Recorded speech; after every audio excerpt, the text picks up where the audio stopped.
Good morning. Thank you. Welcome to the meeting of the Colorado Oil and Gas Conservation Commission. I'm Howard Boygan. I'm acting as chair today because Commissioner Gibbs could not be with us today. Secretary Larson, would you call the roll, please? Yes, Mr. Commissioner. Commissioner Boygan. Here. Commissioner Eaton. Here. Commissioner Gibbs. Commissioner Hahn. Here. Commissioner Hopkins. Here. Commissioner Jolan. Here. Commissioner Mesner. Here. Commissioner Oversherf. Here. Commissioner Putnam. Here. Mr. Vice Chair, you have 8 of 9 commissioners present. Thank you. I just want to say what a pleasure it is to be up here in Glenwood Springs for a whole number of reasons. It's not Denver. The weather is much more hospitable. I understand one of our commissioners went for a great bike ride this morning. Good for her. We should all be doing that. But I want to welcome all of you and thank you for coming. And we look forward to your comments this morning for actually all day. I understand that Director Robbins will give the report from the Executive Director's Office. Yes, that's correct. Good morning, everybody. Jeff Robbins, Director of the Colorado Oil and Gas Conservation Commission. Commissioner Gibbs is not available today. I wanted to let everyone know that Commissioner Gibbs is with Governor Polis today. They are signing an executive order on wildlife corridors. The goal of this is to have DNR working through or with CPW to work more closely with the Colorado Department of Transportation to examine safety enhancements on our roads to minimize vehicle collisions as a result of wildlife. The executive order that's being signed this morning will also give Colorado Parks and Wildlife additional information on big game migration corridors. So really important work that they're doing in Colorado Springs this morning. Director Gibbs also desired that I provide a couple of updates on some stuff that's happening at DNR.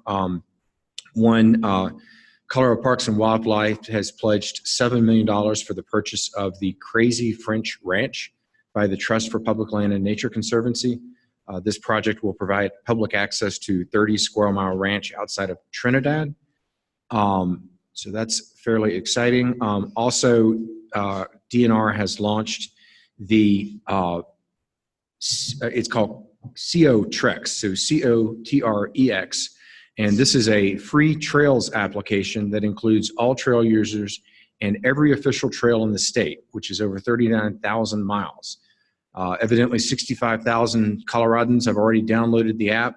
And so Commissioner Gibbs suggests you search for COTREX in app stores and download it and hike to your heart's content. Finally, they are making progress on updating Colorado's water plan. CWCB, the Colorado Water Conservation Board, recently released the water plan technical update. It represents a new state-of-the-art analysis on water supply needs across the state. And for the first time, it incorporates climate change impacts and uses a modern scenario planning approach. And then finally, Commissioner Gibbs asked me to inform the world and you that DNR is currently advertising for a legislative liaison, a policy analyst, and a climate change director.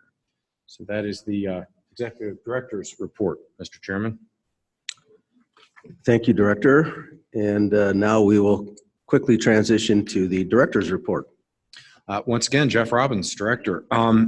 Again, I want to welcome everyone to the first away game of the Colorado Oil and Gas Commission. This is the new commission that was seated in May, and this is our first away visit in which we're holding hearings outside of Denver. We've done this purposefully sort of early in the rulemaking stages. We wanted to get the commission out to the West Slope so that we could allow the commission and myself and staff to hear from West Slope stakeholders and constituents about the things that are important to you as residents of the West Slope. So we're excited to be here.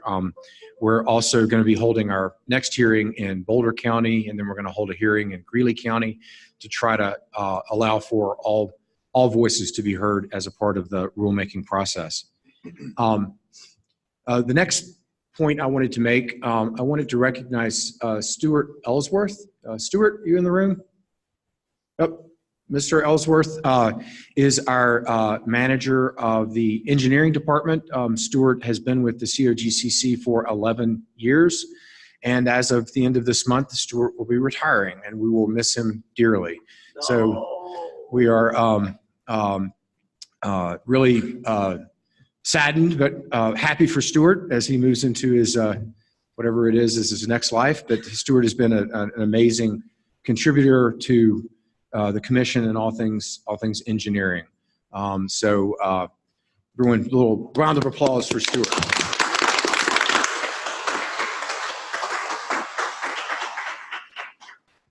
Director, I'm pretty sure if you looked at the provisions of Senate Bill 181 closely, you'd see there's a section in there that prohibits Mr. Ellsworth from retiring until the rulemaking is concluded. Just saying, would you please check that? In the for what it's worth category, the director of the Colorado Oil and Gas Commission is working feverishly to see if there is an opportunity to bring Stuart back as a technical consultant to help us through some of the rulemakings. That's not so moved. Seconded. So we're working with HR to work through the parameters of that. But if I can make it happen, we're going to make that happen. So next, I'd like to recognize Dave Andrews, our West Slope manager. Dave, can you come up? Or do you have your folks with you today? Did they show up? And if so, I'd like them to come up, and maybe you could just like introduce them real quick. Yeah, the West Slope staff. If some of those folks are here, I just would like the commission to get a sense of our staff here on the West Slope. I went and met with these folks yesterday, and it's a great presence that we have here in terms of what they do. And go ahead, Dave, if you want to introduce yourself. And just also for the record, I've appointed Dave as the acting manager of the engineering department during the time in which we're going to be looking to replace Stuart's large shoes. So thank you, Dave. Sure. I'm Dave Andrews. I work out of the rifle office. I've been over on the West Slope for, I think, 11 years now. I started in the Denver office, and I've worked in the engineering unit. That was probably about 12 years. And more recently, I've been the Orphaned Well program manager for the state. And I guess now I have a second hat of the acting engineering manager. And I'll hand it off to Craig Berger here. Yeah, Craig Berger. I'm a Western Area Engineering Supervisor. Been with the commission about 6.5 years. I've been in Glenwood over a dozen years. Kind of came from the construction industry and some other places. Dave's pretty much trained me. I'm sad to see Stuart go, but I'm glad to have Dave back as my boss. I'm Alicia Duran. I'm the Southwest Area Engineer. I've been with the COGCC for about 2 years, and I'm at the rifle office. Hi, I'm Dave Cabesco, and I'm the Western Colorado Oil and Gas Location Assessment Specialist, OGLA for short. And I am the longest standing OGLA at the commission. I started in September of '09. So I'll be coming up to 10 years here on the Western Slope. And before that, I worked oil and gas early in my career. Then I went into environmental and have been with the commission for 10.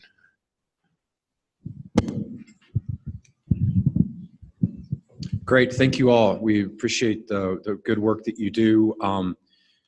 Dave, you've probably got another 4 or 5 employees on just kind of getting a full-on head count on the terms of the West Slope in terms of who's in the office versus also what's kind of the head count on our number of field inspectors on the West Slope, as well as maybe reclamation and environmental protection?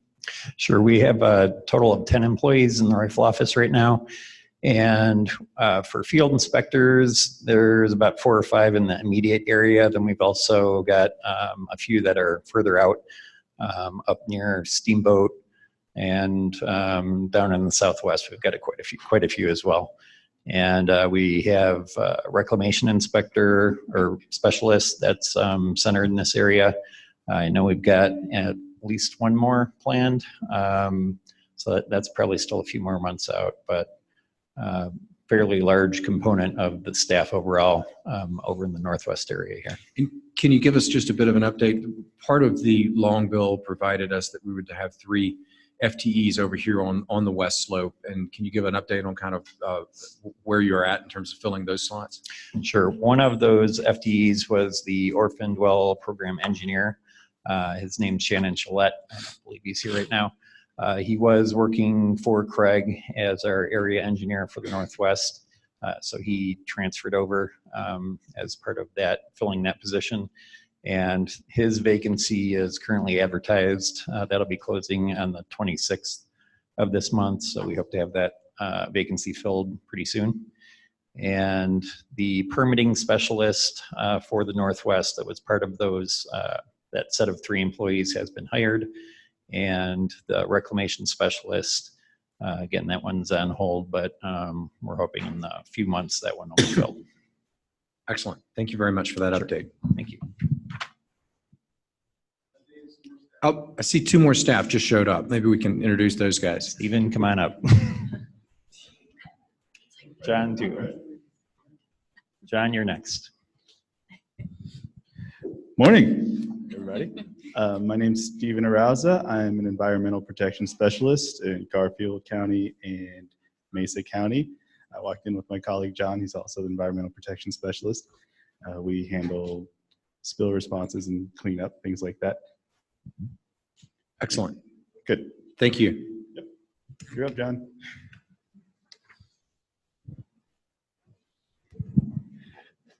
Morning, I'm John, and I do the same thing that Stephen does. Thank you. Thanks, John. If you want to put the mic back in the little rack right here. Excellent. So appreciate, again, the Western Slope staff. I'm glad we were able to get them to provide some perspective on what we're doing here.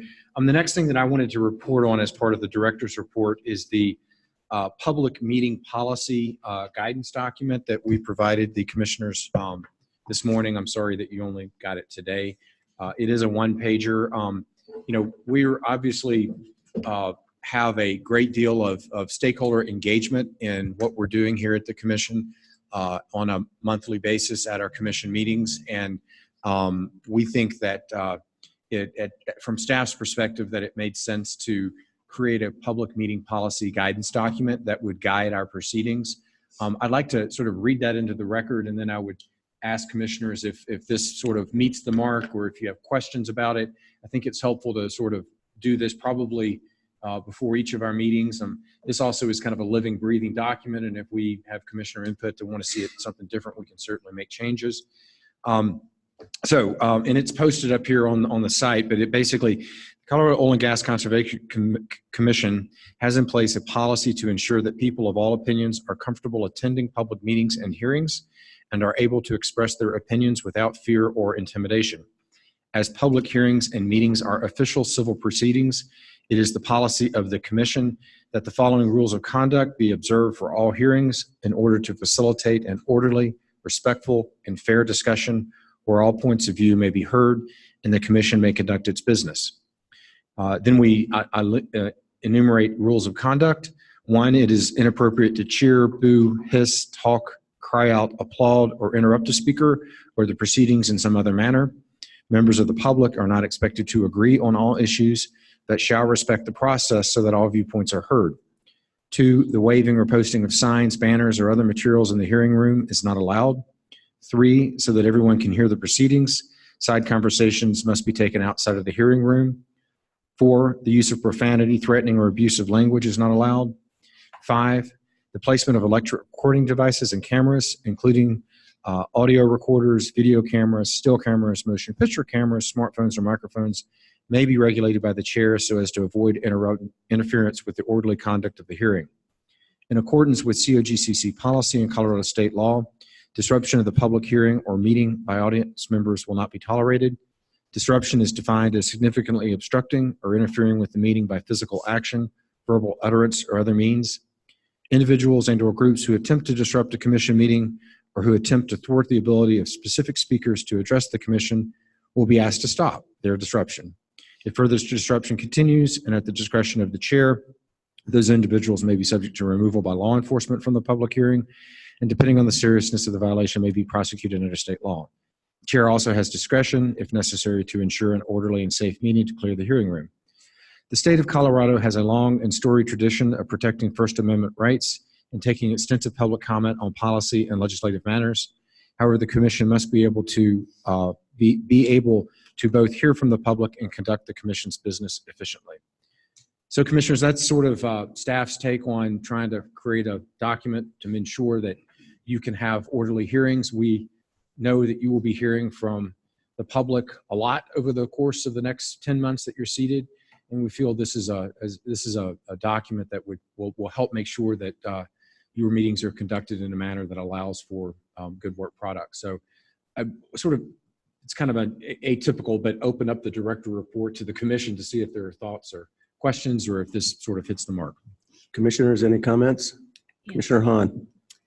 Commissioner Robbins, I appreciate this document. I think it's unfortunate that we have to have something in place to keep things orderly, but I would like to comment that after the last meeting, when things got a little rowdy, I found myself shutting off some of the people that we were listening to because I was a bit turned off by the behavior.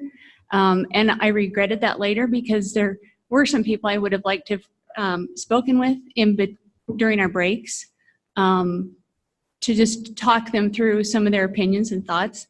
And so and that saddens me that that I was feeling that way, and I didn't really realize it until I was home and away from the hearing. So I like the fact, I hope the public will appreciate the fact that the reason we need to conduct our meetings in this way is so that we can hear everybody and have a chance to talk to people in the audience if we choose to do so at a break. Because I think that's why we're here, is to connect with people and do it in a civil manner and be able to think clearly while we're doing it. So I appreciate this document. Thank you, Commissioner Hahn. Other commissioner comments? Commissioner Eaton. Thank you. I share Commissioner Hahn's comments that I think it's important that we have this. I also appreciate that it's going to be an ongoing conversation about how we do this, because I have just seen it and there may be some tweaks that we want to make. But I think being able to have these public meetings and take public comment and have everybody be heard is really important. And so we'll continue to figure out how best to do that. This is one part of that, but so is how we run the rest of the process as well. So thank you. Thank you. Any other commissioner comments? Commissioner Hopkins.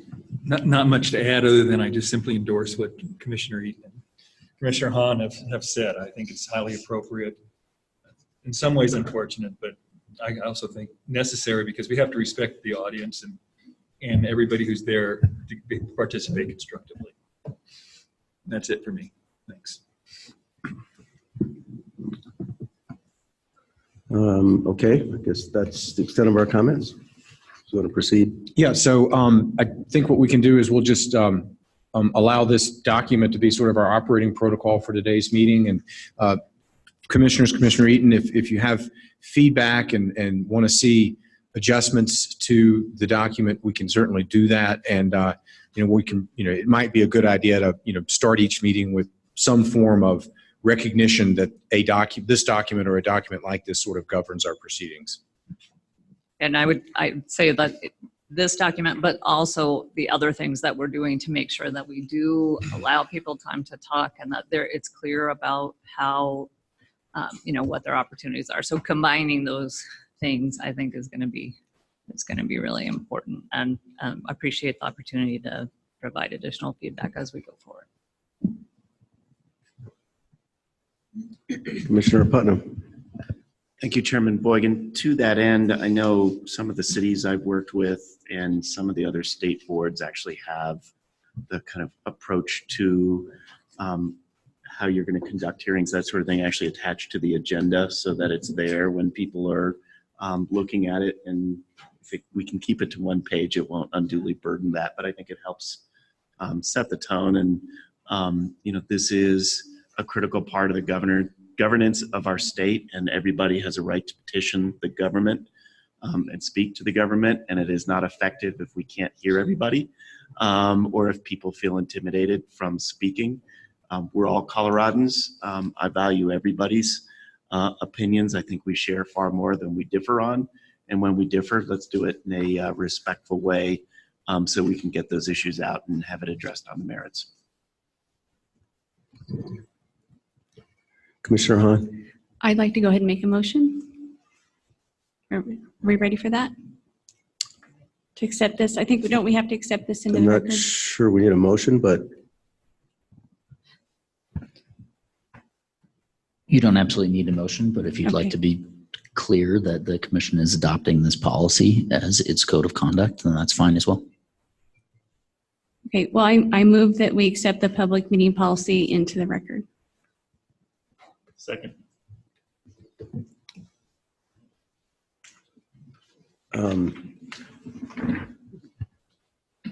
Any discussion? I would only add that several commissioners have indicated the desire to take a look at the policy as it was drafted and potentially to suggest changes as we move along. And so I'm assuming that this motion doesn't preclude that and that we can certainly amend the policy as the commissioners deem appropriate over the course of the next proceedings. So with that understanding, I'll support the motion.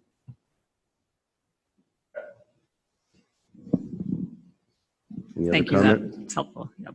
Me too. I guess let's call the question. I don't think we need a roll call for this. All of those in favor signify by saying aye. Aye. All those opposed, same sign. Motion carries unanimously. That concludes my director report. Director, I do have a question I'd like to ask you about your report.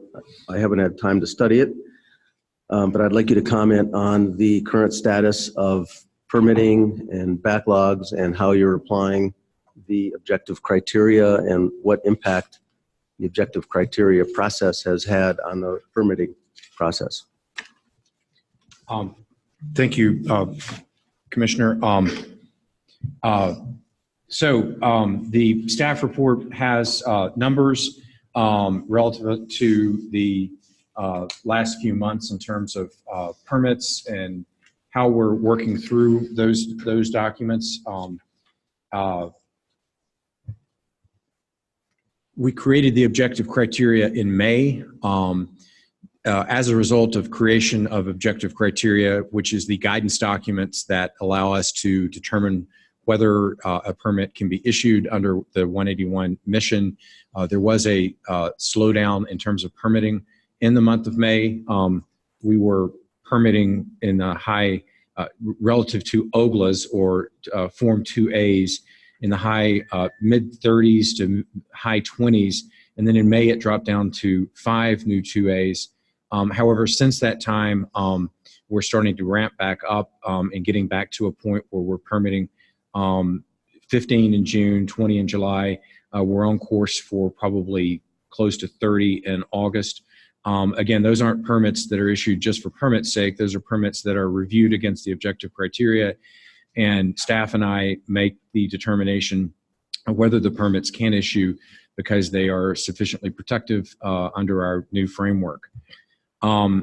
We created in July the objective criteria toolbox, which is a matrix that allows staff as well as operators and stakeholders to be able to take a look at if, for instance, if a proposed oil and gas location meets one of the criteria, the toolbox provides methods for mitigation to allow that permit to potentially be moved forward through the process. We also have doubled down our efforts in terms of staffing on the permitting staff. Prior to 181, we had 4 oil and gas location assessments. Those are the permitters that look at the Form 2A, the surface location. We are in the process of hiring 3 more, and we also have moved over a permitter into a supervisory role under the environmental team. So that will basically double our capacity to be able to work through Form 2 and 2As under the new regime. I have informed my staff that my goal is a minimum of 28 OGLAs or 2As a month. If we have 7 OGLAs, that's 1 per week per OGLA. And we think that is a good place to land in terms of trying to balance protection of health, safety, welfare of the environment with establishing a protocol that is allowing for oil and gas to continue within the state of Colorado. So that's kind of an update in terms of where we're at with regard to permits, the permitting protocol that we're undertaking, and the staffing that we've changed to address those issues. Thank you. Can I just follow up? You didn't address APDs, so I wondered if you might comment on those as well. Yeah, I've focused on the 2As because the 2As have associated with them the necessary APDs or the Form 2s. But if you look at the Form 2s, they did have a similar sort of slowdown in May. They are getting back into the area where we think they ought to be. They were at down to 41 2s in May, but back to 166 in June, 130 in July, and 134 in mid-August. So we can look to see upwards of 200 in August by the time August is said and done.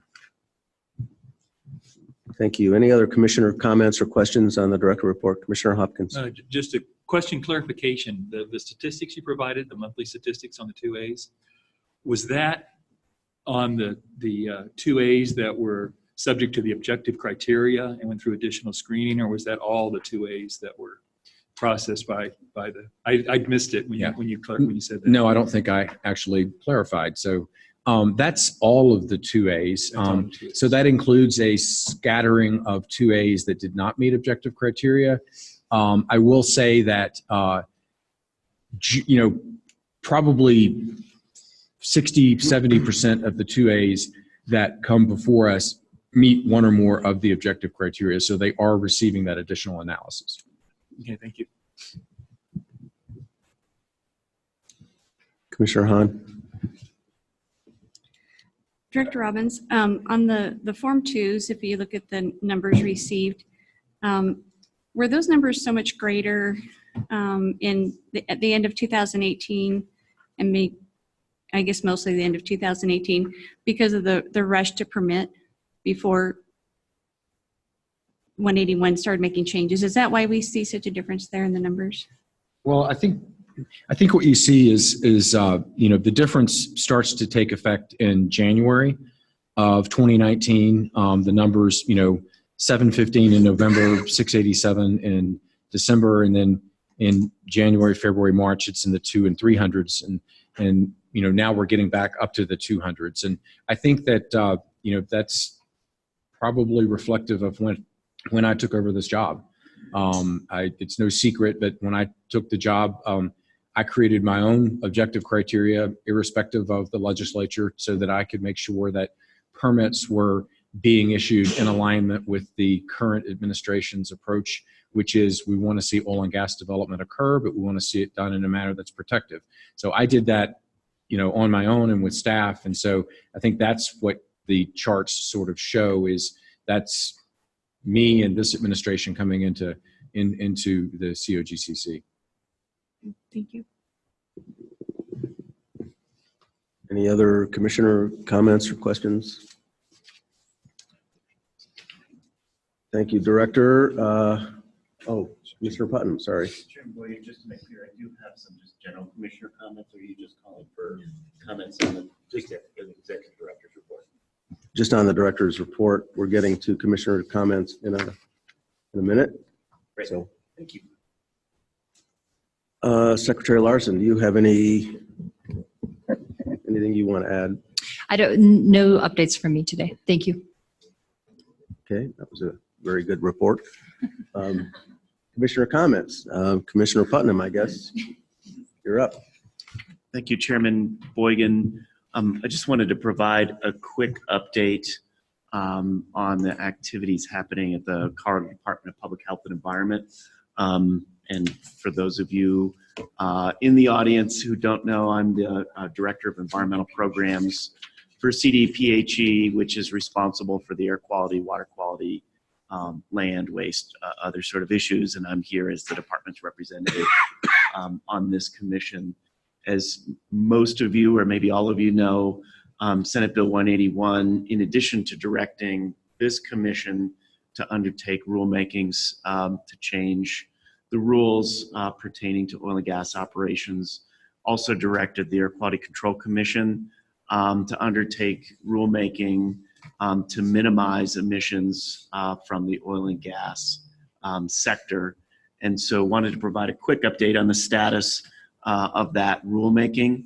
The Air Pollution Control Division, which is the staff to the commission, has undertaken a stakeholder process. We've had our first meeting on that front, just sent out red lines of rules that we're likely to propose to the commission next month.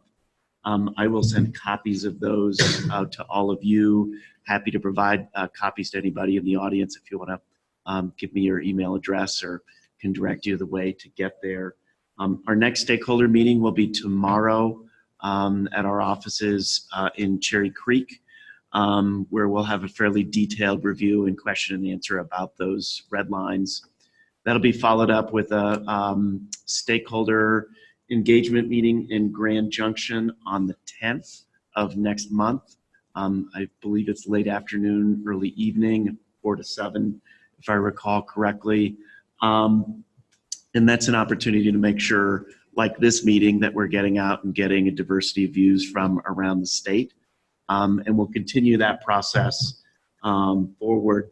One other meeting I think that we're going to try as an experiment, and certainly invite my fellow commissioners to attend, and particularly Commissioner Hopkins, since it's going to be in your hometown.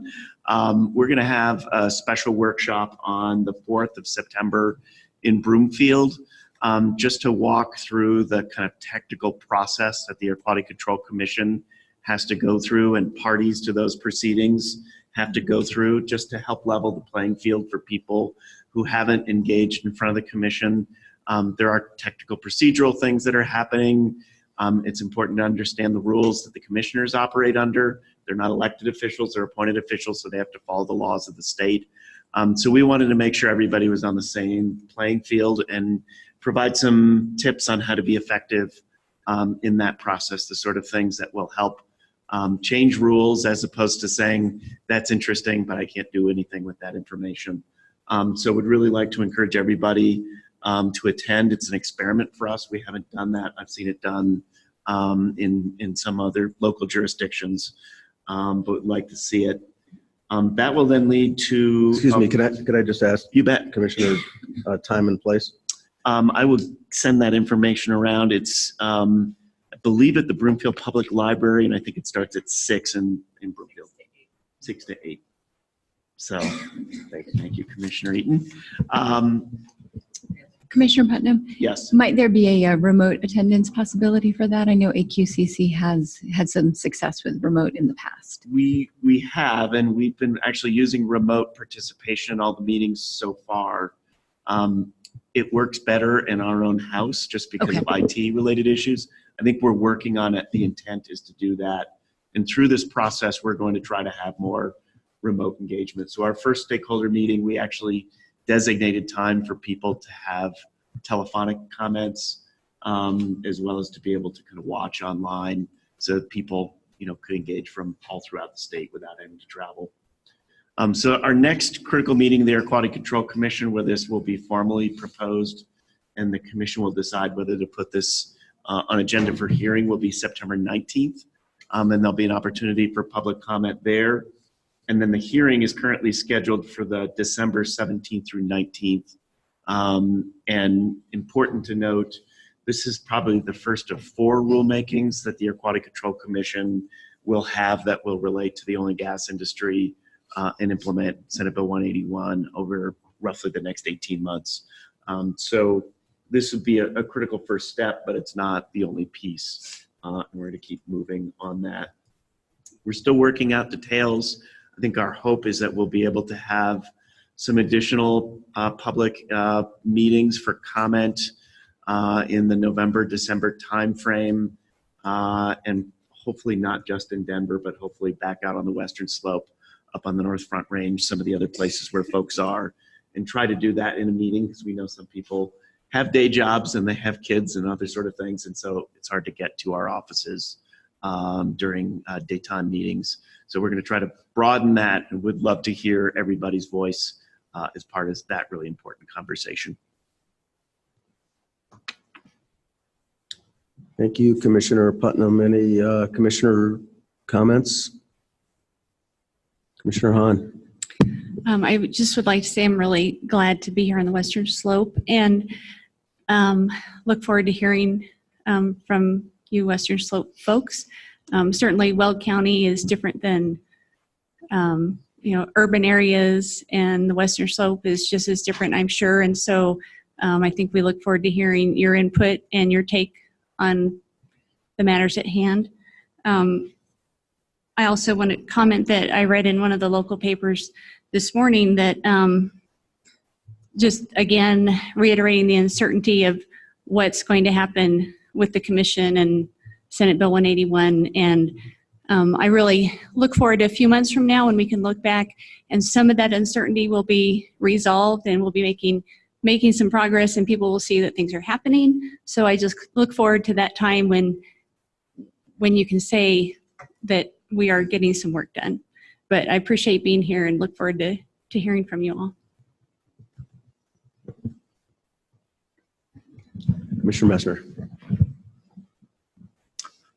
Thank you. I just wanted to let the commission know that as the local government representative on the board, over the next few months, I've got a number of different meetings scheduled with local governments across the state, Eastern Plains, Front Range, Western Slope, as really a listening tour to try to understand different perspectives, because clearly, throughout the state, there's very different perspectives on SB 181, on oil and gas development. And so I'm really hoping to be able to meet with a number of different local governments to try to understand really what the concerns are, what the perspectives are, and be able to answer any questions that they may have regarding process. And so I'm looking forward to that. I did have an opportunity yesterday to meet with some of the Garfield County commissioners. Yeah, I just thought I'd let you folks know that. Thank you, Commissioner. Commissioner Hopkins. Following up the local government theme, I had an opportunity earlier this week to meet with some of the Broomfield City and County of Broomfield staff who are working on updating their own regulations, the Broomfield regulations, to start to implement the new authorities that they have now under SB 181. They laid out a bit of their process, which involves a lot of stakeholder engagement with the residents early, leading to updating their regulations to reflect, like I say, the new authorities and additional concerns that residents may have. So that was part of the discussion. We also got into a good discussion, sharing perspectives on what the Oil and Gas Commission's up to with regard to SB 181, and they're going to be active participants and parties in those discussions. So wanted to pass that on. I found it very helpful. And also I wanted to just make a request to Director Robbins that if there are local government outreach activities that you all have planned where it might be appropriate for a commissioner to attend, I would definitely be very happy to do that. I think those perspectives are very helpful because these folks are right in the front lines on health and safety with their residents. So just wanted to pass that by with that request. Thank you. Other commissioner comments? Okay, the next matter is approval of minutes. Are there any commissioner comments on the draft that was in the portfolio?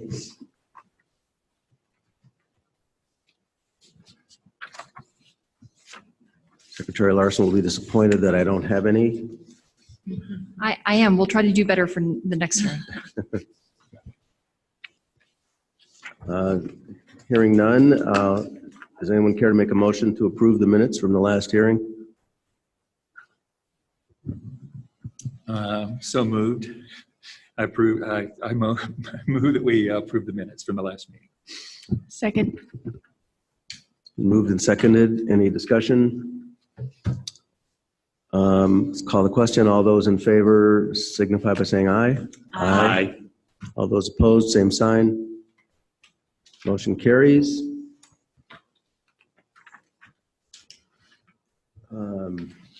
That brings us to the consent agenda. So the first item is to ask if any commissioners have any recusals or other matters with respect to the consent agenda that they'd like to bring forward. And I will start that by saying that I'm going to recuse myself from Group B, as in boy, and Group E. Are there any other commissioner recusals? Okay, are there any comments that any commissioner wants to make regarding the consent agenda, or any matter that a commissioner wants to pull from the consent agenda for more discussion? Commissioner Putnam. So I'd like to flag, I'm sure I have the right number here.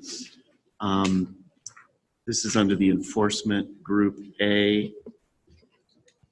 I think we're not about that now, or just hit the. No, we're just on the. I'm sorry, just on the consent agenda items, not enforcement yet. Okay, then nothing on the general ones. Commissioner Eaton. I just have a question. I think that a number of these spacing orders are changing existing spacing orders that are for single wells into and replacing them with new spacing orders for multiple wells. And I'm very happy to see that there's also a discussion about the total number of wells and also the number of pads. But I just wanted to make sure I was understanding that correctly, that they're, these will get rid of the old spacing orders and then replace them with new spacing orders that allow for multiple wells across the broader area. Director, you want to respond? Secretary Larson. Certainly. This is Secretary Larson. I'm also the Hearings and Regulatory Affairs Manager, so I'm happy to address that question. Certainly within the various orders, there are orders that do vacate prior spacing orders to recreate a new spacing unit that will clearly identify the number of wells and the number of pads within that unit. So depending upon the order that you may be referring to within your portfolio, yes, there are going to be prior orders that have been vacated. So those pre-existing spacing orders would be vacated, no longer exist once this order has been approved by the Commission. Commissioner Eaton, did that answer your question? Yes. Any other commissioner questions, comments? Okay, then I will entertain a motion to approve the items on the consent agenda other than for Group B as in boy and Group E extraction. So moved. Is there a second? I'll second it. Any other discussion? We'll call the question. All those in favor signify by saying aye. Aye. All those opposed, same sign. Motion carries. And now I will entertain a motion for which I will recuse myself to approve the items in Group B as in boy and Group E. Mr. Putnam. Thank you, Mr. Chairman. I'd like to make a motion to approve the items on the consent agenda, Group B and Group E. Second. It's been a second. Any discussion? All those in favor signify by saying aye. Aye. All those opposed, same sign. Motion carries. Okay, now we get to the enforcement or administrative orders by consent. And I will once again recuse myself from these two. Anybody else who wants to make a comment or recusal on these matters? Commissioner Overturf. I do have some questions for staff, specifically about the first matter, which is 190600496.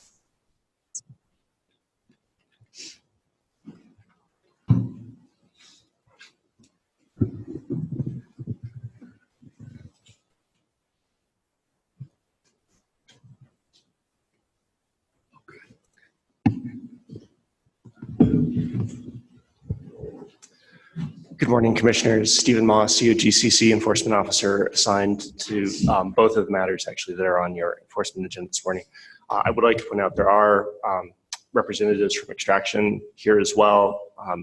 If you wouldn't mind, maybe you'd like to have them come up as well so that we can answer any questions you may have.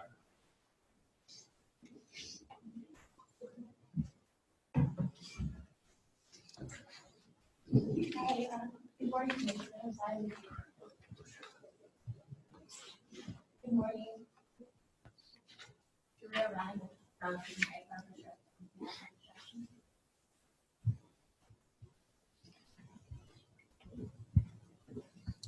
Mr. Ma. May I? So this is Commissioner Overturf. One question is very logistical, which is that it appears from reviewing the order that the complaint that spurred this enforcement proceeding alleged non-compliance with the best management practices on February 9th, but the 1 day of violation is for February 8th. And so I was wondering if you could address that discrepancy in the dates. So February 9th was, there was actually two different complaints, and one of them came in on February 9th. And the observations made in that complaint were not of the actual vehicle traffic on the location, but rather of that they observed there was some evidence on the road that vehicles had entered the location, and they observed that there were vehicles on the location. And so it was not an observation on that date of there being truck traffic on Cherry Avenue. And so both of the complaints came in after the fact, but upon the evidence, staff only found that truck traffic was used in violation of the COA on a single date. Okay, so there was a complaint that specifically identified that traffic happening on February 8th. It actually, because the observations were made after the fact, that complaint just observed the following day that there seemed to be evidence that there had been traffic. They did not observe the actual traffic. The second complaint was not specific as to the dates of traffic observed. However, working through the process with the complainant, there was never an objection to the finding of staff that there was just the one date of violation on February 8th. Okay. And then my other question was there's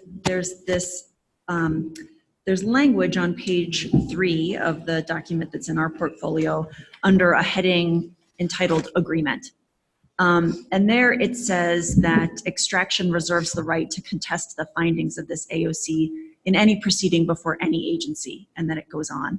And I wonder about staff's interpretation of this language, given that our rules only allow the finding of a pattern of violation for matters where there has been a completed enforcement action. Do you see this as limiting your ability to rely upon this enforcement matter in establishing a pattern of violations at some point in the future? So that is not staff's interpretation, although we actually recently amongst enforcement staff had this discussion, and this actually is language that has commonly been used for AOCs for an extended period of time. I believe that on a going forward basis, we actually are adjusting this language to make it clear that that future potential agency actions from COGCC would not be included in the purview of this limiting language if this language is entertained in the future. Okay, I am aware that this has been used in the past, and so that was what kind of prompted my question about how staff interprets this language as limiting or not limiting your ability to undertake additional actions in the future. So that's really helpful to hear. Sure, and actually, Commissioner, I would point out at least for the two matters that you have in front of you today, they were negotiated at separate times, and actually, if you look at page 4 of the other docketed enforcement matter, you can actually see the language adjustment that staff made regarding that specific language. So I would just point that out as well. Okay, thank you. And then I had another question, which is that how long has extraction as an entity been operating in the state of Colorado? If you wouldn't mind, could I defer that to Yes, of course. Extraction. I believe 2014. 2014. Okay, thank you. So I have, I guess I also have a follow-up question that could potentially be for the director. So this is notably, I think, the second. Last month, we had an enforcement matter against extraction where they found a pattern of violations for a failure to comply with best management practices that were set forth in a permit. Here we have another enforcement matter where staff is alleging a failure to abide by best management practices that were established in a permit. I went back through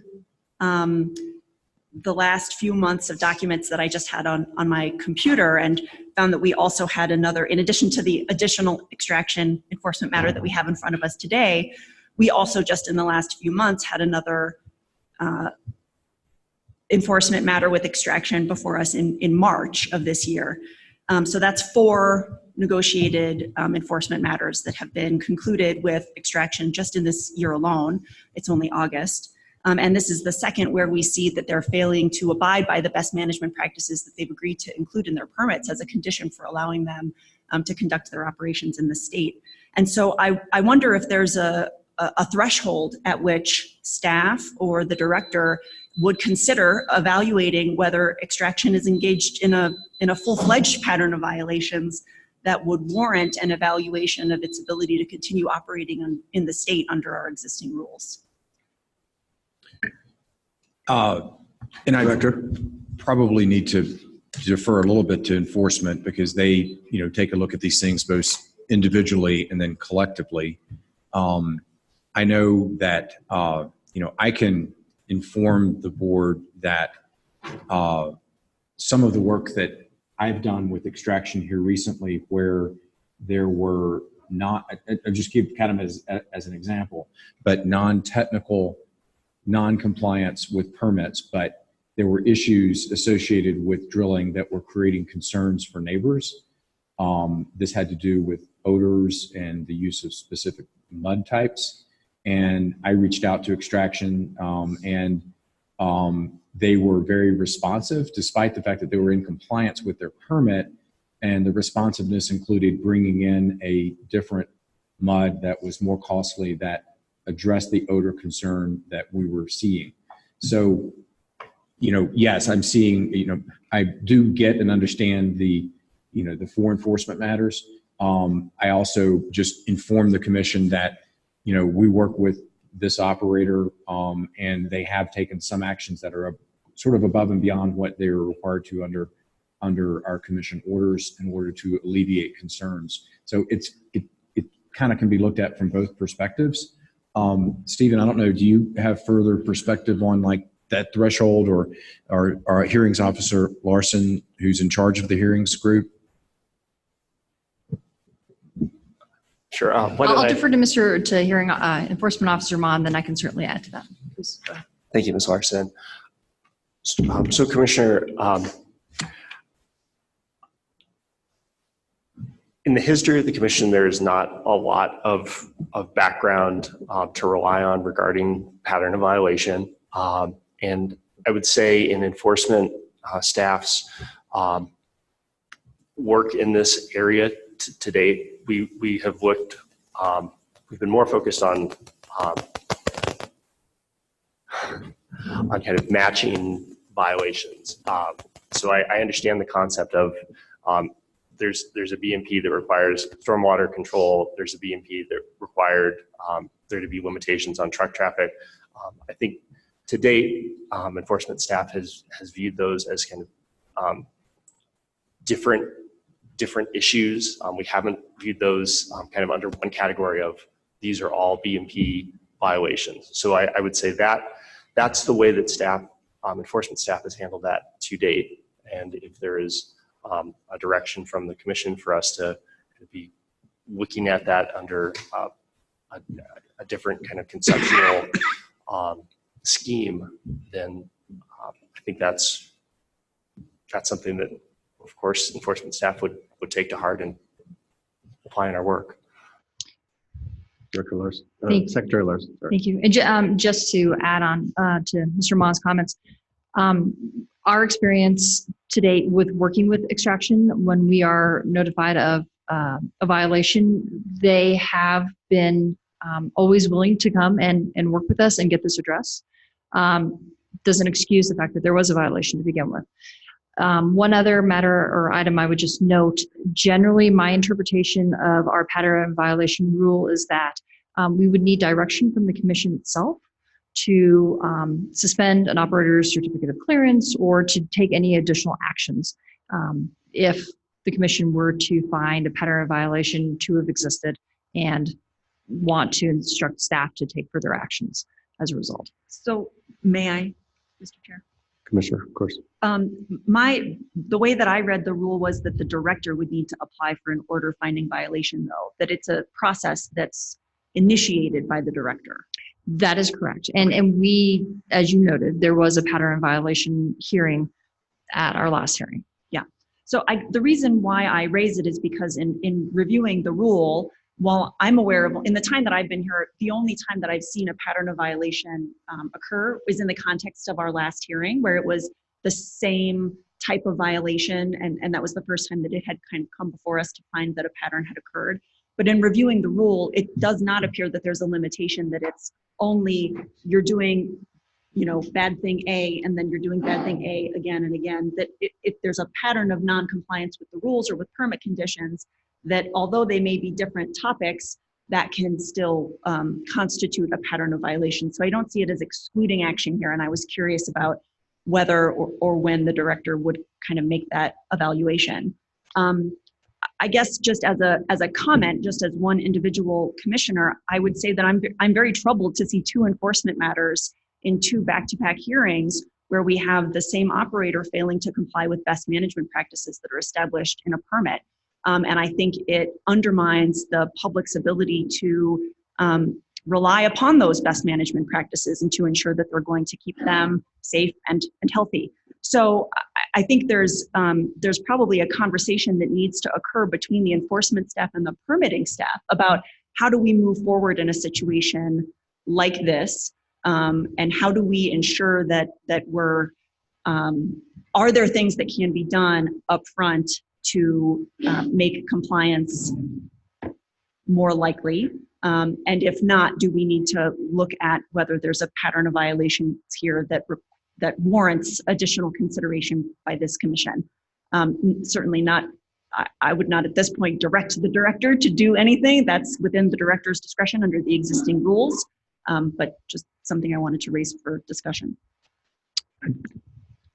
Director, Yeah, I appreciate Commissioner Overturf, the thoughts, and we'll take this and have discussions with our enforcement team and, put this, on the agenda in terms of a discussion point, and perhaps we can take a little deeper dive into enforcement just overall and come back with, with some thoughts to the commission about these issues.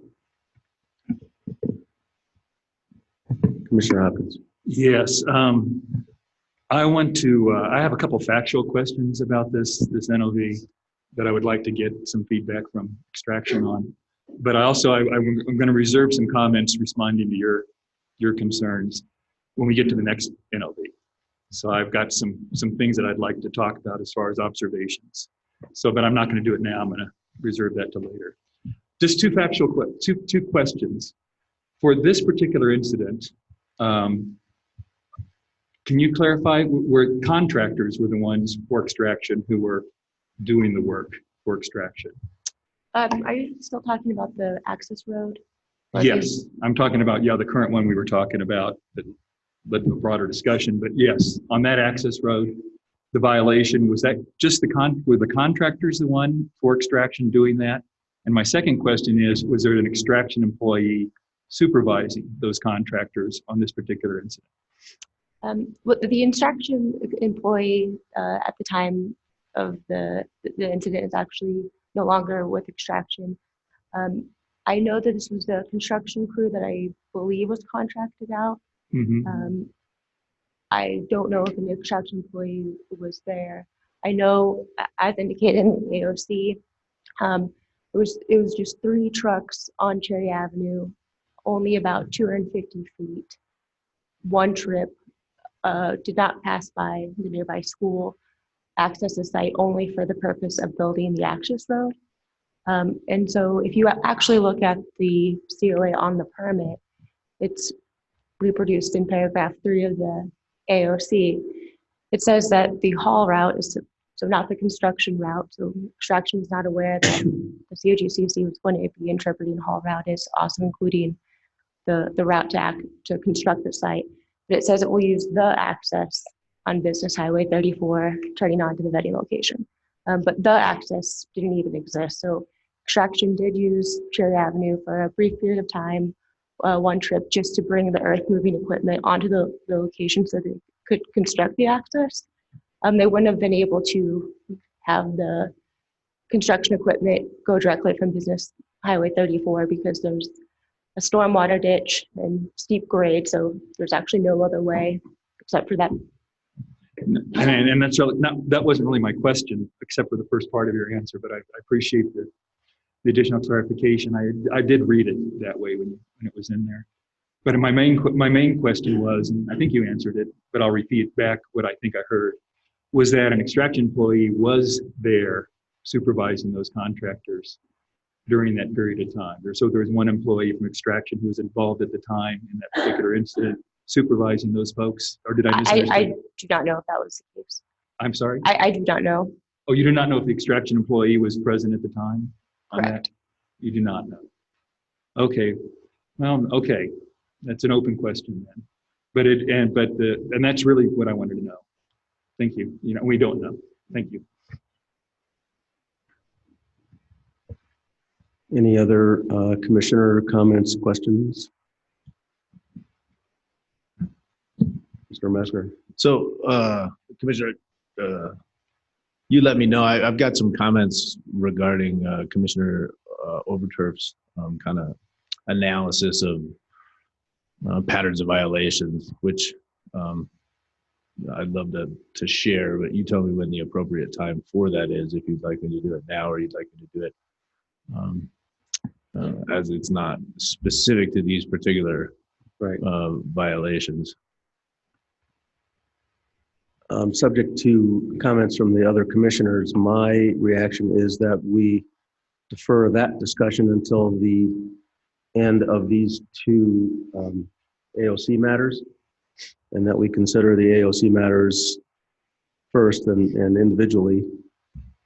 And then after we address those, we can open the floor to commissioner comments on Commissioner Overturf's observations. Does that sound okay, or?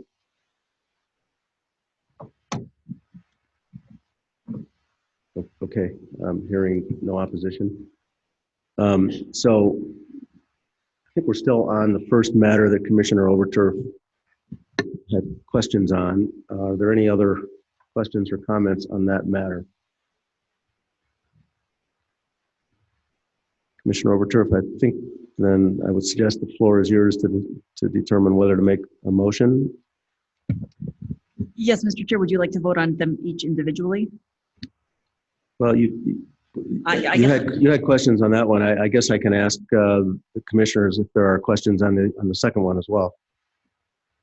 Commissioner Hopkins and Commissioner Putnam. Yes, I do have questions about the second one.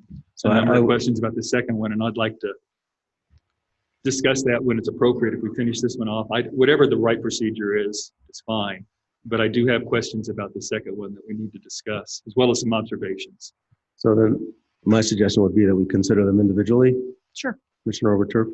Okay, so I would move that we adopt the administrative order by consent in proceeding number 190600496.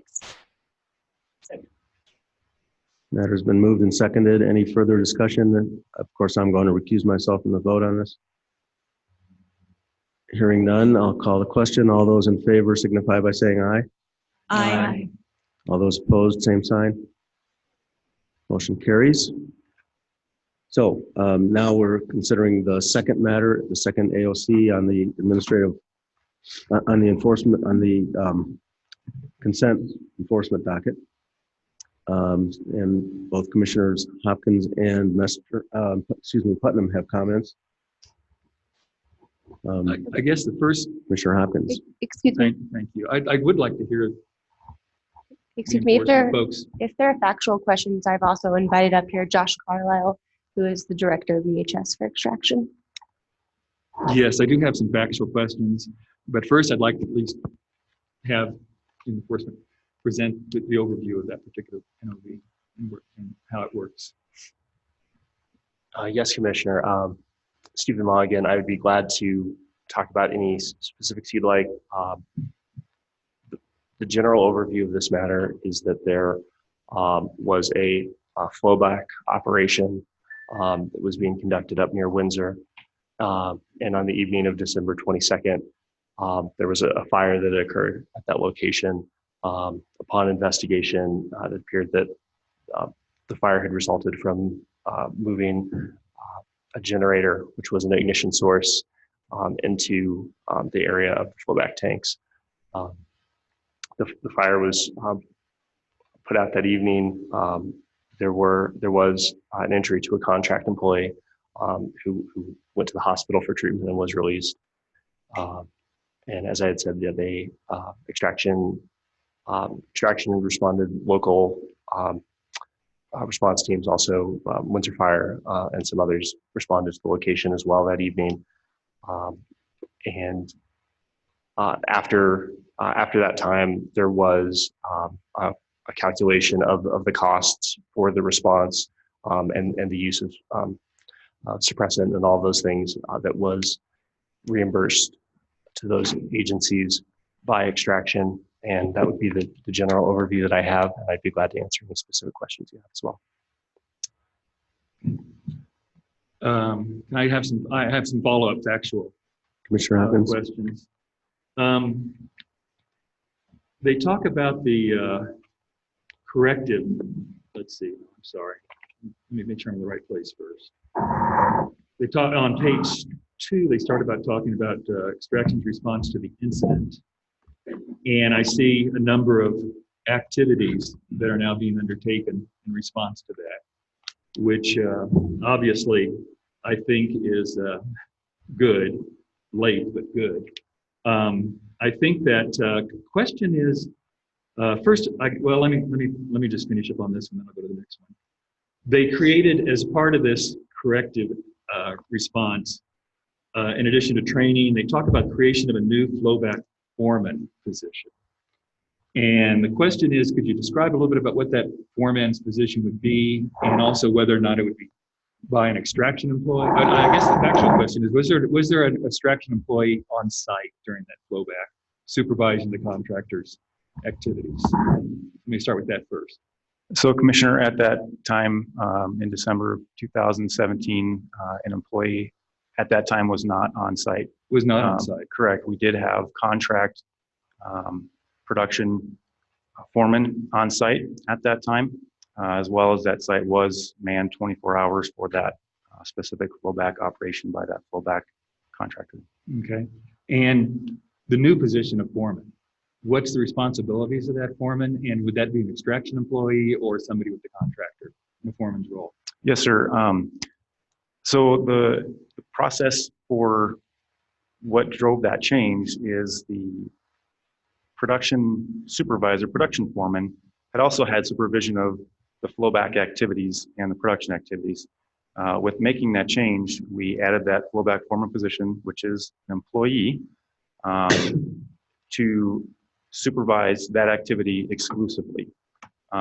With that, we've also added 3 contract employees, full-time contract employees that are under his direct supervision to walk through each and every flowback activity that we have or flowback process that we have. And in addition to that, we work very closely with those contract employees, or there's contract supervisors, as well as the contract staff that walk through all the expectations. We've been very transparent with that process. I know that you have seen some of the letters that we've put in with our Broomfield project on, adding about 14 different steps on that process, which starts out with, facility design. And what that group does, again, which is led by that flowback foreman, designs all of those facilities through a CAD process. They mark and measure that off prior to putting that equipment on site. And then they use that document for a pre-startup safety review and ensure that all of those expectations and setbacks and hot work expectations are communicated and established within that activity. In addition, we've also evaluated again sound wall ventilation to ensure that there's adequate ventilation. And when we start that process up, we've added another process to have our LDAR, our leak detection and repair team, go and inspect those temporary facilities, which again is not part of any CDPHE or any other requirement, but just an additional thing that we've done to identify any potential leaks within the engineering that has gone into that process, that it's addressed immediately. Okay, thank you. That helps. And again, to make sure I didn't misunderstand, you did say that the foreman's position is going to be an extraction employee with contractors reporting to them. Yes, sir. Okay. On page, if I can have a follow-up, I've got a couple of observations and then I'll conclude.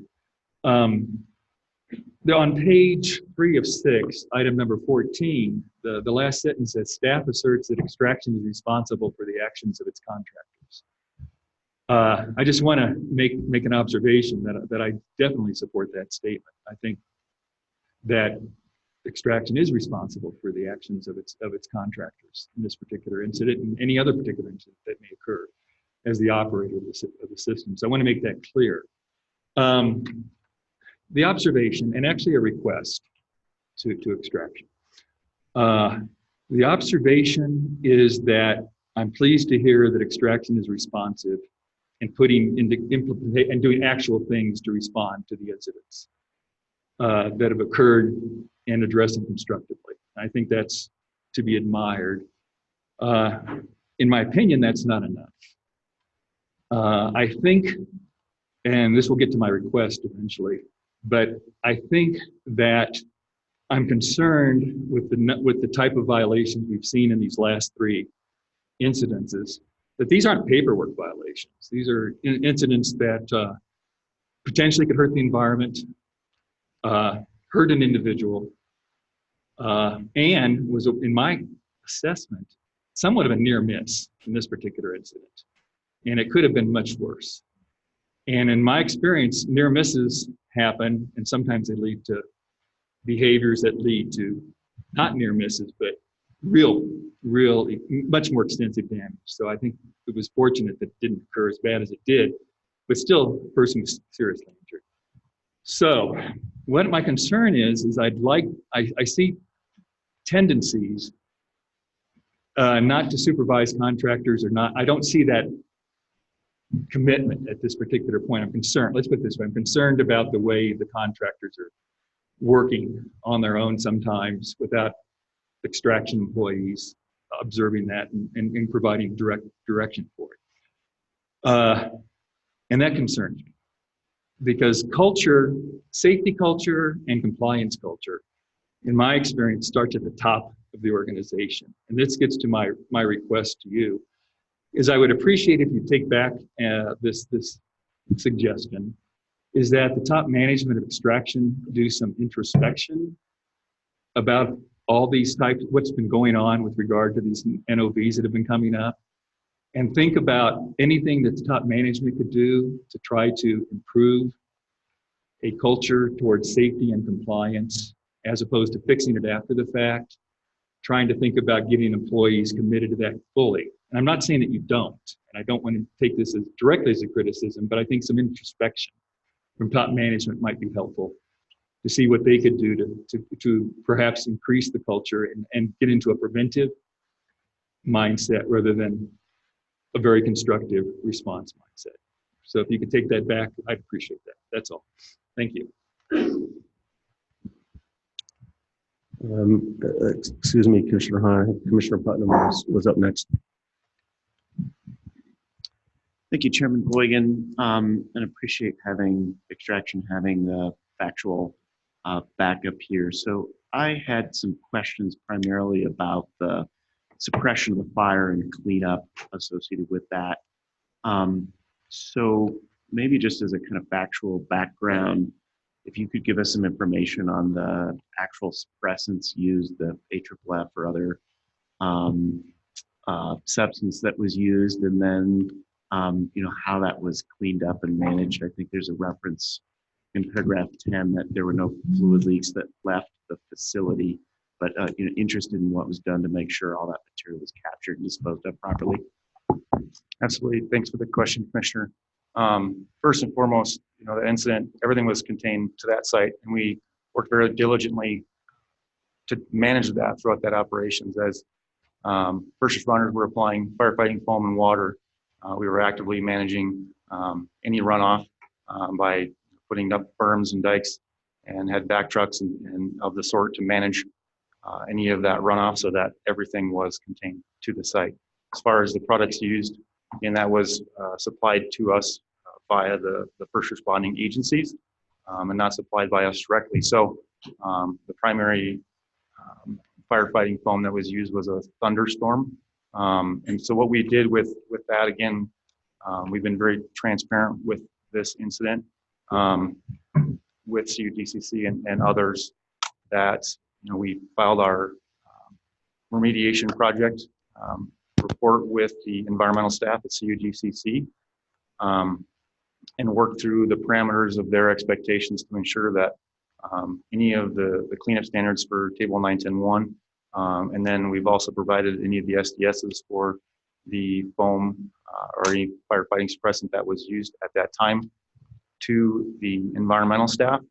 We included the constituents that they were concerned about within our sampling protocols and remediated that site according to not only, again, 910-1, but with consideration of the constituents that they were concerned about within the SDS of the firefighting foam. So did they do groundwater sampling, or did you do groundwater sampling? So there was no groundwater impact. That it was frozen, so it was very minimal, very shallow aspect for ours to be able to manage that on pad. It is the response, which I'll just say, sounds like an exemplary response for that sort of release. Is that based on a BMP or policy that extraction has? What guides the conduct of those cleanups for extraction? Could you repeat that question? Sure. I think the question is just when you're looking at the berming, diking, the vacuum trucks, all those sorts of things, is that consistent with published best management practice? Is that just informal practice? How did that work at the time? And then what's your current practice? A matter of both. We work through, different, again, hazmat protocol or HAZWOPER protocol for, appropriate, berming, diking, those sorts of things to minimize any offsite impacts.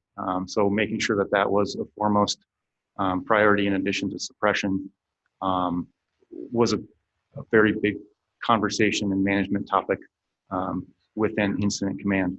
In addition, we also worked through extensive training and have gone through a variety of outreach, not only extraction, but other operators in the front range to work with and train our first responders so that they have the skills and knowledge. They go through that within their firefighter one and hazmat operator training. But we enhance that type of training with any potential activities that we may engage in together. And as you probably know, House Bill 1279, which the legislature passed, now does not allow training with any of the Class B foams that contain PFAS. How is extraction, either by itself or working with the first responders, going to be doing testing and training now? So we don't train with foam as operators, and as we work with, I actually co-chair a group called the Front Range Emergency Resource Co-op, where we work with a variety of first responding agencies, again, focused Front Range, and a variety of other industry partners. So that is a forum for us to communicate either additional training, kind of like what we discussed just prior to this, and then what upcoming needs and challenges we may have, not only that impact our industry, but impact their use of that foam that they may have in their stockpiles for whatever training practices that they need to be prepared for. And do you recall how much you reimbursed Windsor Severance Fire for their expenses on this fire? So we worked with the emergency manager of Weld County. There were multiple agencies that did come in and respond. All of the agencies that were responding submitted their invoices to him, whether it be for suppression or equipment, personnel time, incidentals, etc. We reimbursed, and the emergency manager who subsequently reimbursed the district, so it was approximately $140,000. Okay, great. And thanks for that factual information. I'll just make a brief comment, maybe, following on with Commissioner Hopkins' note that this really was a near miss from a water perspective, because the reason that the legislature did have to pass that bill this year was the substances in these Class B foams used on petroleum fires are a profound and dangerous pollutant in drinking water. And we've already had systems that serve 100,000 people in Colorado affected by the use of these foams, which is the #1 state in the country, sadly. It's cost us a lot of money and a lot of time to respond to those.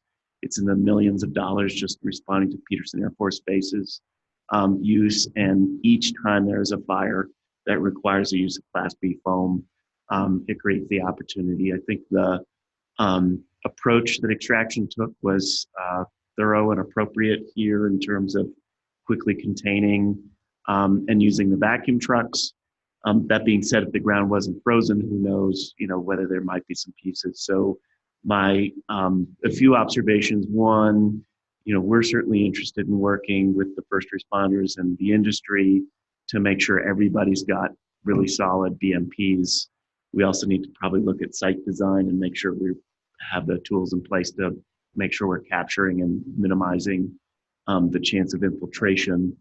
But also say, kind of going back to Commissioner Hopkins' point, it was great on the back end, but we need to make sure that these incidents don't occur, and absolutely minimize those pieces. And while I think the AOC is consistent with the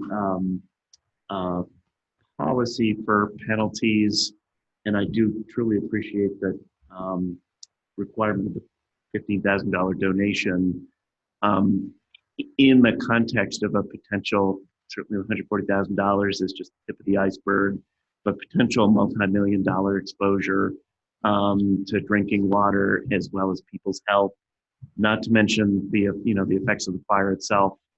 And this was a fire that caused hydrocarbon and benzene spike to be picked up on monitors down in Boulder County at the Boulder Reservoir. We really need to make sure we're nipping root causes and that we're achieving appropriate deterrence. And I think we need to take a hard look at our policies in that light further in this process. I'll approve this AOC. I think I thank Extraction for the quick thinking and appropriate response on this, but I think systemically we need to take a harder look at some of these issues.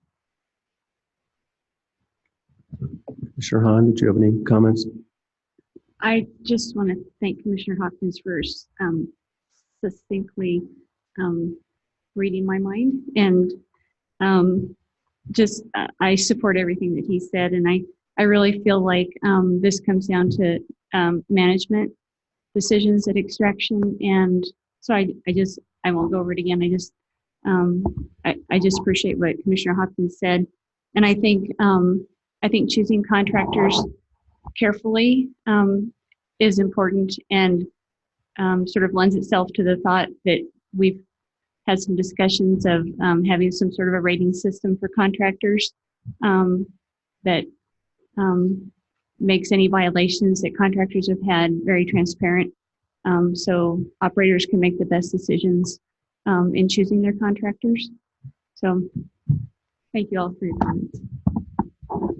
If I could make a comment to that, and I do appreciate the comments, and we'll take those back. I know it does appear that we have had compliance issues with an order last month at the commission hearing. These issues were over a year apart, and we're hearing them both today. We do take compliance very seriously. We don't just react. We have grown very quickly. In addition to adding operations staff to deal with that growth, my team has grown to the point where there are 30 of us on the environmental health, safety, and regulatory team, employees and direct contractors, in addition to the numerous contractors that we have in the field auditing our programs and inspecting our programs, whether it be for environmental health, safety, or regulatory components. We also have implemented, as we have grown over the past year and a half to 2 years, a contractor management system. Similar to ISN World, we use a company called PEC.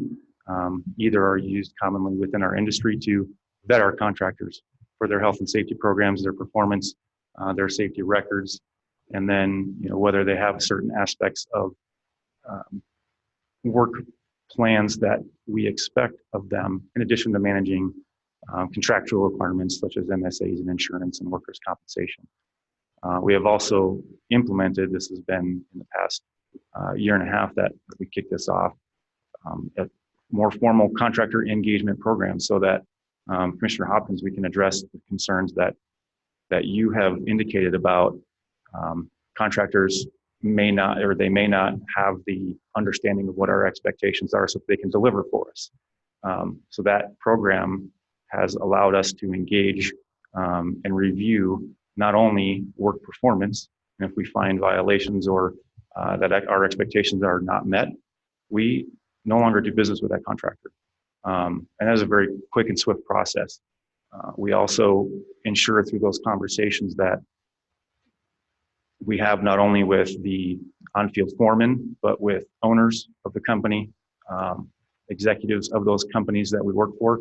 And we're engaging them on an executive by executive level, taking them to the field, making sure that they understand what our expectations are, our safe work practice policies are, and that they understand our culture of safety. So that has been a work in progress over the last year and a half to 2 years. And again, it's wasn't driven in retrospect to response to something, but just that continual growth. We pride ourselves on finding innovative ways for BMPs, and like what Director Robbins said earlier, how are we driving and changing a BMP so that we can do better on the operations side. We do the same thing with compliance. My team and I drive and have a seat at the table with our executives to drive that change within our operations and ensure that culture of safety continues from the top all the way down to the workforce, whether it be an employee turning a wrench or a contractor turning a wrench, which is consistent in many industries. Thank you. Commissioner Hopkins, did you have a further comment? I just want to respond a little bit. I appreciate that additional information. That's very helpful. I think the world is changing, certainly for a company like Extraction, which prides itself on working cooperatively with communities and very near operations near to residential folks. And I know from my own experience, the innovation in technology that you all are doing is what's the best in class type of things. So I know that. But I think the expectations that we see now in our society, and particularly when we get into residential developments, is the only thing that's acceptable is a zero incidences.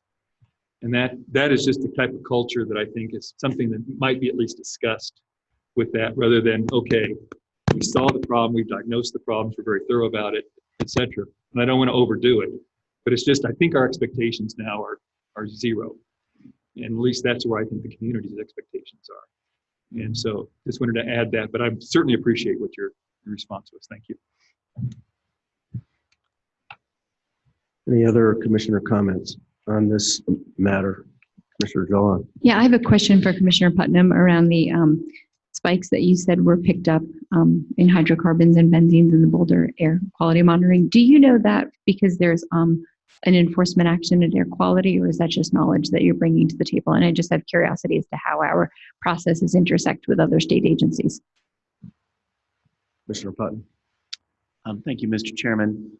So I actually know that through the role we have in trying to further analyze ozone and air toxics related issues associated just generally with the Front Range and also with this industry. So those are monitors that are being operated by University of Colorado, part of a long-term research project right now. And so I've had at least a few meetings with the principal investigator. In that, there have been some public meetings, including the Air Quality Control Commission, where that information was placed. It is not directly part of a investigation in terms of any compliance issues on air quality. I think more just an observation that we're trying to piece together the various places where we're getting the emissions, because we seem to find that the level of volatile organic compounds are higher than some of the individual inventories that we're getting. We're trying to see where that's from, and we got a pretty strong, or CU got a pretty strong fingerprint from this fire, and a spike when that happened probably pick up other fires as well, because there was a release of hydrocarbons as part of it that was not controlled. Thank you. Jolan. Any further comments, questions? Okay, does anyone care to make a motion or make any other suggestion about handling this particular enforcement matter? Commissioner Putnam.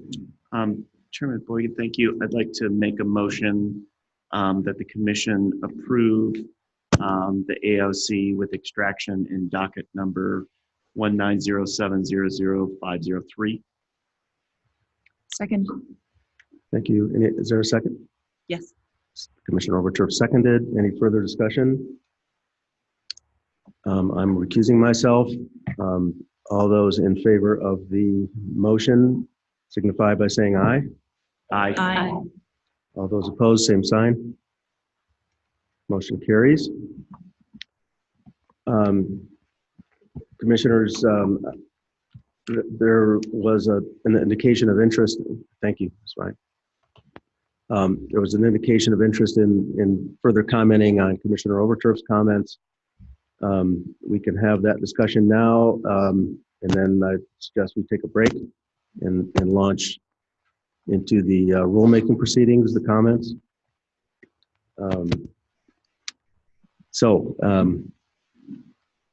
Bearing in mind that we've got a long schedule ahead of us, and that we can certainly put this item on the agenda for further discussion at a subsequent hearing. Are there any comments that commissioners care to make about Commissioner Overturf's suggestions? Commissioner Messer. Thank you, Mr. Chair. I am going to make a suggestion that we do put this on a future agenda, because I do think patterns of violations and enforcement is a critical issue as we move forward in discussions around rulemaking and implementation of SB 181. And I think this example that Commissioner Overturf has brought up is a clear pattern of violation, and understanding that the enforcement officers are following the existing protocol. And I think that the appropriate steps were taken in these particular incidents based on our existing protocol.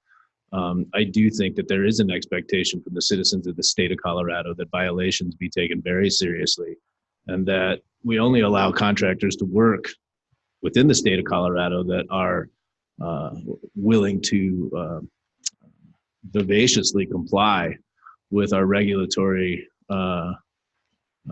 requirements as well as their permit requirements. And so I do think that having some strong teeth from the enforcement stand of things around particularly patterns of violations, and having very short leash on those patterns of violations, I think is going to be really important. And so I would hope that on a near-term agenda, we're able to have that discussion about that. Any other comments? Commissioner Overturf.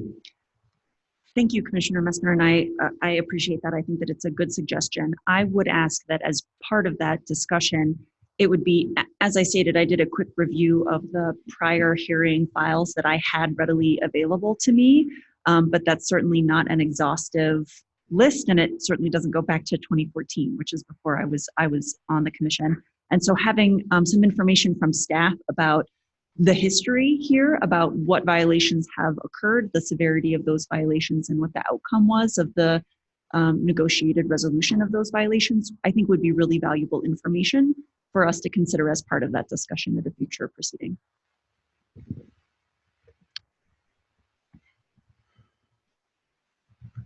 Commissioners, I will make a comment.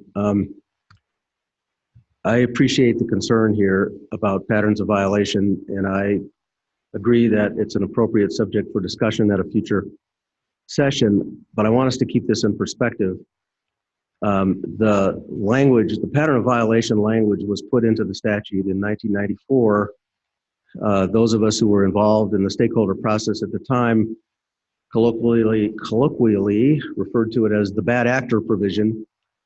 It was intended as sort of the nuclear option for when all else failed with an operator who was blatantly and continuously ignoring or violating the act or commission's rules, to get that operator's attention by potentially revoking the operator's right to continue doing business in Colorado.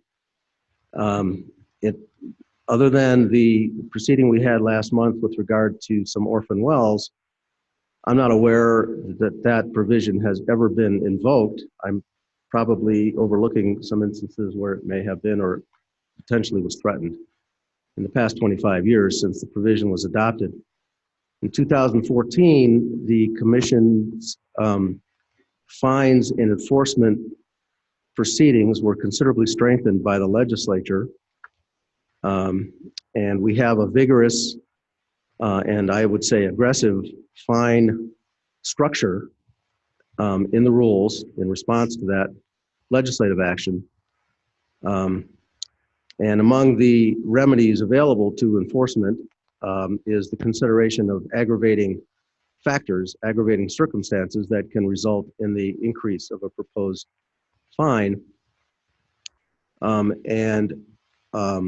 We have an enforcement staff that is charged with applying the standards in the Act and in our rules to particular actions by an operator. And they range from the minor, as the statute describes, from the minor, potentially paperwork or bookkeeping types of violations, to the more serious. And so it is the obligation of our enforcement staff to make a determination in instances where they see a violation, to assess the severity, to assess the culpability of the operator, the pattern of violation, if you will, of that operator, and any other circumstances that warrant taking enforcement action. AOCs are negotiated enforcement resolutions that avoid a contested matter. And most of the proceedings that come before us are AOCs, where staff and the operator have come to an agreed resolution based on an assessment of all the factors. That is a preferred approach. Occasionally we get a contested proceeding. My point in all this is to say that we have a vigorous and wide-ranging and I believe effective enforcement process. I would caution us against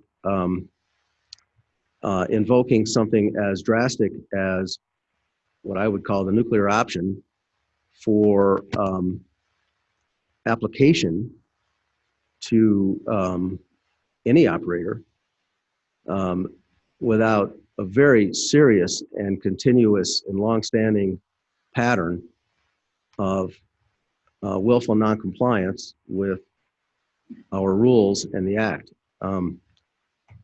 Those are terms that have some legal definition to them. I agree that operators need to be held to a high standard. There's no question about it. And to Commissioner Hopkins' point, when those operations are conducted in areas in proximity to people and communities, those standards are extremely high. And so I am not suggesting that we relax standards. I'm saying that we have standards, we have an enforcement staff, we have a penalty and enforcement mechanism, and we should be careful in throwing around terms like pattern of violation and potentially suspending operators' ability to operate in the state for situations that occur that may reflect a need for enforcement, but something less than the death penalty. So that's my comment. Any further comments from commissioners? Commissioner Putnam. Thank you, Mr. Chairman. I think my suggestion is that we take this conversation and put it into our review of the rulemaking and the penalty policy. I agree, nuclear options should be sparingly, if ever, used, and there needs to be a kind of gradation of appropriate responses to maintain compliance and deterrence as necessary up to that point. I think one of the questions I see here is whether we're getting that out of our current penalty structure. And I think there may be a gap between, where we're going with that and the nuclear option, and that's a gap we should look at, along with, other mechanisms to support compliance, safety culture, other sort of approaches that are not necessarily of a punitive nature.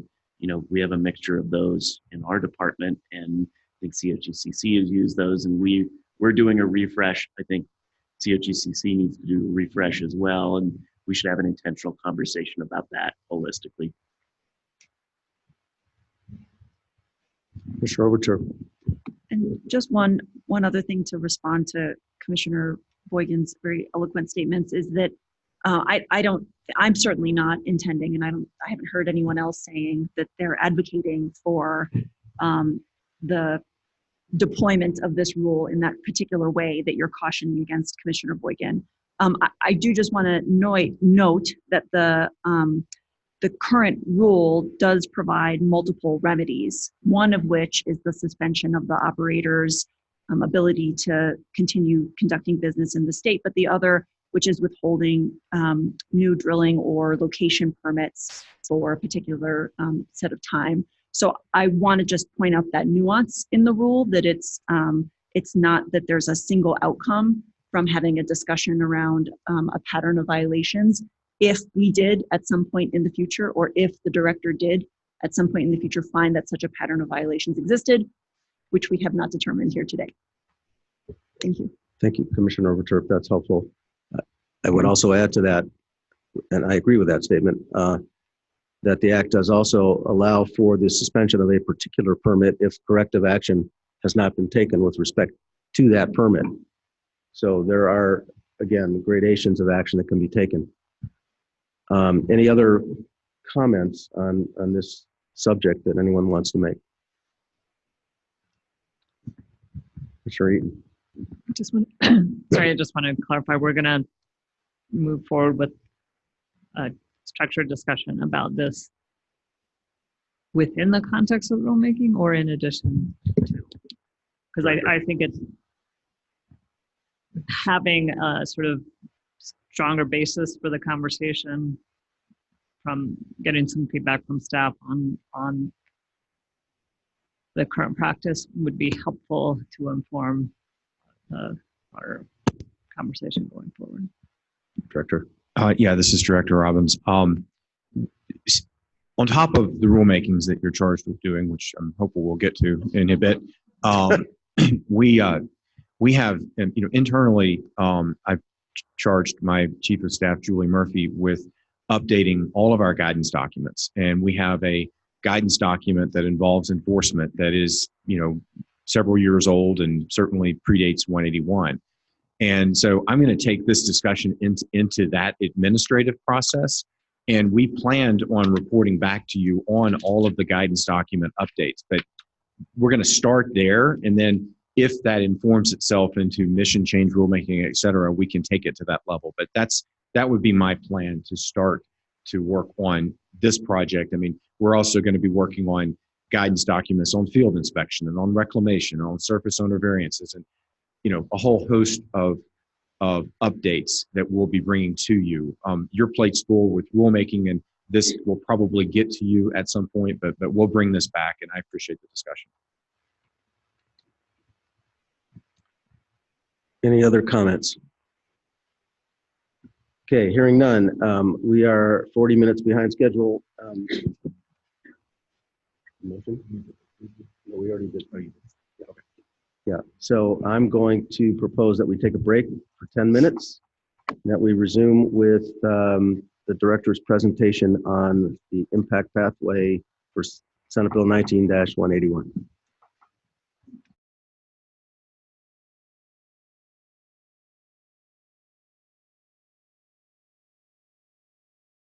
And I think that is one of our goals that is specifically derived from the statute itself. The next four goals are an attempt to provide context around the rest of the rulemaking and how they interrelate with each other. I think that, and I guess what I would like to do with the commissioners is, I'm introducing this to you. This is my and staff's initial approach to goals of our rulemakings. And, we might have it right. We might have it somewhat right. We may not have captured a goal that you think is important as you work through these rulemakings, but we would like feedback, and we were originally going to have that feedback today, but instead I'm just going to introduce the topic, and then we can revisit this at our next rulemaking hearing. So the first, beyond just mission change and cumulative impact sort of goal that staff and I have been working with as you work through all of the various rules that you're going to work through is to create a neutral regulatory framework. And we're going to go into more detail about each of these goals in the upcoming slides. The second goal that we have sort of identified as being something that finds itself interwoven throughout the rulemakings is establishing a holistic and contextual decision-making process. And I'll go into what that means in just a second. Thirdly, it's continuing to develop trust in the COGCC. As you go about all the rules, we think that that is a theme that 181 is providing to us.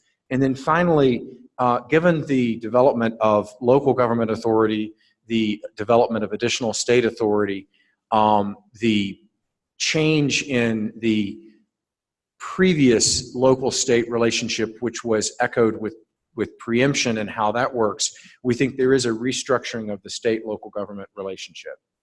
So I'm going to go into a slide for each of these. So here's mission change, and I'm going to skip the statute. We would have read it earlier. And then here's cumulative impacts. We are to evaluate and address cumulative impacts. And so so I have two slides. One is questions, and then one is potential new rules and practices. So here are some questions that we think echo out of mission change. How do we reorient our rules away from vertical well development framework to reflect the current exploration and production techniques? And again, our rules have been developed, and I think we have some of the rules that are more or newer, the LUMA and UMA rules that were developed post multi-well horizontal development. But many of our rules, as we look at them today, echo back to the days of vertical development. And so this is I think a fundamental question as we go about mission change and cumulative impacts and some of the other things that we're going to be doing. Secondly, how should exploration and production waste be managed in the state of Colorado? Another big question is how do we use our rules to better equip local first responders with information they need to respond to emergencies near and at oil and gas locations? And then a final question, and this is appropriate for our discussions on the West Slope, is how can or should we better address basin-specific operations while maintaining high standards for operations in the state? So this is not the be-all and end-all of mission change, but it is trying to start to dig down a little deeper into the rules that we have on the books now and how those rules need to be reoriented. And so we move from the questions to just some proposed new rules and practices. And again, I'll just sort of walk through this. I think this can help frame the stakeholder discussions and the information you're going to receive from the folks here on the West Slope. And then again, when we go to Boulder, and again, when we go to Greeley, and this can help you start to dive a little deeper into the work that we're going to be doing. So what are mission change potential new rules and practices? Require emergency response plans and tactical response plans upon permit filings. Historically, we have, to a certain extent, allowed local governments to be involved with that. I think there is still a vital role there. The emergency responders are the folks that are on the ground, but we have a mission to be protective of health, safety, welfare, and the environment. And we have expertise and scientific expertise at the commission that may be able to help frame some of this discussion. Commissioner Putnam, your discussion earlier today about the foams that we use, et cetera, I think that can be part of something that the commission can bring to the table. So incorporating, I'm just going to continue through this, incorporating new protections to apply to existing facilities. Facilities last a long time in the state of Colorado. How do we bring 181 into existing facility nomenclature, knowing that we need to be cognizant of permits that have been granted and the grandfathering sort of concept, but are there methods for us to address this sort of concept under a mission change perspective? Requiring takeaway capacity to minimize flaring and truck traffic. So pipelines. Pipelines is a good idea. It minimizes those issues. That is something we certainly should be looking at as we look at the rules that we're going to be developing. Improving mechanical integrity testing. That's something that Stuart and his group have focused in on. Reform spill reporting. We should look at what the reporting requirements are now, and should they be changed? Should they be reanalyzed under a 181 light? Evaluate best management practices in the context of multi-well horizontal developments.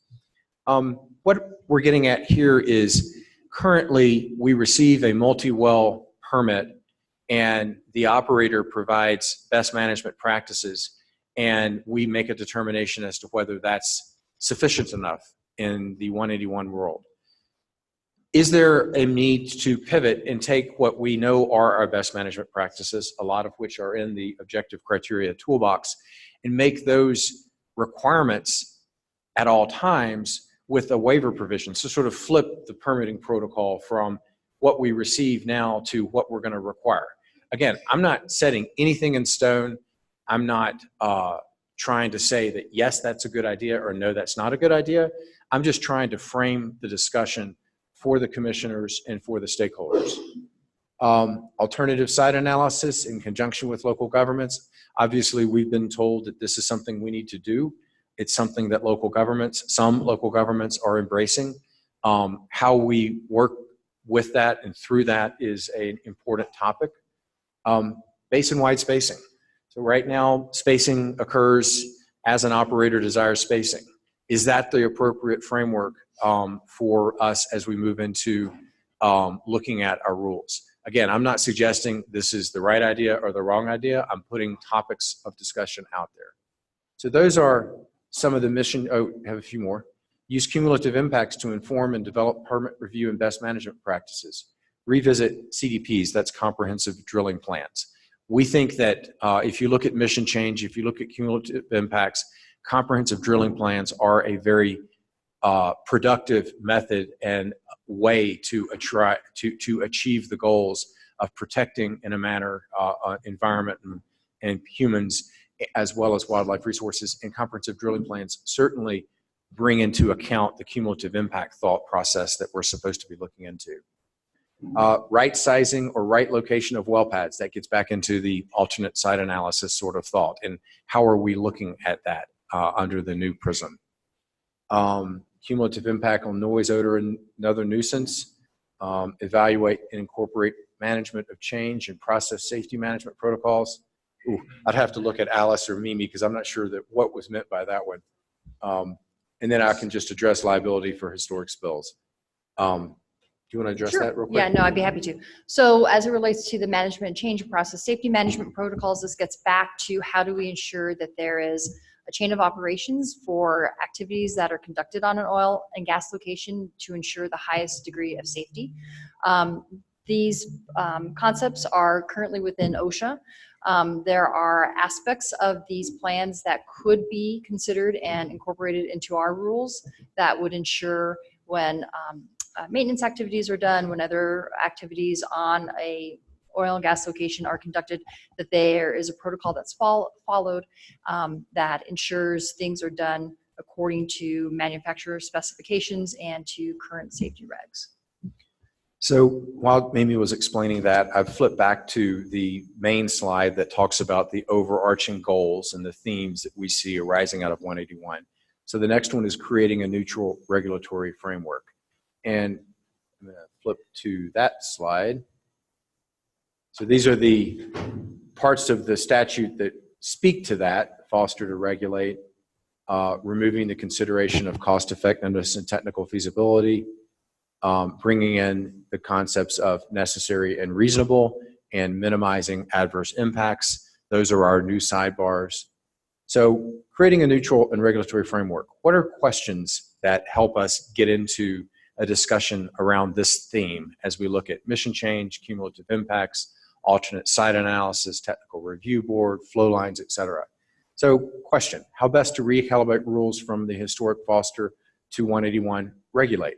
That's a big question, and we need to figure out how we can tackle that, and how we go about a rule book that is comprised of this many rules, and work through that and do it in a logical fashion so that we are biting off chunks that are digestible. I've had discussions with some stakeholders, and I think there's been one consistent theme is one way to do that maybe is to go series by series. So talk about the 300 series that talk about permits and look at that. And then a few weeks later, look at the 500 series that talk about standing and the process and procedures. That may be a way for us to get through mission change in a logical fashion. So again, second, how do we integrate, avoid, minimize, mitigate into the rules? And this is hand in hand with technical feasibility and cost effectiveness have been removed and reasonable and necessary are in. Again, under neutral regulatory framework, how can we open up the permitting process to allow for broader stakeholder involvement and input? Again, I'm not drawing a line that it needs to be fully open or it needs to be closed down.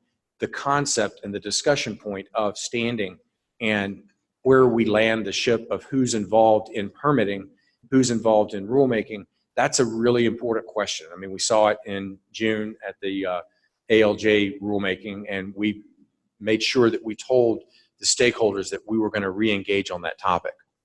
What is the appropriate permit lifespan to ensure that mineral estate development uses the current highest standards at all times?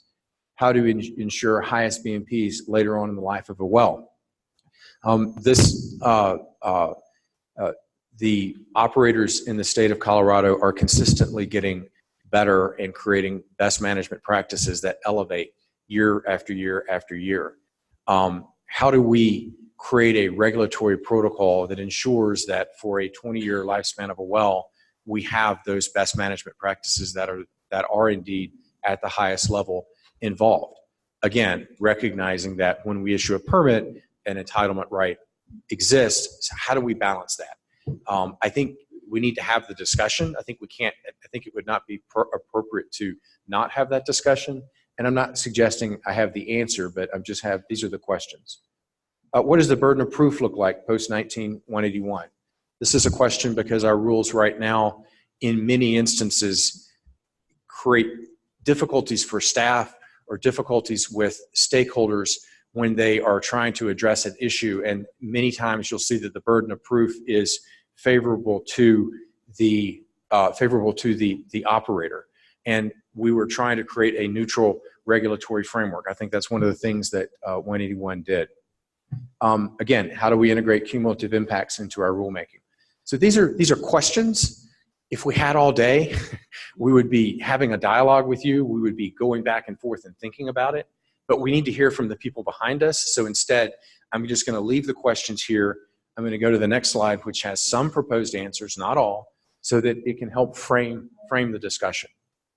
So potential new rules and practices for a neutral framework.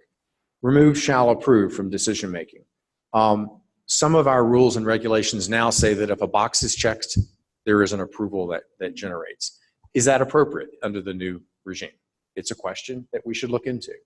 Remove technical feasibility and cost effectiveness. I've talked about this already. How do we define reasonable and necessary? How do we define avoid impacts that you can and minimize impacts that you cannot avoid? Those definitional processes are going to be really important to the rulemaking. In the legislative session, there was a lot of discussion around the words reasonable and necessary, and what does that mean? Well, we're going to get a chance to define that through the stakeholder process, and we're going to need to hear from all sides so that we're able to sort of land that ship. One aspect of the bill that has received a little less attention, but I think it's important, is that minerals left in the ground are no longer considered waste if necessary to protect health, safety, welfare of the environment, people, and wildlife resources. So how we weave that into our rules is a very, very important topic. And it also, I think, falls under the overarching goal of neutral regulatory framework. Again, some of these you'll see, they're in both buckets. So the mission change cumulative impact had, how do we reorient rules to horizontal development? That was in that bucket. It's also a neutral regulatory framework bucket. I think it satisfies both those goals. Rewrite standing rules, we've talked about that, and that's in both those buckets as well. Okay, so our third main goal, holistic decision making. Here's some questions around what we mean by that. And what this goal sort of gets at is we have historically looked at oil and gas development on a pad by pad basis. I think 181 is certainly informing us through cumulative impacts, through the mission change, that we need to be looking at a more comprehensive, holistic approach to oil and gas development. So here are some questions here. What additional information do we need to consider the context of the decision? So what is the upfront information that comes when someone comes in with permit? Again, looking at comprehensive drilling plans. How can we improve our current permit filing process for operators and stakeholders? We receive concerns that it's difficult to track through our process, and so we need to look at that. How do we adequately address regional differences? Again, a question appropriately posed here on the West Slope. How can we incorporate cumulative impact considerations into the permitting process? Again, you sort of see that one sort of showing up under all the goals that we've come up with. How can we increase the public's access to specific and regional oil and gas information? That's some OIT technical stuff, maybe not as much part of the rulemaking, but it's an important part of what we're trying to do. So again, we go from goal to questions to concepts, new rules and practices. So again, we see this comprehensive drilling permit application process poking its head up under holistic decision making, because I think that is an important goal here. Another idea. Right now, we look at a drilling and spacing unit application, and then we look at a pooling application, and then we look at a 2A application, and then we look at a 2 application. Should we dive into the concept of requiring all of those applications at the same time, or having one application? I'm not suggesting that's the right answer. I'm just suggesting that deserves attention and scrutiny as we look through this goal-oriented approach to what 181 is telling us. Increased number of local public forums. Right now, we have them only in certain instances. It's a tool that brings more people into the process. We should look into, do we change that? Do we make it more available? Do we use Rule 508 in local public forums more broadly? Identify denial criteria based on long-term impact on public health, safety, welfare, and the environment. So the statute specifically provides to the Oil and Gas Commission that a conditional approval or denial based upon protection of public health, safety, welfare, and the environment and wildlife resources does not constitute waste. That is a game changer. We have in the past not approved oil and gas wells, but they generally go into you go back into the hopper and see if you can make it work better. The statute's telling us that conditional approvals or denials may not be waste. And so we need to look at that. We need to embrace that. We need to figure out what does that mean and what do our rules look like under that context that we've been provided by the statute. Require oil and gas location permit to include facility layout and as-built drawings. That's a little easier when re-examine nuisance rules and definitions in relation to cumulative impact. When there's a whole bunch of multi-well pads near people, should we be looking at that? That gets into the cumulative impacts aspect. So I think a last goal is that 181 is providing us with the tool to take this commission, and one of my earlier slides that I skipped over showed that from 2007 until last year, we've done like 12 or 15 rulemakings.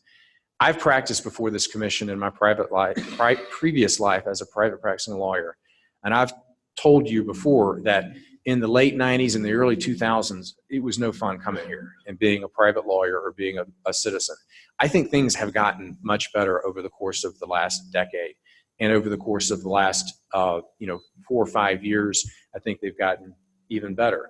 But 181 is a change, and it provides us with the opportunity to be even better in terms of being a trusted regulatory agency that all stakeholders can trust, that operators can trust, that community members can trust, that local governments can come to and use us as a trusted partner in terms of how we're going about our work and as terms of how local governments are going about their work as they work with their new authority. So again, what are the goals under building trust, or what are concepts? Redefining waste, codify the right to approve or deny, provide hand to local governments as they do siting, so we can do that. Avoid, minimize, mitigate. We need to define that. Cumulative impacts, I think, finds its way under the broad theme of trust. The professional commission. Your jobs will be done before you know it, because you've got a lot to do in a short time to get it done. And then we'll have a professional commission. We need to be thinking about the pivot toward a professional commission as we do all of our rulemakings, because they're going to be the ones that are going to be implementing and acting upon these rules over the course of the next years, as we've got a new professional commission. Have to get this done quickly. Well, I think it is, yes, to a certain extent, but I think it also is going to be a year by year building upon that. Multi-agency role in oversight and regulation. Commissioner Putnam, this gets into the working with CDPHE and AQCC and lining up what you do, what your shop does, what our shop does, working together. I think it gets into the enforcement thing that we were just talking about. I think there are many different facets of that sort of thing that we need to work together on. And I will turn to Alice Cosgrove, who's sitting here on my left, and I can't remember if she was here at our last meeting, but Alice is a special projects person that we just brought on board, has a great resume in terms of critical thinking, and not only is she going to be one of my right hands in helping us with rulemaking, but we're going to assign her to AQCC. So you have Sean assigned to us. Well, this is our Sean assigned right back. So we're excited about that. So here we are, continuing to build trust. Here are the statutory sites on waste. Continuing to build trust, establishing the commission, avoid, minimize, and mitigate. Continuing to build trust. How does an improved notice process look like? How can we harness new technology to increase access to data? How can we increase access to the commission information in a way that's useful, meaningful to the public? Transparency in our rulemaking, transparency in our permitting, ensure meaningful access to flow line data. These are all questions around this broad theme of trust that I think is one of the things 181 is telling us we should be focused on. And then again, potential rules, potential practices. We've heard already about an ombudsman person for communities. I think that's a good idea that has great traction. And I don't know if it's necessarily a rulemaking, but it's a good idea that the commission should focus in on. Reform local government outreach and designee program. Again, that falls under this trust category, as well as the restructure state-local relationship. I'm going to skip through, but here are the other things. This will all be on our website for people to look at, because I want to get to the last one and then try to get us back on track. So the last big goal I see from 181 is restructuring the state-local relationship. Here's the technical review board, incorporating local government siting into our processes. Drilling and spacing units talks about local siting on the third clause there. Cumulative impacts, I think, gets to state-local relationship.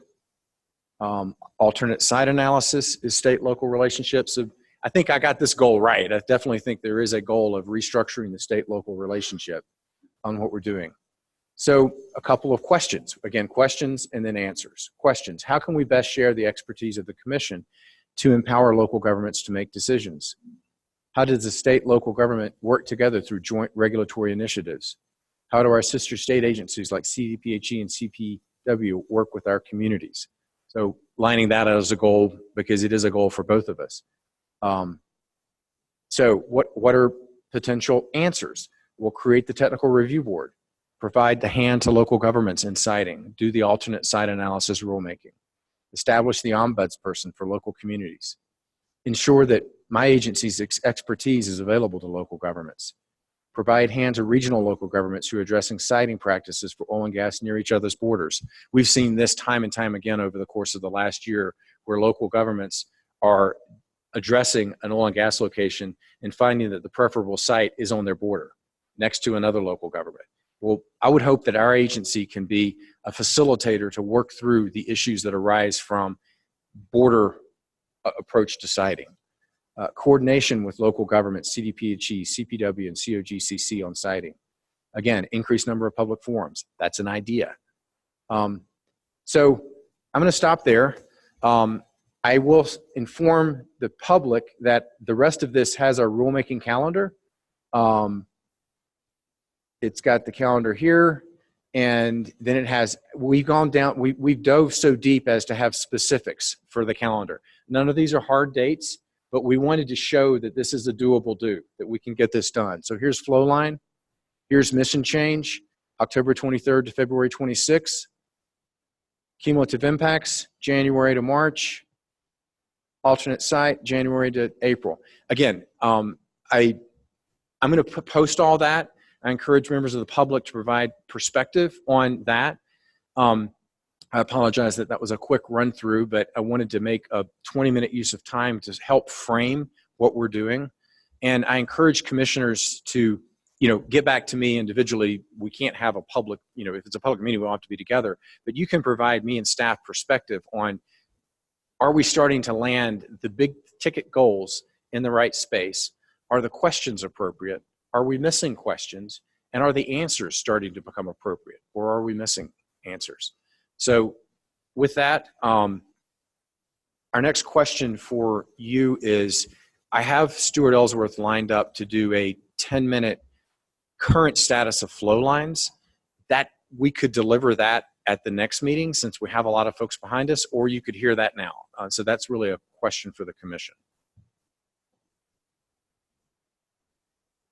I think what I'd like to do is just ask the commissioners I'm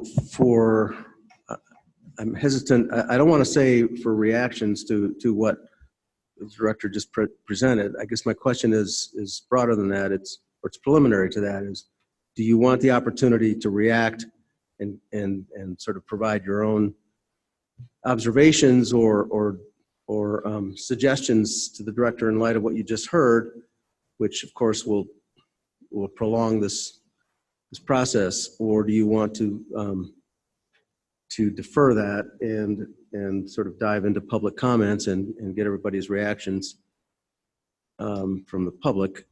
Commissioner Overturf. I would just say that for me individually, I feel comfortable and I think it would be a better use of our time for us to respond to what's been presented here by staff individually. So I think if each commissioner individually wants to set up time to provide feedback to either the director or to other members of his staff, that's a way for us to provide some feedback that doesn't necessarily require convening and noticing of another public meeting, so long as we do that on an individual basis. And he can take that into account when he proceeds. Commissioner Hahn. Commissioner Boygan, I would agree with Commissioner Overturf, and also I would like to hear Stuart Ellsworth's presentation now and then get into public comment.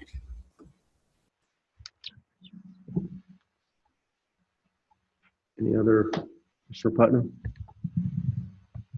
Thank you, Chairman Boygan. I'd just like to echo Commissioner Hahn's notion about the flow line. I think given that we're asking the public to respond to that as one of the agenda items, having something to aim at would be helpful for them and for us. So I think it'd be good to make that small investment of time.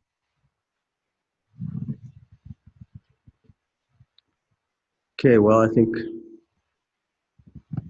the sense is to hear Mr. Ellsworth's presentation and for commissioners to get back to the director individually with comments. Very good. We'll bring, could I ask Stuart Ellsworth to the stand?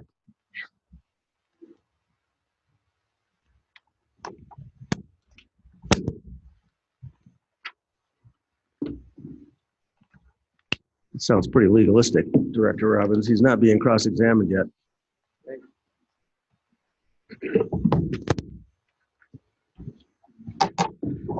Well, thank you. I do understand that you're a little behind in the schedule, so I do have a little handout for you. I'll skip a few slides and try to be brief. But really, before I start, I want to make sure that I thank Director Robbins for his kind words earlier today. I've enjoyed my and have found it very fulfilling, my work here at the Commission. It's been an honor to represent Colorado in many ways. I was a participant in the EPA's hydraulic fracturing study. As an example, I want to give kind of a reference to that. I remember Dave Andrews and I were in Dallas, and it was a very awkward scenario in that we were in a room a little bit smaller than this one with many, many states there. And EPA would ask a question: do you review adjacent wells? I raised my hand and I described our adjacent wellbore policy review. They asked us if we sample water wells. I raised my hand and said, yes, we sample adjacent surrounding water wells. This process went on, and eventually I got self-conscious because I kept answering every one of their questions. I stopped answering questions. And Dave Andrews, when they would ask another question, looked at me very oddly. Why aren't you answering again? Kicking me under the table to respond. I felt like a small elementary child trying to be the teacher's pet, because every time they answered a question, we had some kind of rule related to that. That's my example of how Colorado rules, and I've been so proud to represent them in various meetings around the country. And I went to Australia one time and represented them. And it was very interesting to see how strong our rules really are. And I know you guys are chartered to make those a little bit stronger. I wish you well in that. And I think, again, this will be another example of how Colorado's rules are not only the strongest in the country, but the strongest internationally. And so you've got a big challenge. And so I encourage you in all that. But sorry to belabor that, but I want to thank you for the opportunity of working for Colorado. With that, flow line rules, what I want to do is just give you a little bit of background.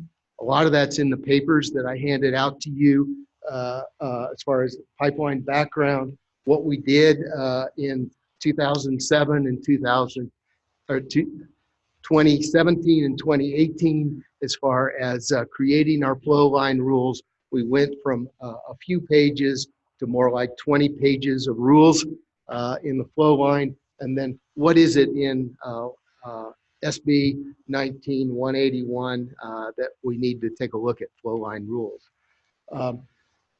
I'll go through the background very, very quickly, but in the regulatory world of flow lines, there are federal rules, there are state rules, there are COGCC rules, and there are regulations within the local governments as far as CDPHE.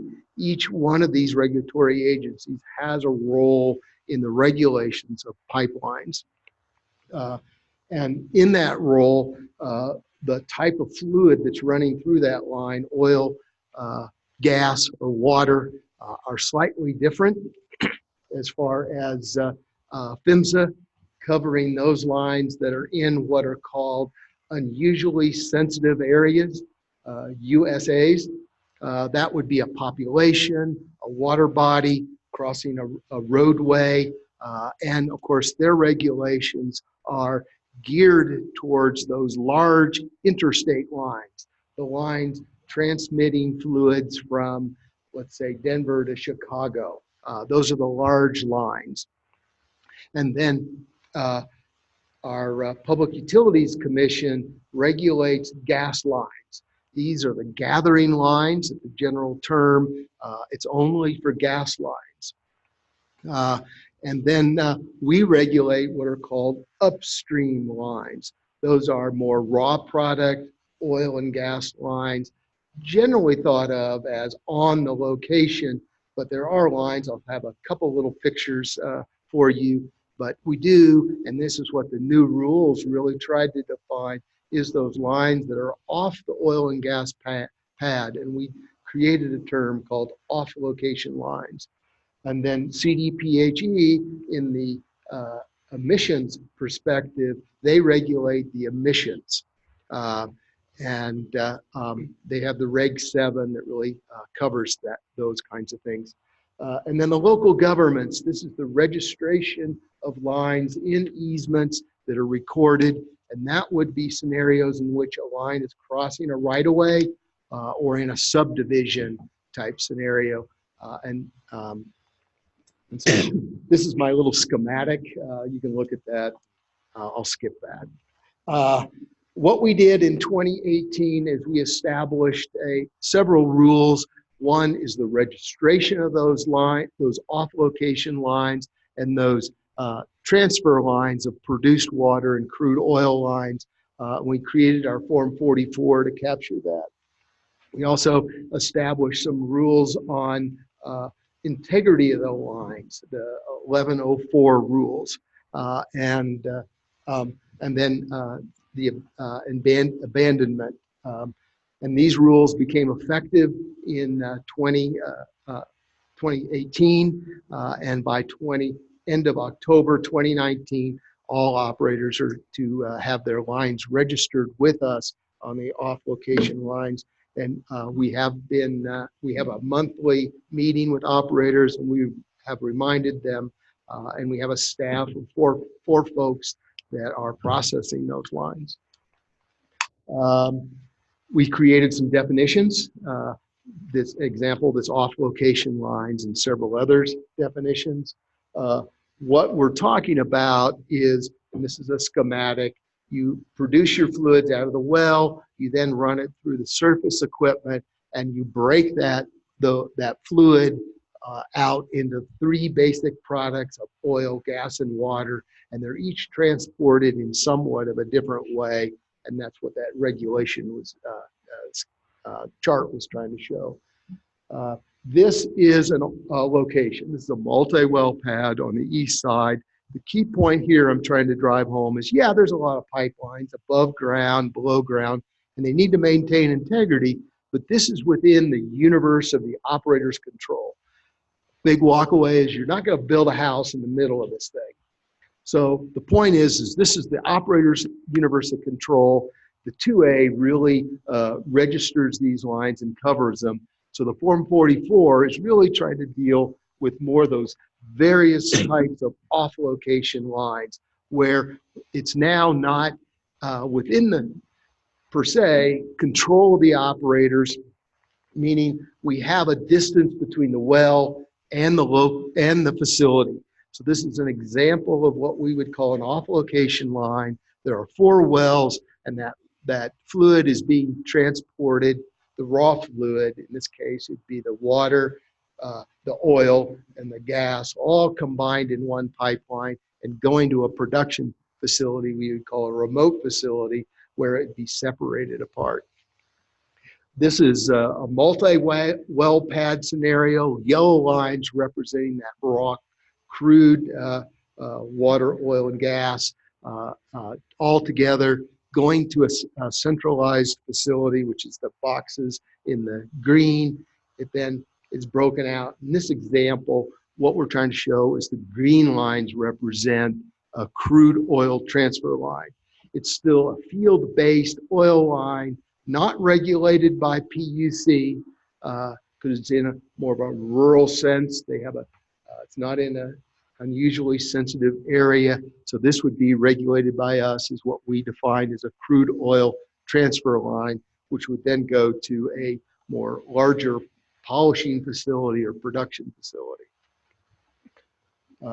In water, we have kind of the same thing where we have a water distribution. This is particularly in the case of coal bed methane, where they produce a lot of water. This would be in the San Juan Basin near Durango, or Raton Basin in Trinidad, where they produce a lot of water. They have pipelines. COGCC would be the regulatory agency of that, because that is produced water, which is an exploration and production waste. They also have those here, where they have a large volume of water. They're moving around the basin. Your field trip tomorrow, you might see that. And so we want those registered with us. And what also shows here is an example of what we called a geodatabase. So a GIS system you would place on a map. And so one of the things is we created the 1102 series that talked a lot about construction of these pipelines. One of the things we did, I think I showed you, or Mark Slagenhoff may have showed you, some of the statistical data that we have been working, where we take a look at our data, we can draw from it various root causes of how these things. One of the things we saw is that when you construct these lines in the bedding, it's real important to make sure you have good bedding. When you have a synthetic line, a poly line, it needs to have an integral part of its construction is the bedding. You need to get that bedding material halfway up the spring line or the center of the pipe so that it adds structural strength to that pipe. Some of the root causes, they didn't construct the line with good bedding. You can get a linear crack along the at that spring line point. And so we saw a few spills related to that. We also saw spills related to placement of angular rocks that scratch. If you have a steel line, you might put a synthetic coating on the outside for corrosion resistance. We saw failures where you scratched that coating. What happens in a corrosion scenario, that scratch then becomes a weak a spot in which corrosion will occur at a higher rate. So construction and how you're constructing these lines is important. So we put that in there. We enhanced our 800 series, our one call or call before you dig for tier 1. In our integrity, we added a multiple ways you can do integrity testing.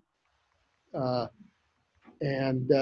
a little chart that's in your book about different monitoring that was placed in. One of the scenarios when we did the rulemaking was what's called AVO, audio, visual, and olfactory type inspections.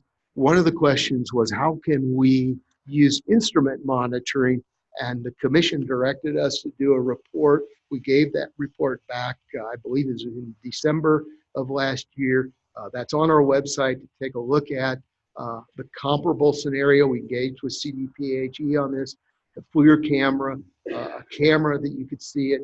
One of the things about that camera is it has an infrared. So the produced fluids are particularly hot or warm, and when you have a temperature difference between the produced fluid and the ambient temperature, it's very easy to see that that emissions release.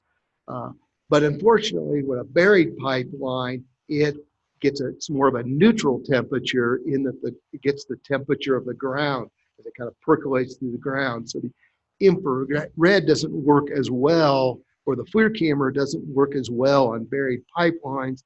And this is where the laser camera or the laser instrument works much better. It can be tuned directly for methane, and you can better see it on that instrument. Our abandonment rules, we really tried to enhance that, mostly from the perspective of if you have not fully abandoned that line, meaning you've cut the riser is that element of the pipe that comes up out of the ground, rises out of the ground.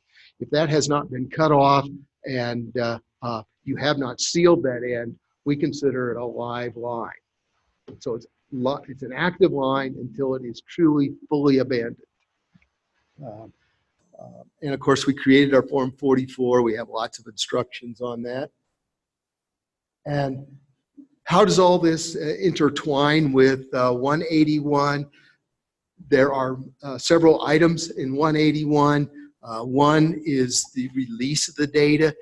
Right now, all flow line data is releasable except that GIS database where that is held somewhat confidential in that the local government can, the way the rule reads right now is a local government can ask for that data and then we will release it to them.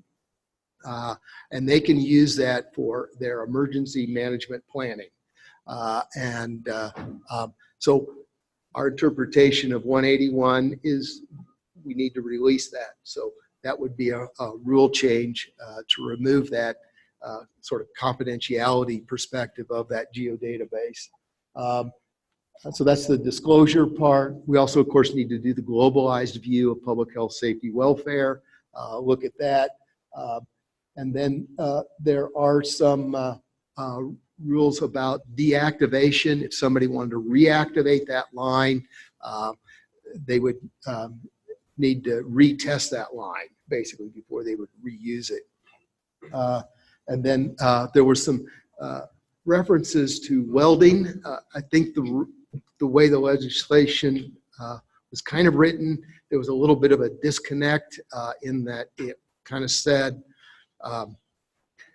is my interpretation, I think there's a little bit of a disconnect that they put the welding criteria under the well integrity section. I think they really meant that to be pipeline because there's really only one weld on most wellheads, and that's the flange on the surface casing. So I think they meant it more directed towards pipeline welding, which steel pipes are welded, and they're asking for non-destructive testing, which is basically an X-ray testing. And we actually kind of have, and then the certification of those welders, which we already have in our rules, but they've asked for a specific certification, and that's probably what we would add. So sorry if I went or spoke really fast, but I tried to, and hopefully the summary. So there you go. Happy to take questions. Thank you, Mr. Ellsworth. If there was ever a doubt about the institutionalized history and knowledge and expertise that we're going to be losing when Mr. Ellsworth retires, those doubts should have been put to rest by that quick presentation, which is only a fraction of the work that you've been involved with and what you bring to us. So really appreciate that quick tutorial. Commissioners, I don't think the plan was to have detailed discussion of his presentation, but if somebody would like to comment, now would be the time, I guess. Commissioner Hahn? Could I just ask two quick questions of Stuart, please? You're talking about the 2018 flow line rules, and then you mentioned that by October 2019, all lines must be registered. That's with the COGCC? Yes, ma'am. Okay. And then on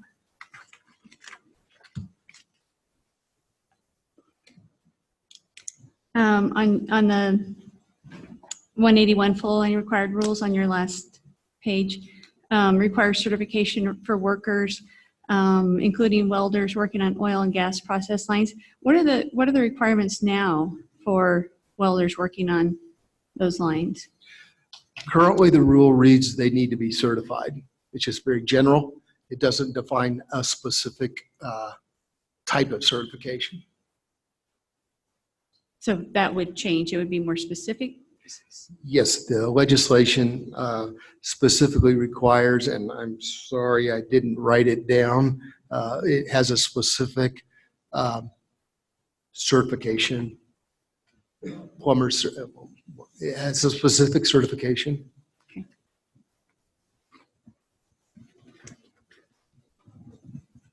Okay.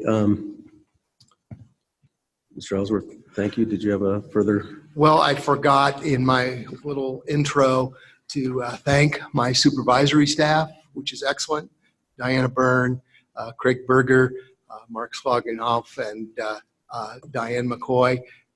Any successes I have is directly related to the COGC staff that I've been working with. Thank you. So, commissioners, the schedule calls for about an hour of public comments and then a lunch break, and then specific public comments on specific subjects. We can do this in a variety of ways. we can begin the public comment, we can break, and then continue public comments. We can continue public comments, we can eat lunch during public comments, which would inflict our personal eating habits on everybody, but it would be a way to make up some of the lost time. I don't have a sense of how long the public comment, I mean, we allocated an hour. According to the signups, we would probably be well over the hour. And then we have several hours allocated for comments on specific items. So what are the commissioner's preferences in terms of how to proceed from here? My own suggestion would be that we begin public comment and take that for at least a half an hour, if not longer, and then have a quick break for lunch, continue with public comment, but happy to take suggestions. Commissioner Hahn? Would anybody be offended if we ate while we listened to public comment? That is an option. Mr. Messer? I would concur that eating while we take public comments would gain some time here. Bearing in mind that people have cell phone cameras and so forth. It's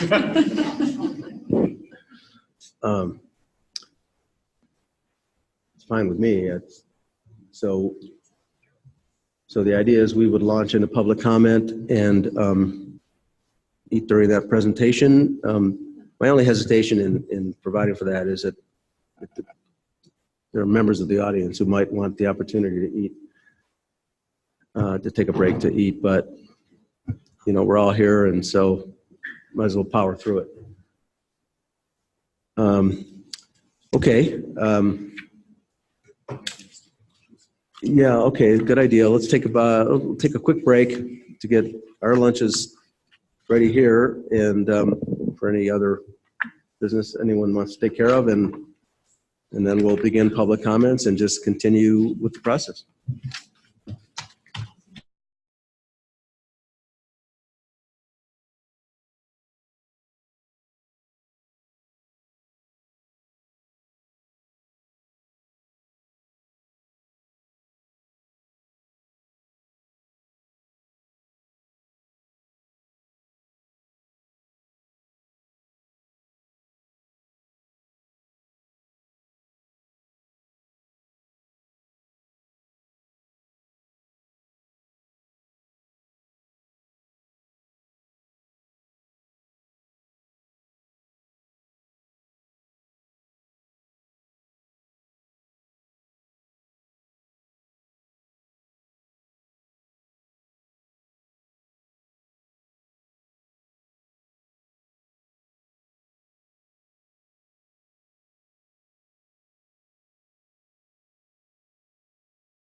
Okay, we're gonna get started.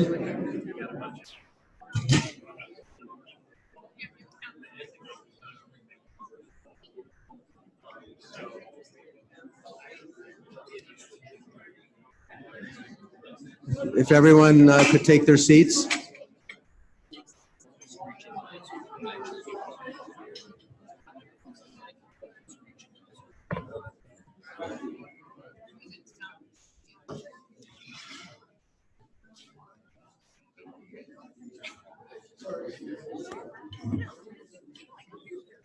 And for all of us who are going to be eating through this process, I'll repeat the admonition that my former law partner used to use in these circumstances. Please continue eating as quietly as your personal habits will permit. We will welcome public comments. I want to make a couple of quick comments about that. We'd like to encourage everybody to avoid repetitive comments. And so if you agree with comments of a previous person, it'd be great for you to say that and perhaps shorten your own comments in the interest of time. And also, we've noticed that several folks are signed up to comment on all subject matters, all the rules, as well as the general session. And again, we would encourage you not to be repetitive.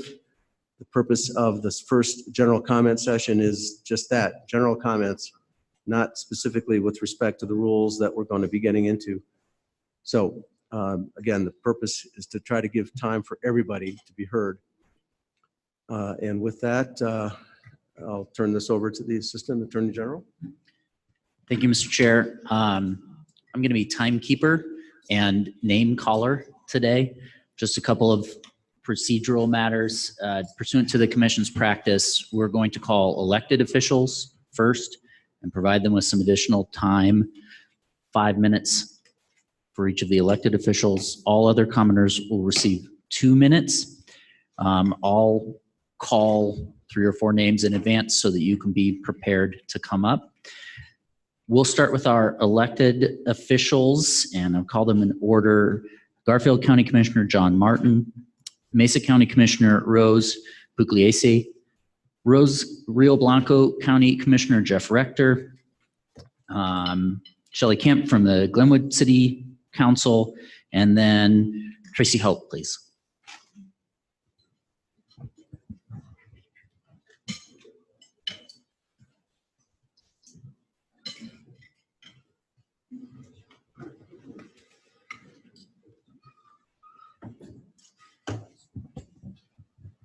Whenever you're ready. Thank you very much. John Martin, Garfield County Commissioner. Can you hit the button on your 23 years. You were red, now you're green. John Martin, Garfield County Commissioner. No, it was Okay. Is everybody's hearing aids on? All right, here we go. If you can't hear me, leave the room. First of all, welcome to Garfield County. Hope that your trip was okay. I know CDOT is still working on Glenwood Canyon. Sorry for all the ruts, but they will get them done in the next 3 or 4 years. They start repaving next year. First of all, Garfield County has had a long and very productive and positive relationship with the Oil and Gas Conservation Commission since its inception for the last 23 years that I know of. We have attended every rulemaking and given positive and also hopefully helpful hints on where rules and regulations should go. And Garfield County has also had a long and again a positive relationship with the energy industry. And land use, development and protection of the public health, safety, environment, welfare, and wildlife is what Garfield County does and has been doing for as long as I've been here. An example of that is the millions of dollars that we have spent on the most rigorous and most scientific air monitoring study in reference to oil and gas ever done in the state of Colorado. And those examples are being used, and we also, again, partnered with Colorado State University, and those items are available. And we also have the most rigorous everyday air monitoring going on since 2008. 5 different sites, mobile sites, even before the state of Colorado had a mobile site. And we wanted to know what was in our air. And we know what's in our air. And we share that on a daily basis. We post all of the results. And we monitor for 90 plus VOCs. And what you need to ask, how many does the Department of Health monitor?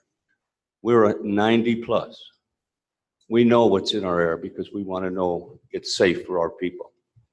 And we have better air now with 11,000 active wells than we did in 2008 with 6,000 active wells. And you have to ask yourself why. It's because of the involvement of the county, the industry, and our citizens being involved. Another example of the welfare of the wildlife is our deep involvement of the sagegrass issue. We need to take care of our wildlife, and we do. Garfield County has been one of the first counties ever to have a full-time LGD. It used to be just a mail slot that people got to have notification. We didn't think that was right. We felt that they needed to be active. We also created a platform for our citizens, the industry, school boards, special districts, municipalities. It's called the Energy Advisory Board. They meet monthly, and their task is to go ahead and identify issues, troubles, educate others, listen to each other, and have a platform to resolve and to be advisory to the Board of County Commissioners in reference to rules, regulations in the oil and gas industry. We also fund and support a 24-hour hotline free of charge to the citizens to report any violation or any complaint about oil and gas regulations or the application thereof. And for these reasons and many others unnamed, we hope that this commission will not seek a single way of doing business, a one-size-fits-all in the upcoming rules and regulations. You have to also understand that there are scientific data and reasonable approaches that different rules will give the same protection to our citizens in the different basins. We need to make sure that we divide the urban versus rural issues as well as the wet gas and oil development versus the dry gas development on the western slope. Hopefully you will be able to keep an open mind, and we will offer all our expertise and also our experience. We thank you for your time.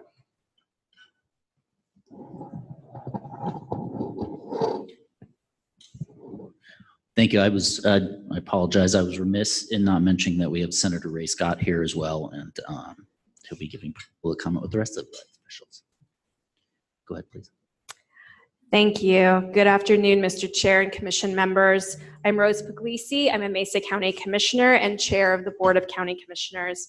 I thank you for the opportunity to speak to you today about the rulemaking process, not only as a county commissioner, but also as a mother of 2 young children who I'm raising in Mesa County. And from that perspective, we all want clean air and we all want clean water for our families and for our constituents. We also want the good paying jobs in our communities that the oil and gas industry brings. We can have both a healthy environment and energy jobs.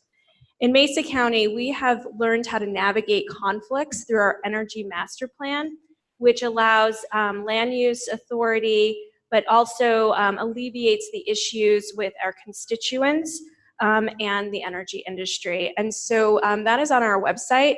And I strongly encourage members of this commission to take a look at our energy master plan and see how you can alleviate conflicts when it comes to land use and energy development in a county. As you wade through the rulemaking process, there is a fine line between helping people find common ground and finding excuses to delay the approval of permits. If the evaluation of alternatives never ends, a final decision is never made, and permits are never approved, drilling will not occur in our counties.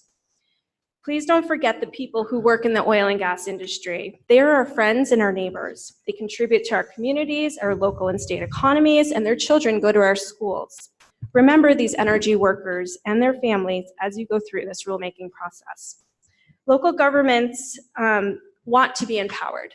One of the slides that Executive Director Robbins had was talking about empowering local governments. Well, we will take that empowerment, and we would love to have that empowerment.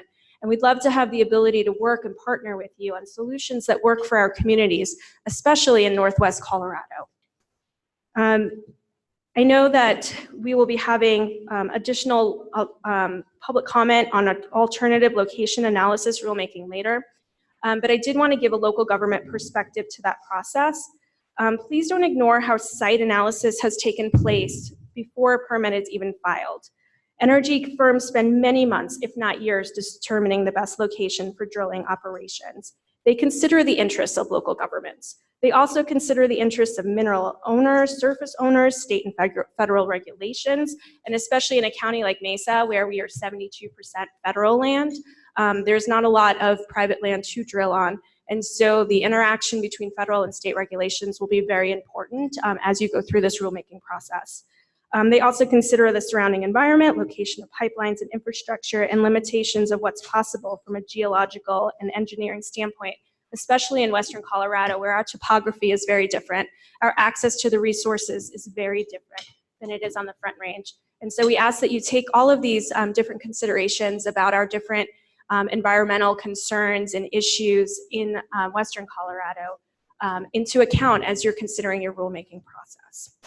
The industry is tightly regulated from all levels of government, and we want to make sure that we can continue to have conversations and negotiations with the energy industry and stakeholders in our communities. We thank you so much for the opportunity to share some of our thoughts, and we look forward to engaging with you further and partnering with you through this process. Thank you very much. Commission, thank you for hearing me today. My name is Jeff Rector, and I'm a commissioner from Rio Blanco County. I've lived in Rio Blanco County for 54 years. I've played in the energy industry for 35 of those 54 years. I applaud COGA for what they've done for the energy industry in Western Colorado. I've watched firsthand of drilled wells that completed them to laid flow lines, land pipelines.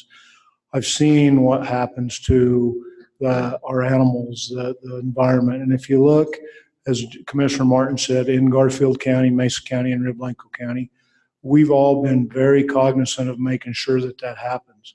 We've tried to figure out how we all work together to achieve the same goal. Rio Blanco County is a little different than Garfield and Mesa. We're a much more rural county. We have 6,000 people. Industry is our primary focus. It pays for our schools, our hospitals, our roads, all of our special services. And we're a dry gas market over here. We're not a wet gas. So basically, a lot of the stuff that's in Senate Bill 181 if you read a lot of the programs in there, it's all about oil. It's a way different program on the west side of the hill than it is on the east side of the hill. We don't have people living right next to that stuff. So I applaud your guys' effort of giving us the opportunity to be part of this rulemaking process. And I hope that you take a lot of the information from a lot of really valuable people and people that really understand this industry on this side of the mountain to heart. And thank you.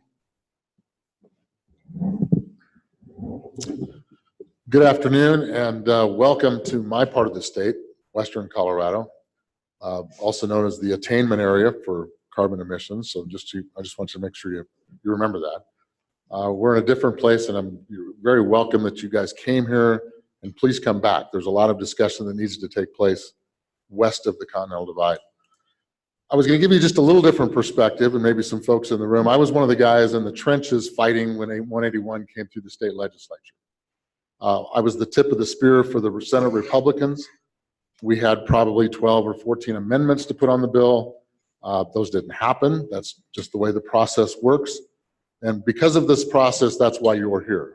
You're a different commission than we've had in the past, but welcome, and you've got a lot of hard work to do, and it's going to be very, very difficult work. I think one thing that's incredibly important to point out is when these discussions were going on, when I sat in the office of our majority leader as he was negotiating issues with our governor and possibly Director Robbins, that we understood that there was a difference between East and West. We understood, and it was discussed openly in our hearings and our floor work in the Senate, that this bill was about what was happening on the Front Range of Colorado. We get that. We understood that. We knew there were some difficulties over there, and it was really starting to get this clash of humans and development were hitting head on. Tough problems to deal with, and we get that. But as soon as you step across the Great Continental Divide, it's a different world over here. And I think you're going to see that tomorrow. I understand you're going on some type of a tour, and you all are going to see something completely different than what you've been told or heard about and seen in eastern Colorado. What does that really mean?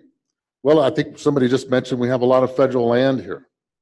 So now you have two dynamics coming together. You've got federal regulation and you've got what you want to do and what you've been charged to do in 181. Are those going to hit head on and clash? I watched the presentation earlier. There was not one mention that I recall, and correct me if I'm wrong, about federal land. Not one mention, not one slide showed federal land or BLM or U.S. Forest Service. Those are things you're going to have to deal with. In the past, there has been a joint effort between those agencies to work together, and you guys have done a really, really good job through COGCC in the past. But now with the dynamics changing in 181, things could be just a little bit different. We all know that you're on about a 5-month now kind of lifeline with an MOU with the BLM. You know, how are you going to resolve all those things and get enough regulations in place to satisfy what the BLM is going to require? As you know, they have a very specific and hard group of regulations of their own. And those have been meshed together pretty well in the last 10 years. But in today's environment, with today's new laws that have been passed, how are you going to make that work? I would suggest you're going to have to look at Western Colorado differently than Eastern Colorado. There's different issues, different problems, and you'll see clearly tomorrow the differences. And that's really, really good. So when I think you've got to start thinking about is what are we going to do with 181 as it relates to federal land? How can you work with the BLM? So we've got a clash going on here between federal energy policy and state energy policy. And it is dramatically different. We know that. We definitely know that. So how is that going to mesh? It's going to be tricky for you all. And my hat's off to you. You're going to have some really, really tough work to go to satisfy the federal requirements. I hope you guys can figure that out. I really do. Because we don't need to have a separation of where we have one set of group inspecting wells and then another. So it's going to be kind of an interesting mix and a dynamic. I think reasonability, as the director mentioned, was a very difficult fight, but we got through that. We had some other things we'd asked for in the bill and we were not able to get there. I think that's about the one that we did. And with that, that was important, very important. We did ask for some other things, as everybody knows, because we needed that reasonability. We have to be reasonable about our decisions. We just have to. I would argue that we need some of the financial issues discussed as well, along with the reasonability of a particular regulation. But we thank you so much for what you're about to do. You're on an adventure, I guess I should say. It's not going to be easy. It's going to be tough. And anything we can do, I can do, reach out to me. I'm glad to answer any questions I can at any time. We're not going to try to oppose you. We want to help you. So let's form a team and let's get this done right. Thank you. Thank you.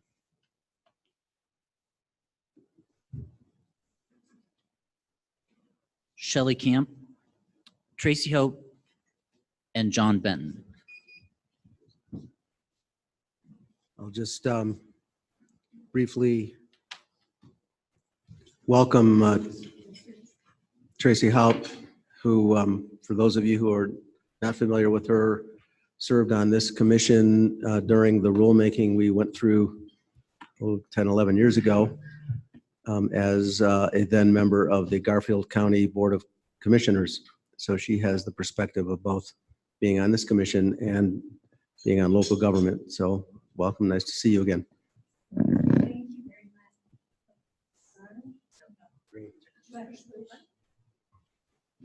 Okay, thank you. Thank you so much for that introduction.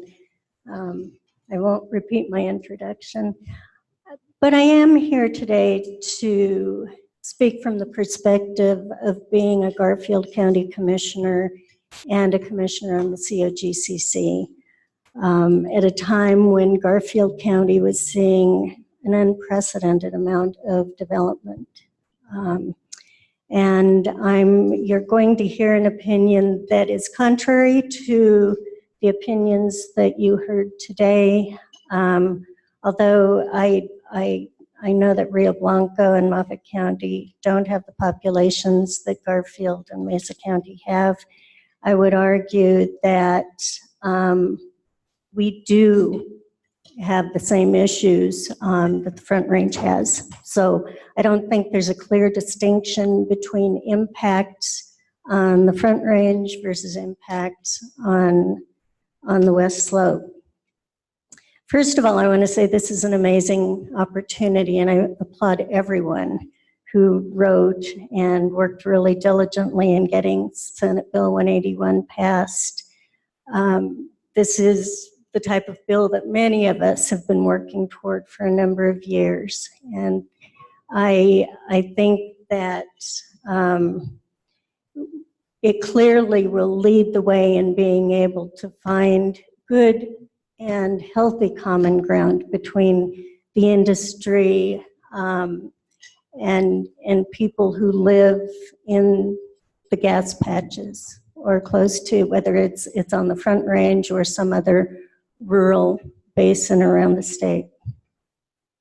I assure you that the rules you will eventually approve as a result of Senate Bill 181 are pertinent to every basin in Colorado. Granted, rural Colorado has a much lower population base than counties and municipalities on the Front Range, but our residents will be inequitably impacted if the new rules are not mandated across the state without exception.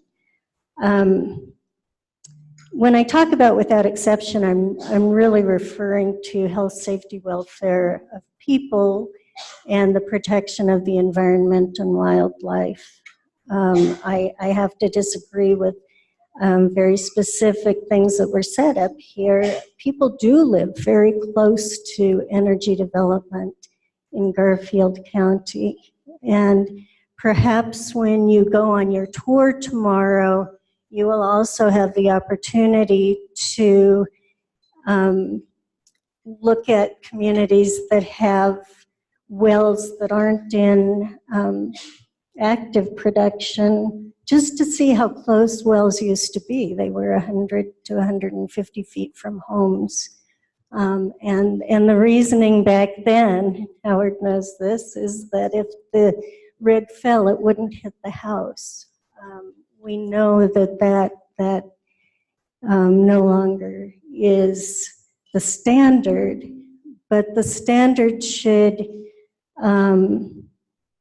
be as same for setbacks in rural areas as it is for urban areas, because people are people. They live in homes and experience the same type of activity when there's oil and gas development in their neighborhood. It's my opinion that the impacts I have seen from oil and gas development to people in the environment do not vary significantly in each basin. For example, the Front Range is experiencing what Garfield County and other rural counties have encountered as well, including fires on pads, explosions, poor air and water quality, noise and light pollution, illnesses that have been diagnosed with a connection to oil and gas development, and extremely tragically deaths of employees on well sites. I do recognize that because of the unique geology of each basin, there are times when a one-size-fits-all approach does not work as well. But in the case of the rulemaking pertaining to the health, safety, and welfare of people, as well as the environment and wildlife, I believe that it is the best approach. Thank you for your time, and thank you for serving. This is tremendous. Again, thank you for being here. My name is Shelley Kaup. I'm Mayor Pro Tem of Glenwood Springs, and I didn't bring a prepared statement today, but I just came to speak to the interests of a small city on the western slope in our rural area here.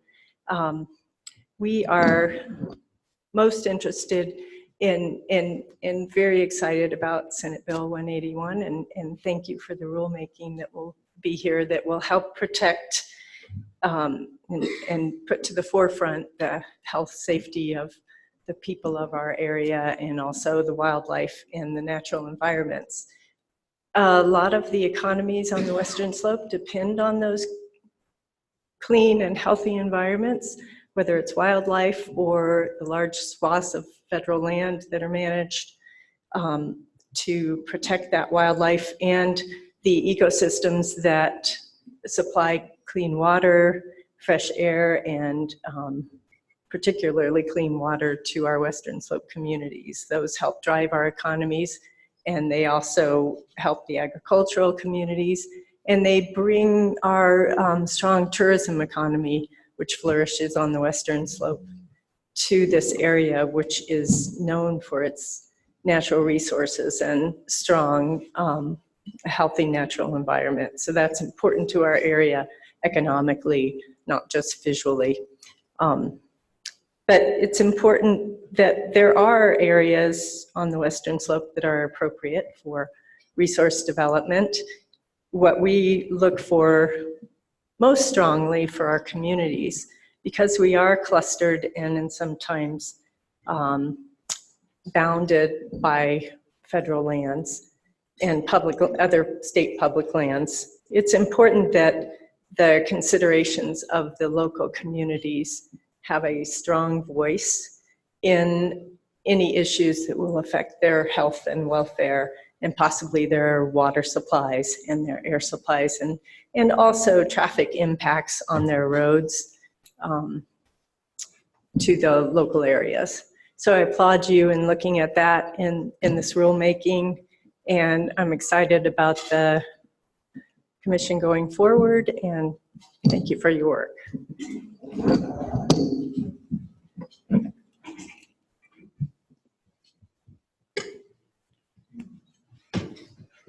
Are there any other elected officials that would like to speak before we move to general public comment?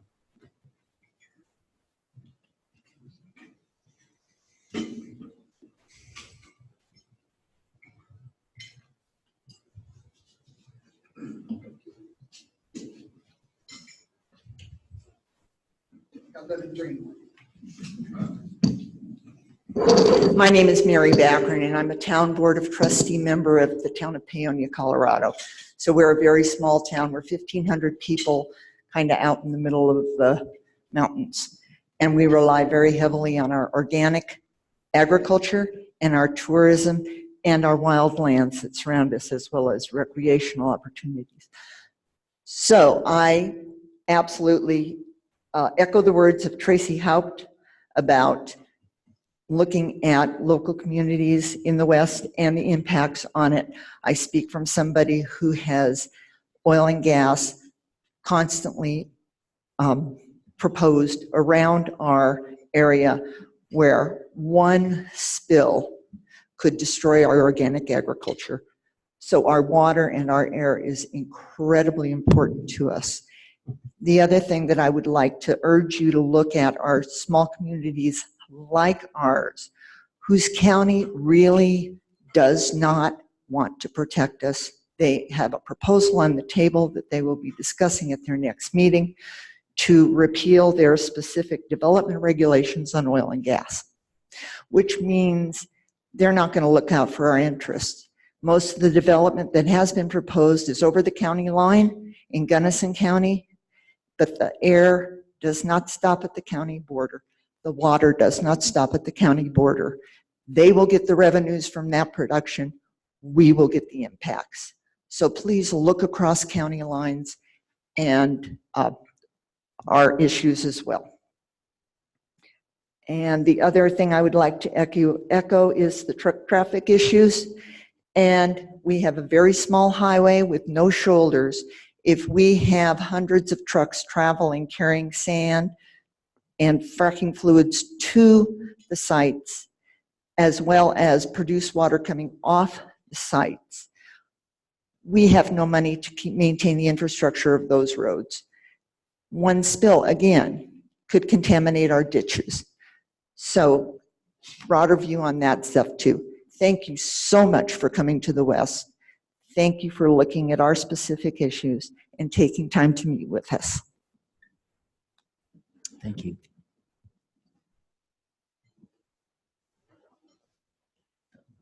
One second while I change the time from 5 minutes to 2 minutes. We're going to move to the general public comment now. Each commenter will receive 2 minutes. I'll hold up a sign when you have 30 seconds left in your comment. Before we do that, I want to check that John Benton isn't in the audience. Okay.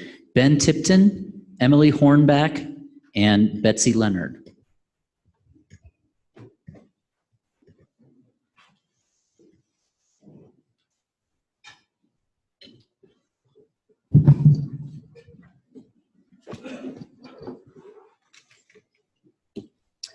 Please introduce yourself before you start. My name is Ben Tipton. I live in Battlement Mesa, Colorado. Thank you for being here. Reason I'm here is because I worked in the city of Glenwood here for 35 years. I was a senior operator in the wastewater treatment facility. I was here at the same time that Commissioner John Martin was a police officer, and he'll tell you we're still under recovery, so we'll get through it though. But anyway, I want to talk about the extraction of gas and wastewater.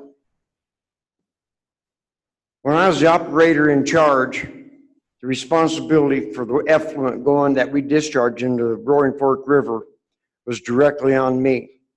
If there was any pollution, the mayor did not get fined. Nobody else did but me. Okay, and that's how serious it is. That's how serious the certified operators for water and wastewater in Colorado are taken, and that job is a serious job. It turned me into an environmentalist. The number one responsibility is to protect the receiving waters of Colorado, and there's 3 types of water usage: domestic, agriculture, and industrial. You have to be a certified operator to be able to run these plants. An operator, when I was working in this trade, must be trained in lab technology, biology, chemistry, mechanical, electronics, hydraulic, and pneumatic maintenance. We did it all. Industrial waste is more metal and chemical, with some organics thrown in there. Mineral extraction creates industrial wastewater. A certified B-level minimum operator could be used to sample, keep track of, and have tested the wastewater, paid for by the operator that is doing the extraction. I am concerned about the APAD and the injection well in Battlement Mesa because of my background. I follow daily proceedings of the 181 on the internet. The 181 should be administered as passed and signed by the governor. Enough was given up in the House and Senate hearings for the protection of the health and environment. Is why I say this. Fracking should not be done in their communities or water resources for the health and the environment. Sir, I'm sorry, you're out of time. Thank you. Thank you. Hello, my name is Emily Hornback, and I am the director of the Western Colorado Alliance. We are a nonprofit organization that represents impacted members of communities who've been dealing with oil and gas in Mesa County, Rio Blanco County, Garfield County, Delta County, and many others. Our organization has been working with impacted landowners in Western Colorado who have seen many sides of the oil and gas industry. And we just wanted to put our thoughts out there in support of SB 181. Many of the landowners we have worked with came to Denver, spoke at those hearings, and really want to see the full vision of that law enacted in the rulemaking process. We thank you very much for coming out to Western Colorado and taking our comment here. You know, we get tired of going over the mountains all the time, so we appreciate y'all making the trip. And I just wanted to underscore again the fact that our organization wouldn't exist if everything was just fine out here, you know, if there weren't impacts that people were dealing with. We have worked both in communities like Battlement Mesa, where entire neighborhoods are dealing with urban drilling, like neighborhood drilling happening next to suburban neighborhoods happening in Garfield County, And we've also worked with ranchers and landowners who are dealing with, rigs coming into their large lots. And as Tracy Halp mentioned, back in the old days, that was dealing with trying to get those rigs further than 150 feet away from those homes. So I just wanted to let you all know that, there are differences. We understand that we are drilling in tight sand formations, that things are a little bit different in terms of what we're drilling, and that there might be some differences in that regards, but impacts are impacts, whether it's oil, whether it's gas. 24 natural gas wells coming next to your home have the same impacts no matter where you live. And we just would encourage the commissioners to make sure that the rules that come out of this process protect all Coloradans equally, no matter what side of the state they live on. Thank you. Thank you. My name is Betsy Leonard, and I live in Battlement Mesa. Thank you for holding this COGCC meeting here in Glenwood Springs and permitting us to speak. It felt like a new day when SB 181 passed our Colorado legislature. Battlement Mesa has been under siege for 2 years with gas drilling within our community. Although we fought hard for mitigations to protect our public health, safety, and welfare, we have felt powerless to protect our environment. What used to be our beautiful community has been destroyed forever by the gas industry. These new rules may not make a great difference to us, but they may save other communities from our fate. We have been concerned about groundwater innovation and pollution in the Colorado River. We have been concerned about possible earthquakes caused by fracking. We have monitored pipeline leaks and left our homes when noise became too intense. We endured large commercial trucks traveling up and down our residential streets. And perhaps the greatest fear has been from a possible accident sparking a wildfire. SB 181 can address all of these issues. Riparian buffers are needed to protect our water bodies from contamination. Parachute Creek here in Garfield County has been contaminated with hydrocarbons on 2 occasions, in 2013 and in January of this year. The COGCC reclamation rules are not leading to adequate reclamation. Please work with us and put teeth into this SB 181. You may not live with gas wells in your neighborhood, but we do. And we are looking for a law that protects us. Please listen to all of us today. You may hear a different story. Thank you.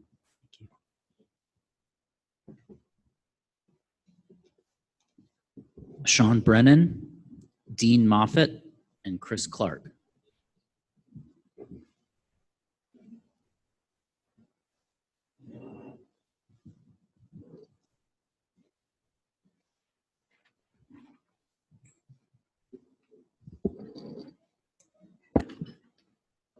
Good afternoon. My name is Sean Brennan. I'm the Environmental Health and Safety Manager at Terra Energy Partners. On behalf of Terra, I'd like to thank the Commission for coming to Western Slope and providing an opportunity for public comment. Terra is currently the largest natural gas producer in the Piceance Basin with facilities in Garfield and Rio Blanco counties. We employ approximately 140 Coloradans with field offices located in Parachute. We are a private equity supported company committed to safe, efficient energy production while protecting our environment and the health and safety of our employees and nearby citizens. We operate approximately 5,000 natural gas wells, which produce about 680 million cubic feet of gas, about enough to fuel 3 million homes. We currently have 1 drilling rig in operation, which is capable of drilling about 100 wells per year. We have extensive produced water treatment, recycling, transportation infrastructure, which allows us to recycle produced water for all of our hydraulic fracturing needs. Employee safety is a core value. We work hard to ensure all of our employees work safely at our facilities, travel safely between facilities, and return home each day safely to their families. We urge the Commission to thoroughly review the existing rules and review the factual basis of comments received prior to implementing rule changes based on directions of Senate Bill 181. Please also consider the uniqueness of the West Slope, specifically difference between dry gas basin and a wet gas basin. The remoteness of many of our facilities, the relative size of our operations, proximity of our locations to populated areas, and the existing requirements associated with operating on federal lands.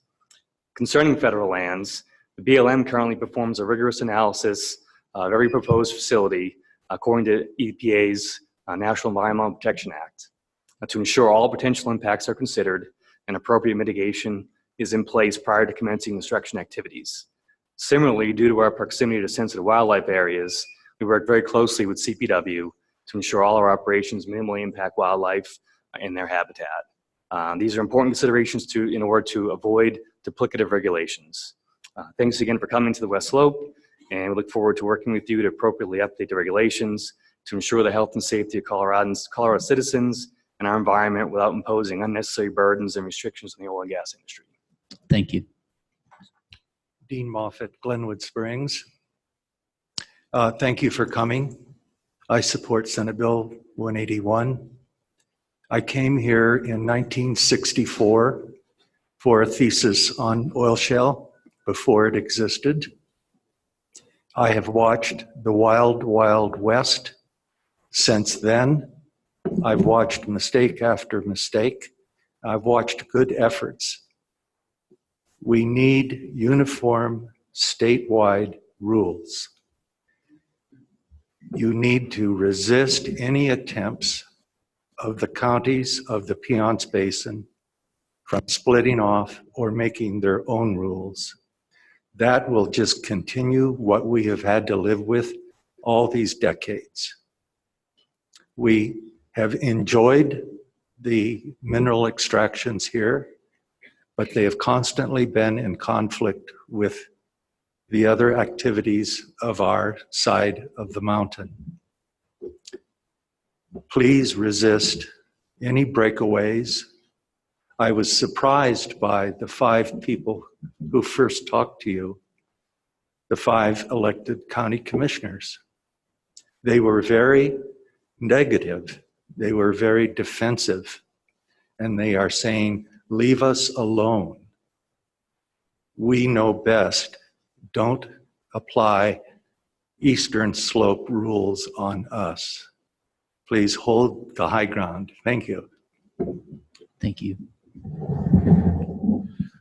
Hi there, I'll try to go quick. Chris Clark with Laramie Energy. And more importantly, I want you to know I'm a multi-generation Western Colorado native. And I've been blessed by this industry to be able to raise 3 kids and stay in Western Colorado. I have a well pad on my property and own property and have felt safe in doing so.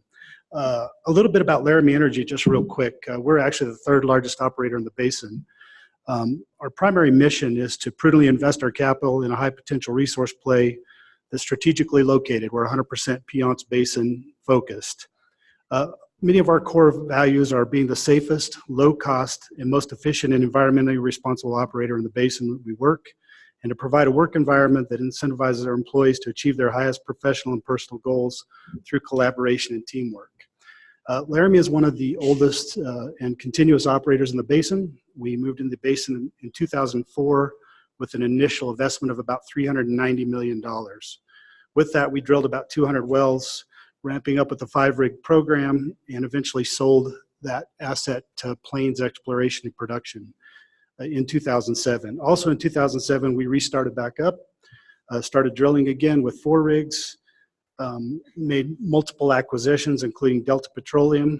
In 2016, we actually acquired the assets of Occidental Oil and Gas, Axia Energy in 2016, and Black Hills Energy and Exploration in 2018. We currently have 1 drilling rig running. Our primary operations are in Mesa County, Garfield, and Rio Blanco County. We have 1,700 operated wells and 400 non-op wells. Given that I'm getting the sign already, we'll have to hurry, but we do have about 85 employees here in Western Colorado. I think the one thing I wanted to make sure I got to was for the commission to know that Laramie Energy is a large surface landholder. We have over 10,000 acres in Mesa and Garfield County.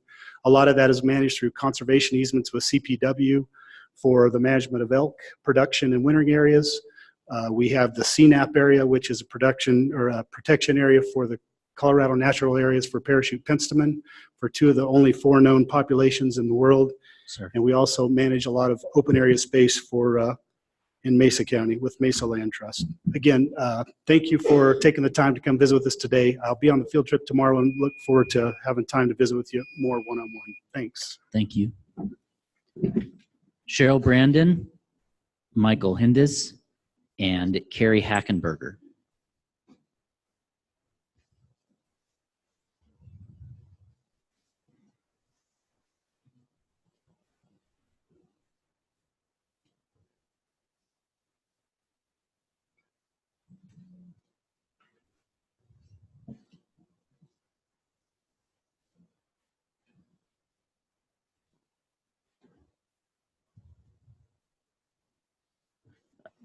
Cheryl, go ahead.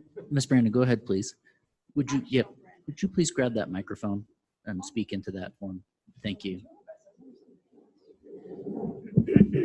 This is it? I guess so. Please go ahead. So. You want me to go first? Can you hear me? Yes. Ooh, you can hear me. Now can you hear Go me? ahead, please. Okay, good. My name is Cheryl Brandon. I live in Glenwood Springs. I'm in my 70s now, but I remember much of my time in beautiful Battlement Mesa. I decided to retire there and bought a cute little house. I loved it until the gas industry showed up. The noise of the drilling, the fumes, the trucks, all noises. What really upset me, and this is coming from a housewife perspective here, was trying to wash my windows. I would start to wash them with the proper things you need to do, and they would just smear, and smear. Ah, is that loud enough? Thank you. Let's see, where am I? The noise of the wells and the trucks was bad enough. I had to close the windows many times due to dust. It seemed the noise was night and day. I decided to sell that house. I loved the little place, and it was very depressing. I had to sell the house at a loss. If any of you have ever lived in Battlement Mesa, you know exactly what I'm talking about.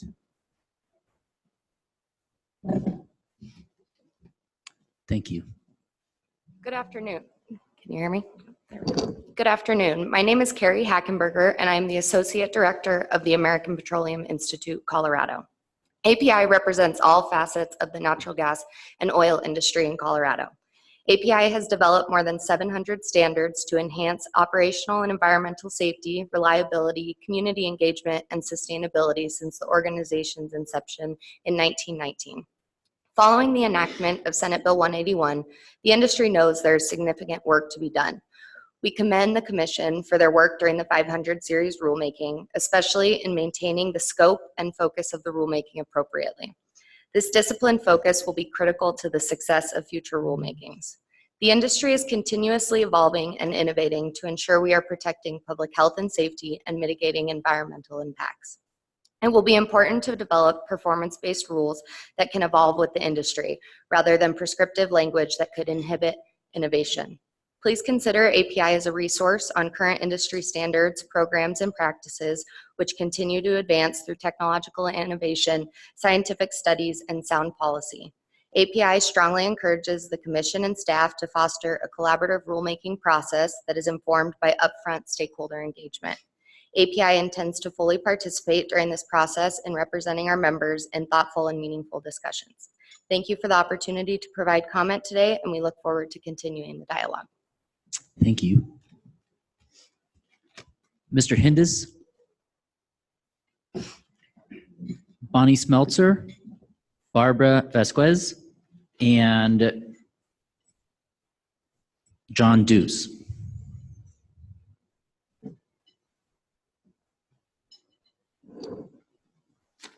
Good afternoon. My name is Bonnie Smeltzer. I live in Battlement Mesa. And I wish I had as much time as the commissioners were given. Anyway, I'm a member of BCC, GVCA, and Western Colorado Alliance, and I want to speak about air quality and the SB 181 rules that are very good news to the residents of my community if they aren't allowed to be weakened by the gas well industry and local governments. Battlement Mesa is surrounded by gas wells, and we have 2 producing wells inside the PUD of Battlement Mesa, as close as 500 feet from some neighborhoods. There are 5 different neighborhoods that are very close.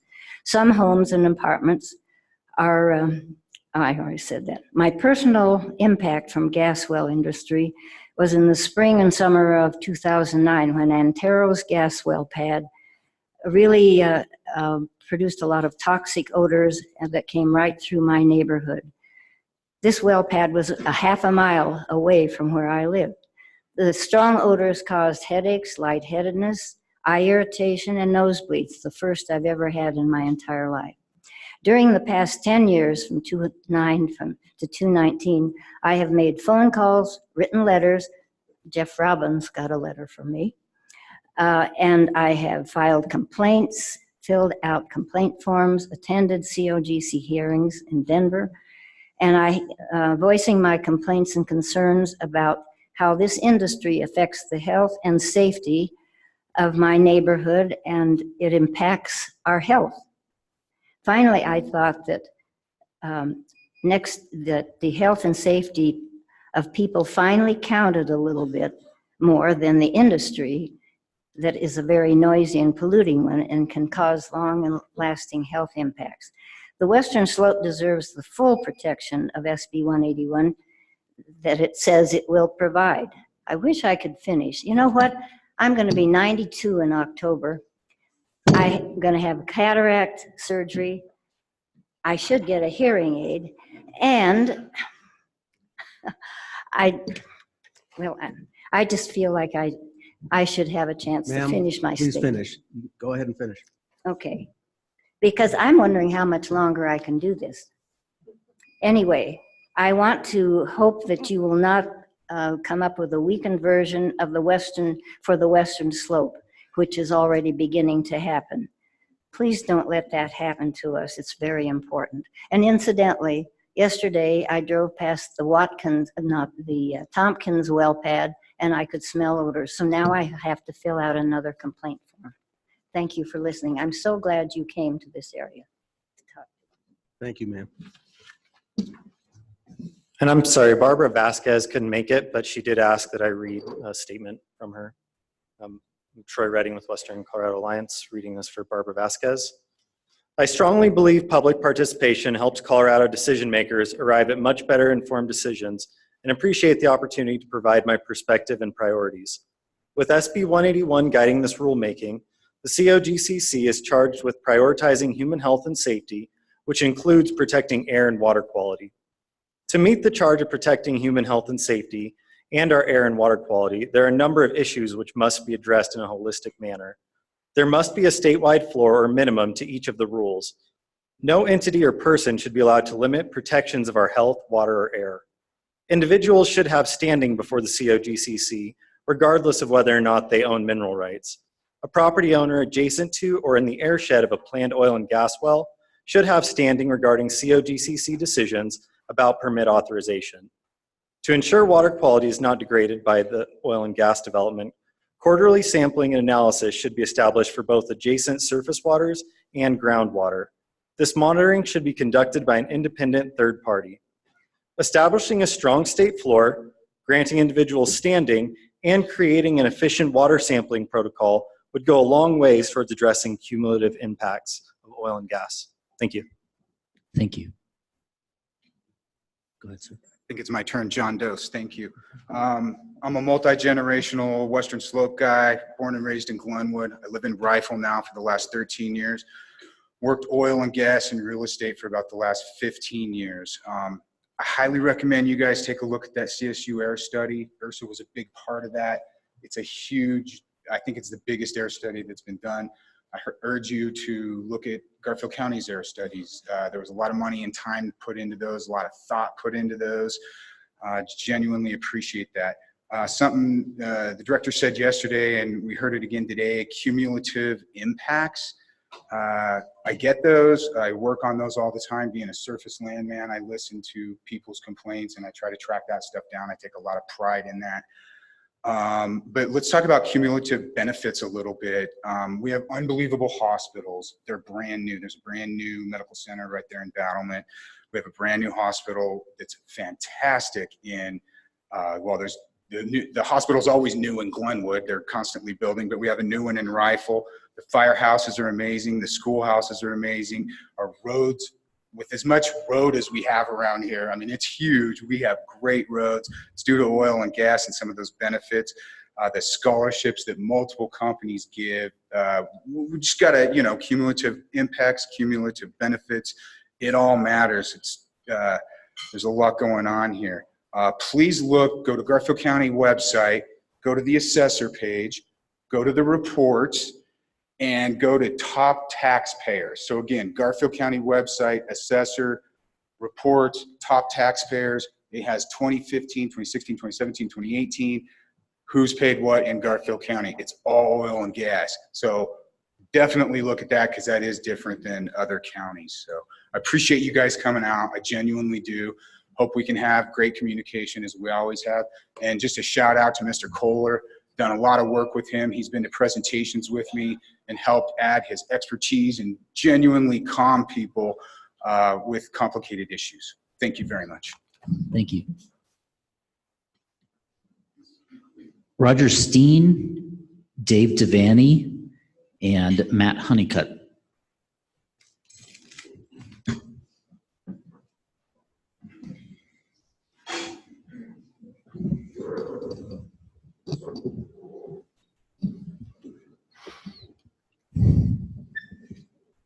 Mr. Steen, go ahead, please. I'm sorry. Okay. Go ahead. Yep. Okay, I'm Roger Steen, and I'm down from Routt County. I've been an air impact consultant for at least 30 years, the last 10 years of which was in the oil and gas industry. I am representing Western Colorado Alliance. First of all, we very much appreciate the Senate Bill 181 and the fundamental change in its mission.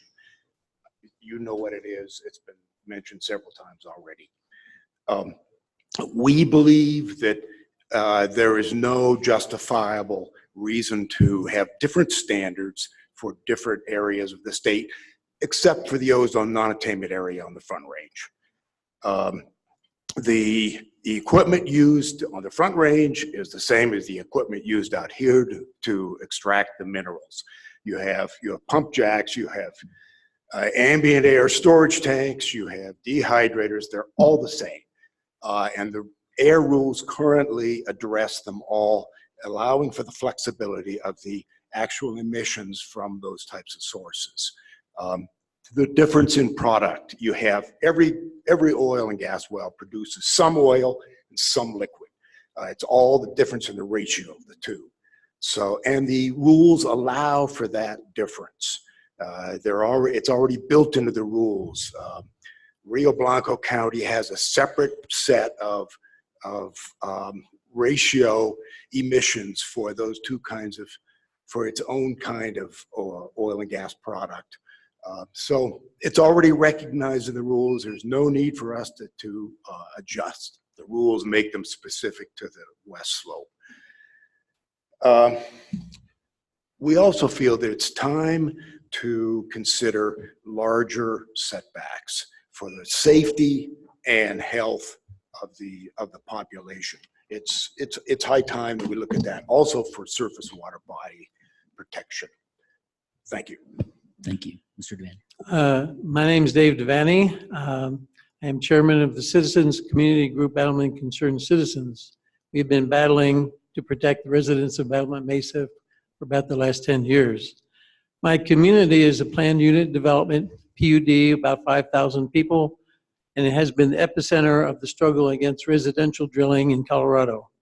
In 2009, a natural gas operator leased the gas under my community from Exxon, the original owner. They then entered into a surface use agreement with the developer and finally told the residents that we would have 10 well pads and 200 gas wells, natural gas wells within our PUD boundaries. After getting the blessing of Garfield County to drill inside the PUD, the first phase has been completed with 52 natural gas wells, pipelines, and attendant negative impacts, primarily odors and truck traffic. We were able to get the wastewater injection well removed, but is being proposed in the second phase. Phase 2 will include another 50+ natural gas wells in what has been called one of the worst oil and gas locations in the entire state. The BMC APAD will be just over 500 feet from low-income trailer park homes and families with asthmatic children. It is not far from the Colorado River, right next to our wastewater treatment plant and our water treatment plant as well. It also sits at the base of a hillside that will require a retaining wall to hold back potentially unstable soil. So it was with great enthusiasm that our group members supported the adoption of Senate Bill 181. While it may be too late for Battlement Mesa to benefit from the regulations that will protect public health, safety, and the environment, it will benefit all other Colorado communities. The time to protect our citizens rather than enabling the oil and gas industry has arrived. We strongly support strengthening the role of our CDPHE in protecting public health. Also, the mission to address cumulative impacts resonates with us very strongly. We also oppose any efforts to circumvent the protection of Senate Bill 181 under the pretext of a basin-specific local control. With that, I thank you for your time and appreciate you coming out to listen to us today. Thank you. Good afternoon. Matt Honeycutt. I work for URSA Operating Company. I'll try to be brief. I would like to voice my support in everything that the local officials had said. I believe there's a lot to learn from looking at the Western Slope, so thank you for coming. There are many procedures that are in place that we've been doing here for a very long time, and I believe there's a lot of success that can be had and continue to be had here on the Western Slope. So I'm excited that you're here.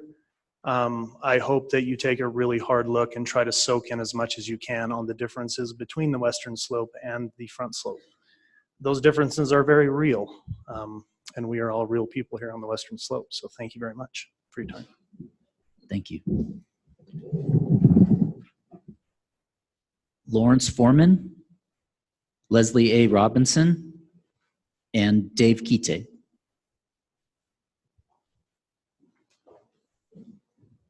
Good afternoon. I'm Leslie Robinson. I represent Grand Valley Citizens Alliance. GVCA is a citizen-based nonprofit under the wing of Western Colorado Alliance. Our members have been involved with oil and gas regulations since 1997, and that is because they found themselves next to wells 150 feet away. Unfortunately, many of our members had to move away from their homes because of the impacts from oil and gas at their doorstep, and unfortunately, some of our members died from their afflictions. So that's why we have been working hard the past couple of decades to change the rules at the COGCC. I've been involved with oil and gas issues since 1980s with the oil shale boom and bust. And I've seen the changes in the past couple of decades. I go as far back from the Bill Owens administration with the rulemaking, trying to get the setbacks further away than 150 feet. Recently, we were involved with the successful setbacks regulations from schools. We are very disappointed that Garfield County has decided to ask you to have separate regulations in the Western Slope versus the whole state.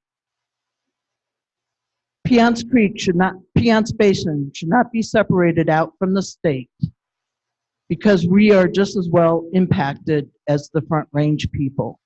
We feel that Garfield County is taking our ball away from on the 1 yard line. One state, one set of regulations. Thank you. Thank you. Mr. Foreman. Thank you. I'm Larry Foreman. I live in Battlement Mesa, and I live above Battlement Mesa Corporation Pad B, which is about 600 feet from my community's freshwater storage pond and about 800 feet from my house. Please make sure that inspections and maintenance are frequent for Pad B for as long as needed. This is not an easy assignment since older pipes are more likely to become corroded and have serious leaks. Also, natural gas companies may run out of money for maintenance. Oil and gas wells close to neighborhoods or drinking water supplies should be a high priority when deciding which wells are repaired using state money. I support Senate Bill 181, and I look forward to a future in which the Colorado Oil and Gas Commission regulates oil and gas in western Colorado. I want to see oil and gas development conducted in a responsible and safe manner. Thank you. Thank you. Good afternoon. I'm Dave Keat. I'm the CEO of Karis Fiance LLC. We are the largest surface owner and landowner of the oil and gas companies here. We own 50,000 acres of surface and minerals, and we have leases to another 500,000 acres in the Fiance Basin. We employ 200 people, 70 in Denver and 130 in the West Slope. 100% of our operations are in the West Slope out of Parachute. We produce more than 500 million a day of product, which is about 33% of the annual natural gas consumption in the state of Colorado. We currently have 2 rigs running and plan to spend about $300 million in 2019 to operate and develop our assets. We operate out of Parachute, but in Garfield, Rio Blanco, and Mesa counties. We operate primarily, we develop solely at this point on our own land and BLM land. We are either drilling on Karis surface and minerals or that of the federal government. We operate in remote rural locations, so we don't have conflicts with homeowners that sometimes occur on the Front Range. We are currently more than 25 miles north of Parachute, which is the closest occupation by humans. We do not drill horizontal wells, we drill directional wells.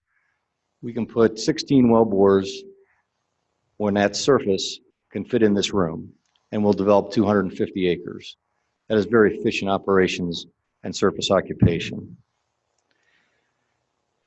Karis is committed to the well-being of communities in which it operates, maintaining a social license to operate. We work closely and collaboratively with our local counties and keep them informed of all of our development activities. We're a valued partner in our local communities. We contract for goods and services with over 220 vendors. There are 55 direct jobs for each well drilled in this county that we contribute to. And in the Fiance Basin, labor income in the industry is over $700 million a year. We work very closely with the Colorado Department of Parks and Wildlife and best-in-class wildlife mitigation plan. Safety and environmental stewardship are everything in Karis. We have 1.8 million man hours or 975 man years without a lost time accident by our employees. We've never had a lost time accident by our employees in the history of our company. Thank you. Thank you. Connie Bilgren, Ann Lee Foster, and Dwayne Knudsen.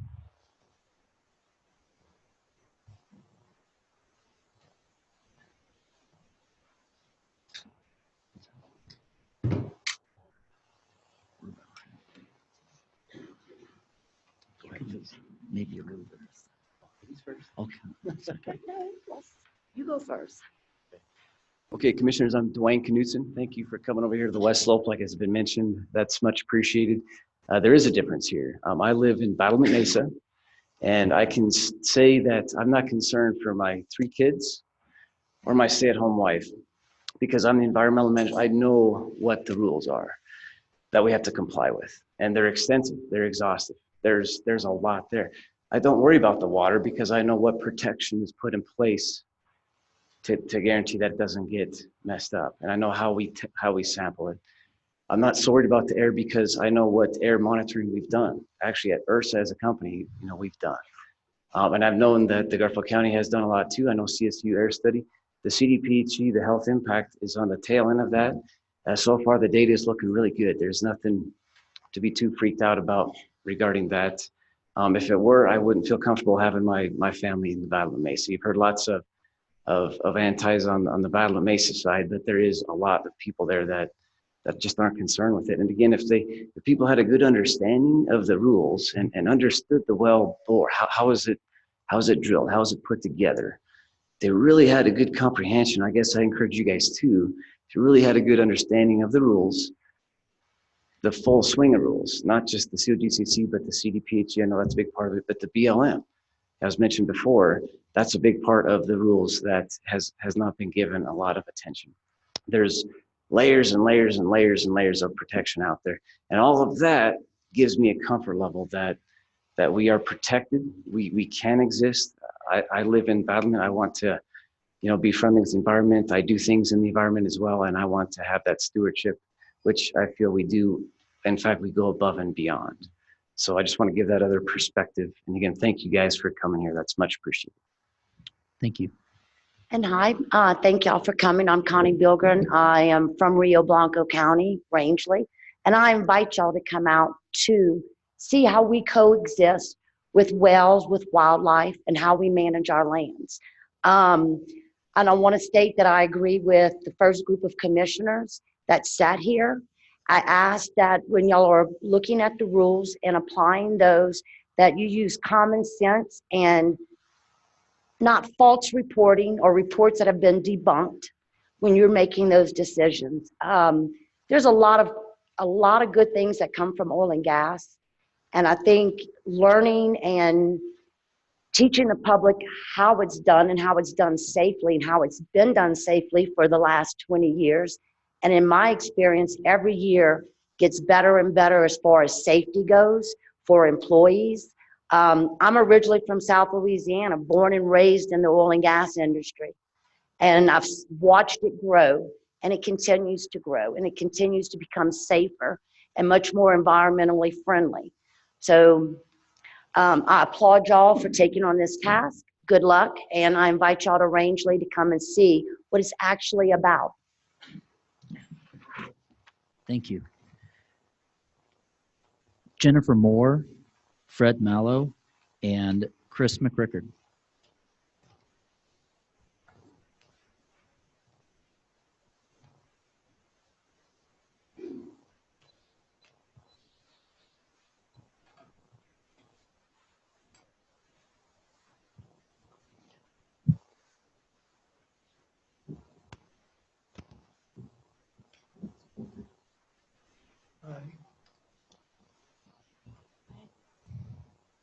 He called you first.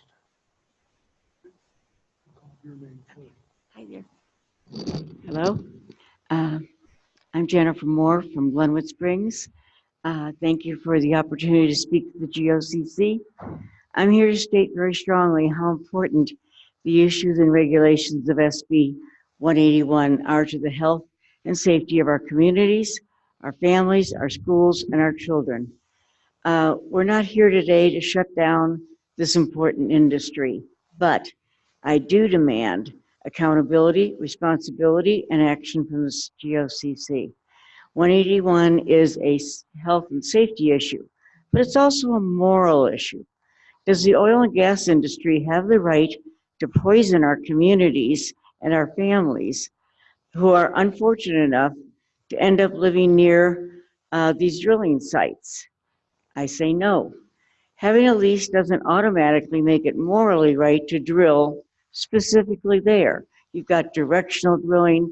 They can do things to put the operation far enough away so it's not impacting an individual family that happens to be in the wrong place.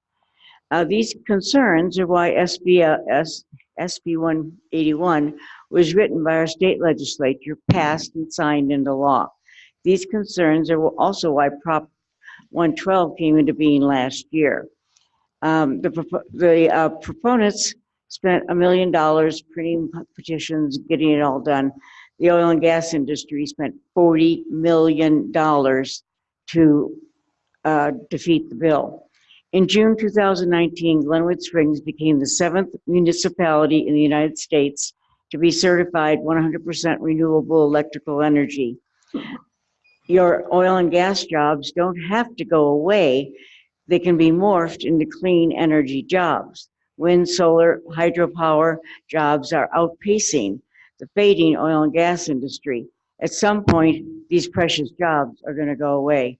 The COGCC has never denied a drilling permit, and we need to jump to the renewable energy movement and save our jobs, morphed into a new, better, and cleaner industry.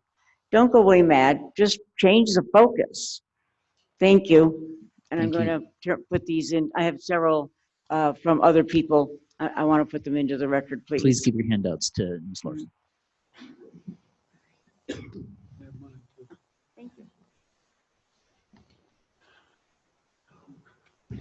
My name is Fred Malo, and I'm a volunteer for 350 Roaring Fork from Carbondale. I'd like to thank you for this opportunity to address you on what you should expect from the Garfield County Board of County Commissioners when you discuss the enforcement of the health and safety provisions of Senate Bill 181. The leadership of Garfield County doesn't care about the health and safety of their constituents, nor do they care about the climate they'll leave their children and grandchildren. What the Garfield County Commissioners care about is money, revenues to fill the county coffers, which already has over $1 million in reserve, and campaign donations by the oil and gas industry so the commissioners will do their bidding. The Garfield County Commissioners opposed Senate Bill 181, just as they were against Proposition 112, and they're using the same scare tactics to argue against it. It's going to create a recession in this area in western Garfield County, says Commissioner Tom Jankowski. He gets that opinion from the county finance director, Teresa Wagenman, who used to work for Williams Oil. The hooks of the industry are deep in Garfield County, as well as the rest of the state. So what's new about an industry-caused recession? The boom and bust cycle of the industry is well documented. There's plenty of people around here who remember the oil shale bust of 1980 that negatively impacted this county even more than the recession of 2008. When you hitch your wagon to a bucking bronco like the oil and gas industry, get ready for Mr. Toad's wild ride. Page 2. COGC commissioners, when you talk to the Garfield County commissioners about SB 181 enforcement, don't waste your breath discussing health, safety, or the climate crisis. Talk dollars and cents. Tell them about the growing cost to Medicaid caused by the increased incidence of hospitalization for people living near drilling and fracking. Sir, please conclude. Your time is up.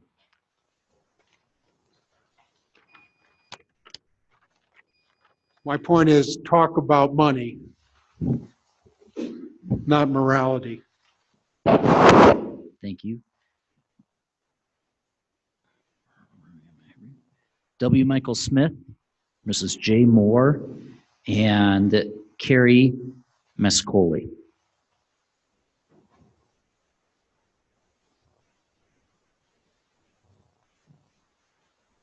Oh, okay, got it. No, that makes sense.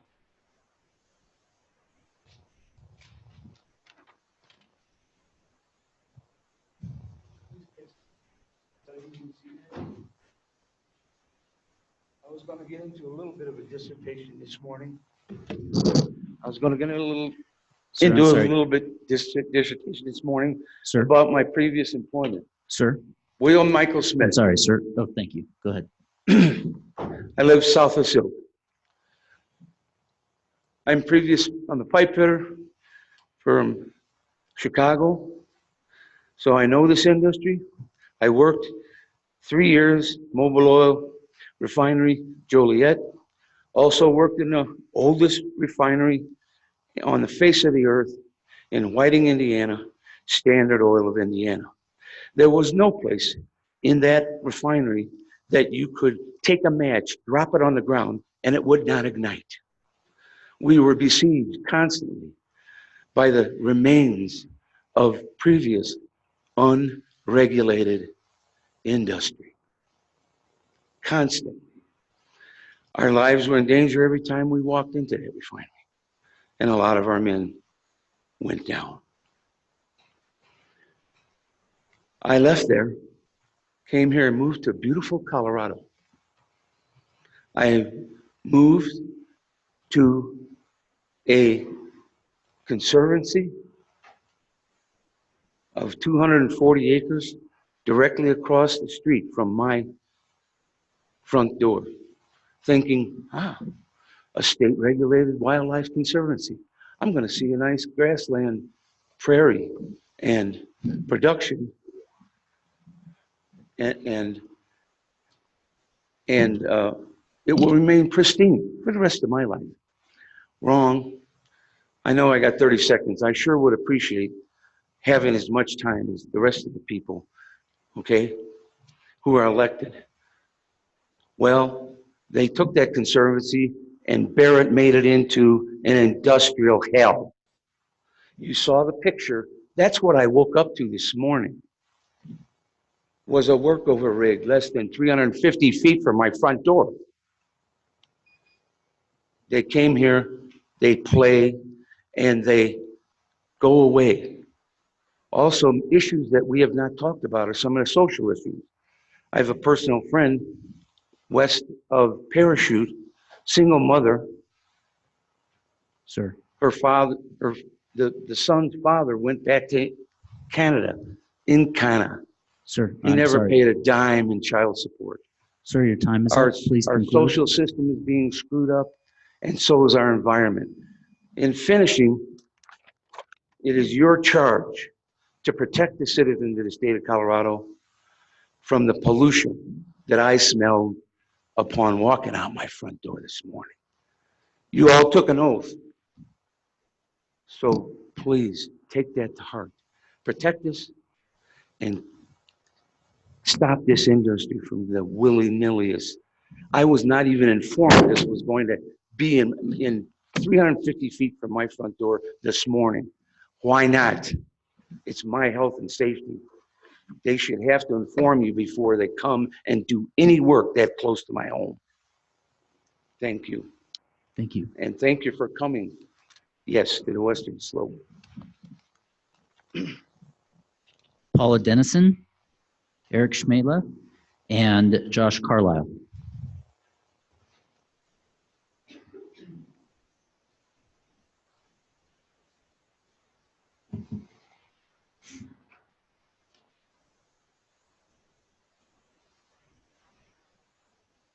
Yes.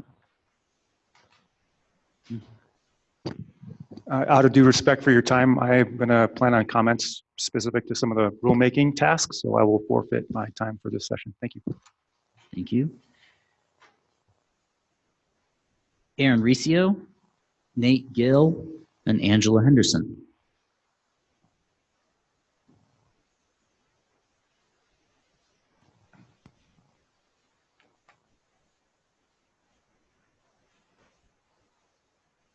Guess it's just me. My name is Erin Riccio, and I'm the Carbondale-based organizer for Conservation Colorado. Conservation Colorado is the state's largest environmental advocacy organization, representing over 62,000 members throughout the state, with offices in Carbondale, Grand Junction, Durango, Pueblo, and Denver. Thank you for allowing me this time to speak before the commission. Conservation Colorado is supportive of the reforms outlined in Senate Bill 181 that make it state law that public health, safety, and the environment be a priority in oil and gas permitting. We would like to see this rulemaking process carried out in the full vision of Senate Bill 181 in a way that ensures the same environmental, health, safety protections for those of us who live on the Western Slope as those who are living on the Front Range. You all heard the stories. It does exist on both sides of the divide. Another thing I'd like to highlight is the process. In order for this rulemaking to be done in a fair and democratic manner, It is incumbent upon all of you to ensure that there are ample opportunities for the public to give input, especially if the majority of those hearings will take place in Denver. I'd encourage you to offer call-in options for public comment so that folks across the state and not just in Denver have the opportunity to weigh in during the various hearings. I'd also encourage you to ensure that all materials in the rulemaking be made available in Spanish and that Spanish translation is offered during the hearings. A little under the third of the population in Garfield County is Latino, with that number around 20% in the state, so it's important you're opening up this process to these communities. All Coloradans deserve the opportunity to effectively give input, not just the English-speaking majority. Thank you so much for allowing me the time to speak today. We look forward to engaging on this process and encourage an open and thoughtful process around the implementation of SB 181. Thank you. Thank you.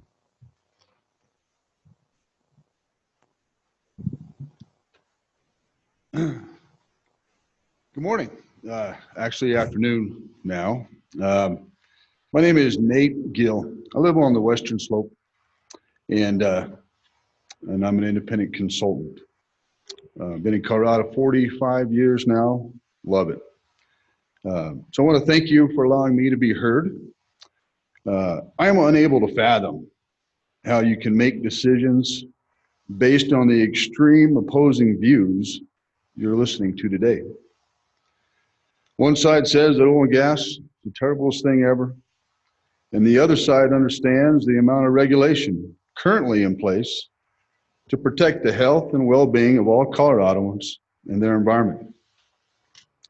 When bombarded with differing views, I believe there's only one solution, and that solution is rooted in the capitalistic society we reside within. Yes, the freedom of choice. For freedom respects all people and all opinions. The COGCC should not be in a position to choose winners and losers, but allow Coloradans the freedom to choose what products and services best suit their needs.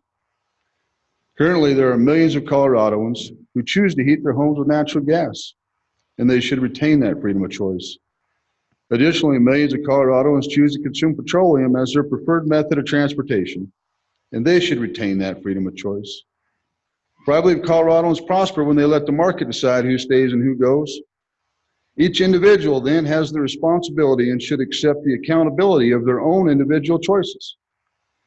Please remember that wind and solar are not possible without oil and gas to construct, transport, erect, and maintain. That went fast. Couple more little things then. You know, I love Coca-Cola, but I don't drink it because I think it's bad for you. Not a healthy beverage. If you personally believe that oil and gas is not for you, then cease to consume it. But please do not regulate our freedoms away. We do not want to be Berkeley, California, where natural gas is now banned from all new construction. Surely, that's not what you had in mind for Coloradoans. I think you're kicking me off. Thank you so much for your time. Appreciate you coming over to Western Slope. Thank you. Mary Weaver, Wayne Quaid, and Kelly Muldoon.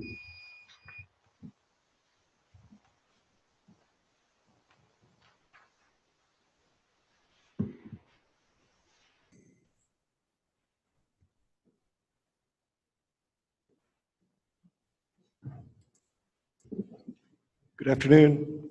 My name is Kelly Muldoon. Thank you for the opportunity to speak at this public forum today. I can list the benefits that the oil and gas industry and my company in particular provide to Colorado and to the Western Slope, but there are others here that can speak to those specifics. As such, I'll be making my comments regarding education and communication in my capacity as a Colorado citizen. I applaud the decision to implement the new rules of conduct policy. However, I have concerns that the increasingly unsubstantiated and/or inflammatory rhetoric in general that has been proffered by some in previous forums is counterproductive to having an open dialogue for information gathering and decision-making purposes.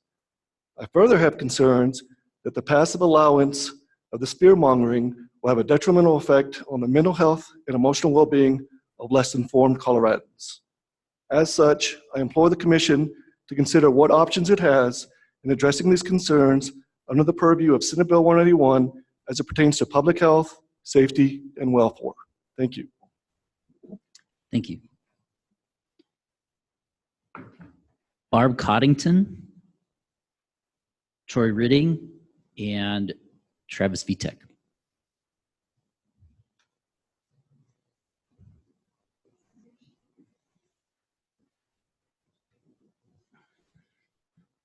I'll be very brief.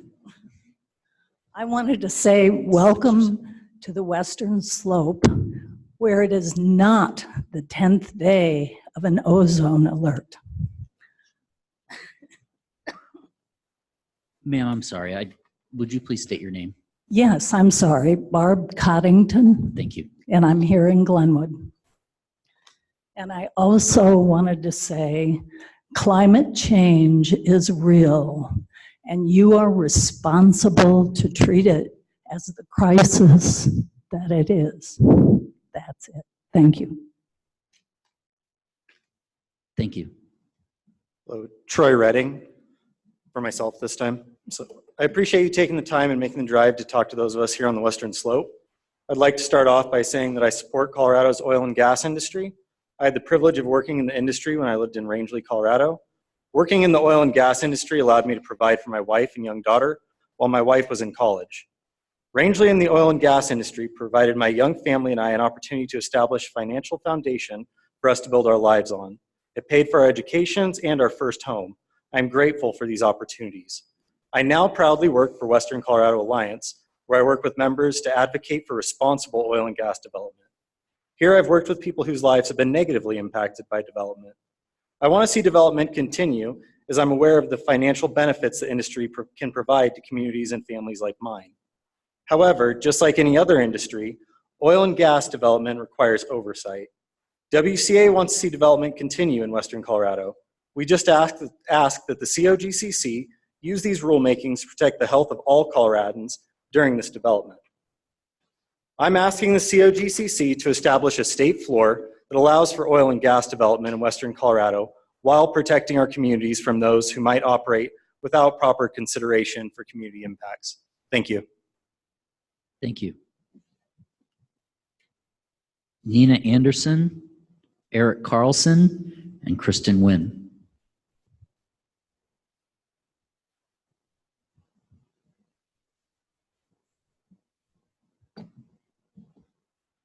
Good afternoon, Commissioners. My name is Nina Anderson. Thank you so much again for coming to Western Colorado. As you have heard throughout the day, we do very much appreciate having you in our neighborhood.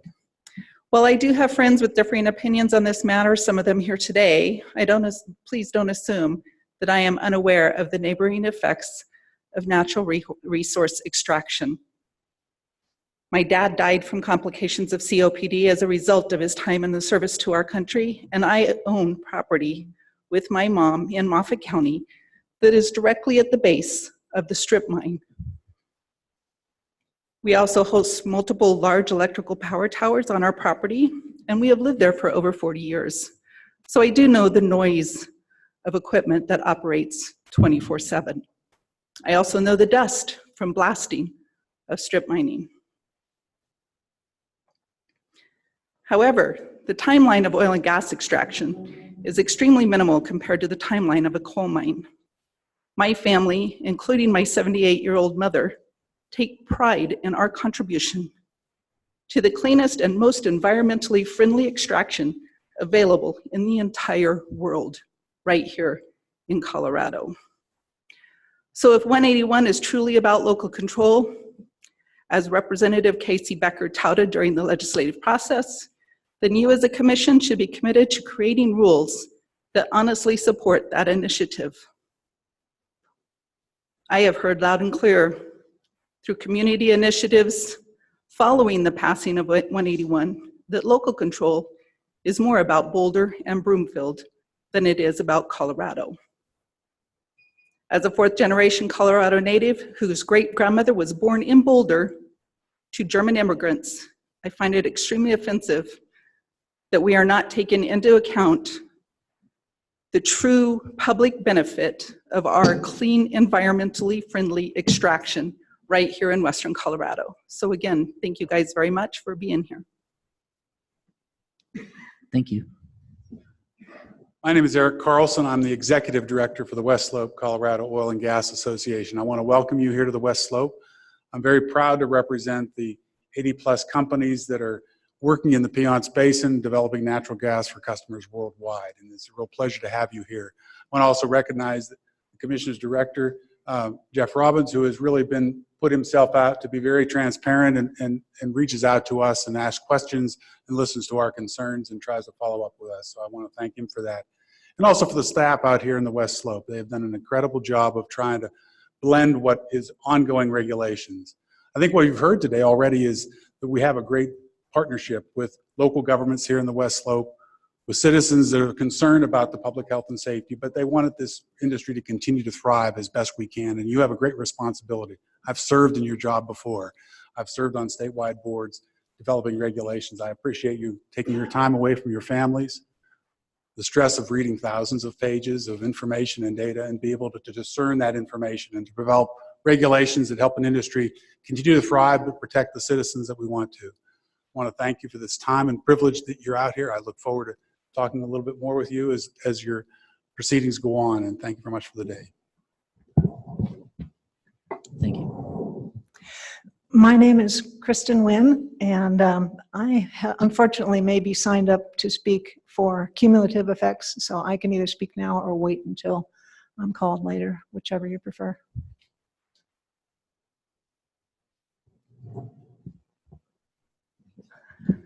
If you have comments that are specific to cumulative impacts, you should reserve them for that subject. If you have other comments that you want to have us consider, then now's your time. Okay, I'll go ahead. Thank you. Thank you for the opportunity to speak today. My name again, Kristen Nguyen, and I live in Grand Junction. I'm also a member of a nonprofit group called Citizens for Clean Air. Our group will also be participating in the AQCC rulemaking hearings in regard to air quality issues surrounding this bill. I'm here today to emphasize to the COGCC that any rule changes should apply equally to all parts of the state. We may not have the population density on the Western Slope compared to the Front Range, but cumulative effects of oil and gas development and health consequences are the same for all residents of our state. We deserve the protections that this bill was drafted to provide. You may hear from elected officials, and indeed you have, on the Western Slope, that our situation over here is different and should be regulated differently. I would point out that negative effects of oil and gas development, including health effects, impact us all the same regardless of where we live. I would also argue that impacts to wildlife are probably more significant on the Western Slope, considering the large quantity and diversity of our wildlife here. I would urge you to resist calls for any special status of the Western Slope. Regulations should be applied equally and protections extended to all citizens, wildlife, and water around the state. It makes sense to look at the entire picture and include cumulative effects on residents and communities when considering approvals for these developments. None of these wells should be evaluated by themselves or in small groups. Otherwise, you have the proverbial death by 1,000 cuts. Thank you very much. Thank you. Brock Hayes, Dean Lawton, and Lynette Marie Lacerda. So those three. And those seven.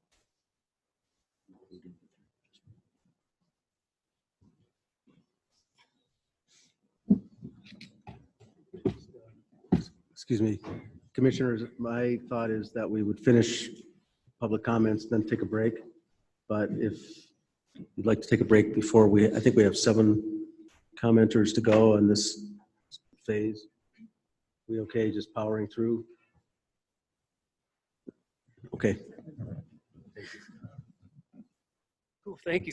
My name's Brock Hayes. Thank you to the commission. Thank you to the Garfield County Commissioners. Thank you to Caris Oil and Gas. So I am the water foreman for Caris. I have 5 direct reports to me, employees. I represent about 35 roughly day-to-day employees in the field. And those employees want the commission the Garfield County Commissioners and our management to understand that the environment and safety is #1 to every single one of us. It's very important that all of the folks in this room and in this county and in our communities understand we do the absolute best we can to operate day to day, safety and environment first. These jobs are important to our families, and that's who I'm representing. Thank you. Thank you. Good afternoon, Dean Lawton. I am production foreman for Karis Oil and Gas as well. I had some notes prepared, but I think they've been overly covered. So I just want to bring to light the repetitive multi-generation involvement with the positive side of this. I myself am a 5th generation Western Coloradoan. That's 136 years that my family's been in Colorado. We settled in Colburn and in Craig, Colorado in the 1880s. So it's important to note that we have a very vested interest in the continuation of Colorado's health and safety. I've also been a proud member of Western Slope oil and gas industry for the last 14 years. And I'd like to differentiate ourselves from the melting pot of the Eastern Slope. I think it's very much different with having worked in both areas. They are very much different in their production, their distance from homes. I'm also a 2nd generation oil man, so my dad is celebrating his 74th birthday and no health effects to date. So he's a healthy member of our family and would like to continue on as well. And I am proudly raising the 6th generation of Colorado, and my son tells me he wants to be a production man in the oil and gas industry. So very proud of my industry. Thank you. Thank you. Hi, my name is Lynette Marie Lacerda, and I live in Garfield County. The more I hear and the more research I do on Battlement Mesa, it's just an unfortunate situation. The Exxon came, a realtor bought it, a development company bought it. They promoted it as a retirement center, and I guess no one read the fine print that it was a split estate. It's just simply an unfortunate, tragic situation. I would like to say that I 100% concur with John Martin, and I know for sure he's never accepted campaign contributions from the oil and gas industry. What I want is an energy policy that most benefits human beings now and in the future. To derive the best policy, we must look at all the benefits and drawbacks of fossil fuels and renewables. How can we derive optimal solutions to assure well-being of human beings and a good environment if we're biased in our analysis? So SB 181 wants all renewables by a certain date. This concerns me.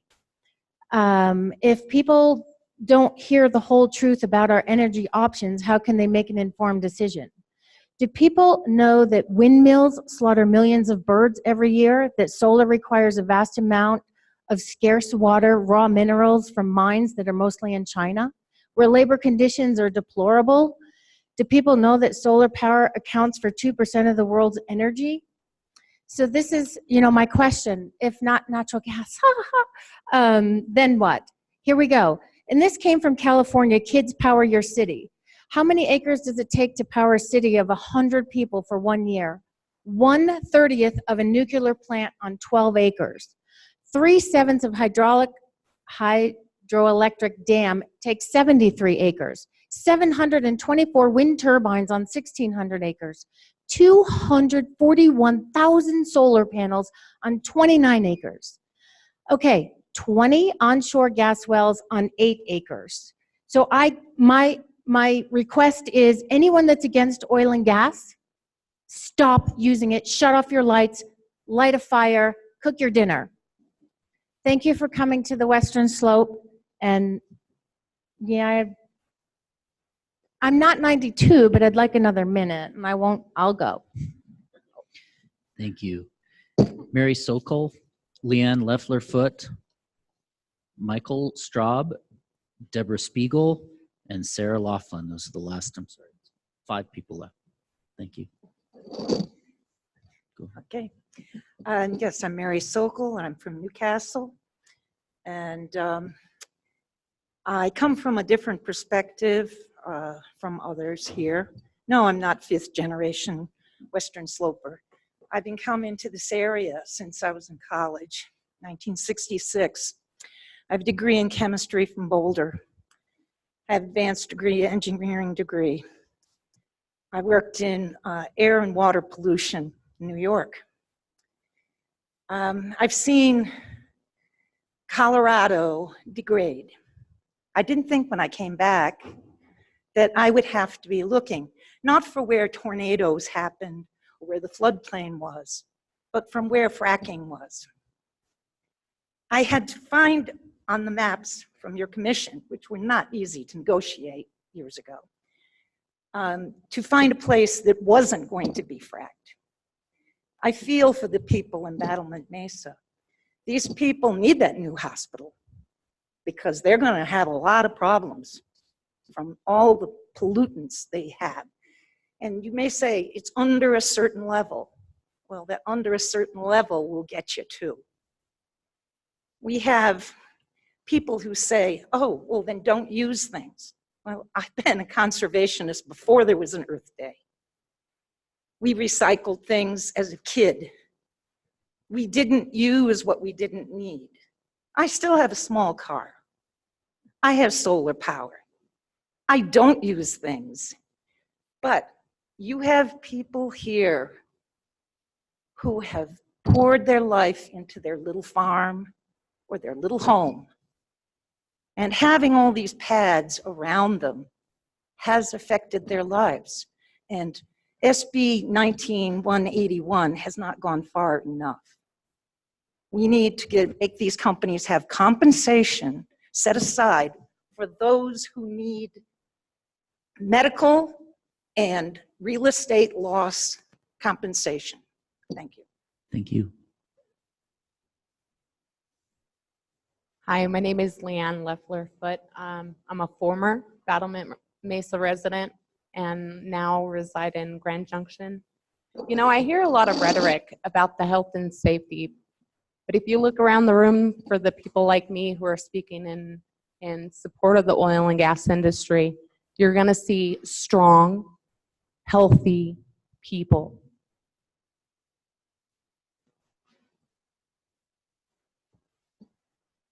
Can you hear me? The oil and gas industry has brought superior technology, not only to oil and gas, but places like hospitals. You know, I can't speak for those that are against, but I would hope that maybe conversations could be held within the communities as well. I see a lot of emotion, and I'm emotional as well, but facts are very important.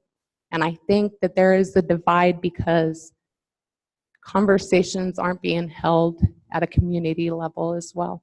Thank you for being here. Thank you. Hold on, you turned it off. Yeah, push it one more time. Oh, no, it's on. Thank Hi, I'm Deborah Spiegel. I live in Paonia, Colorado. Did not have a speech written out like a lot of people do, but I wanted to paint a little bit of a picture of Paonia. It's this beautiful valley with cherry trees and peach trees and apricots and every fruit you can imagine, every vegetable, tons of organics. The people in our town want protection of our health, water, and food. Thank you. Hi, I'm Mike Straub. I'm a resident of Paonia also. I'm a hay farmer, organic hay and other crops, garlic and things, 30 years. And I'd like to thank you all for coming. And what I'd like to stress is I can live without. I don't have it's all electric house, solar panels, electric car. So I'm living basically, you know, tractors are using oil. I'm not there yet, but I'm trying to cut back. So again, Paoni is got the highest concentration of organic farms in the whole state. And we're really at threat. We're downstream from where they're fracking, proposing it, and just one spill will wipe us all out of business. Also, the air quality, the air is in a stream too. Every night, if you come and visit it, it's beautiful because it can be 100 in the day, and at night this cool wind comes out of the mountains, 60 degrees, gets down to 60, and that's another thing that makes the fruit so. We have award-winning grapes there, award-winning wines. So carrying by that beautiful, cool air is methane, and I have asthma, and I don't want to see it get worse. And our health, and so I guess what I'm saying is thanks for coming, thanks for listening, and I think that the SB 181 should be a whole statewide issue. You know, like look at Weld County, they got higher methane than Los Angeles. So anyway, thank you for listening, and please help us protect our little valley, and hope you come and see it. Thank you. Thank you. Ms. Laughlin? This is our last public commenter, Commissioners.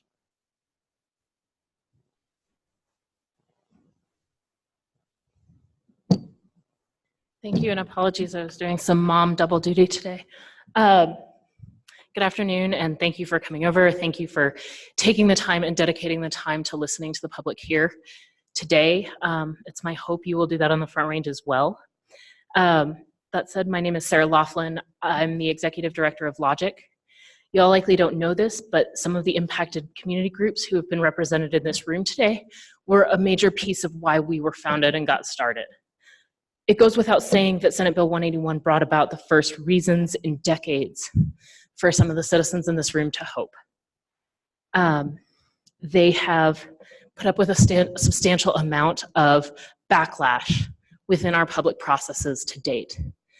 All of that said, they have come to hope with SB 181 that there is a new framework where the neglected considerations of the burdens that their neighborhoods bear will actually be reviewed, studied, analyzed, and addressed meaningfully.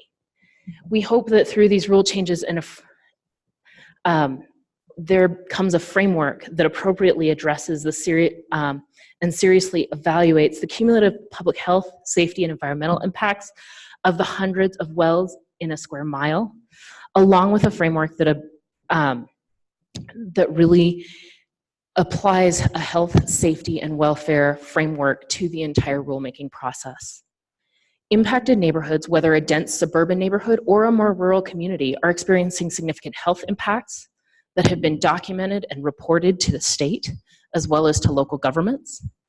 And it is time for those impacts, those health impacts, whether they are medical infringement from noise, whether it is industrial scale traffic and seismic equipment on their residential and school roads.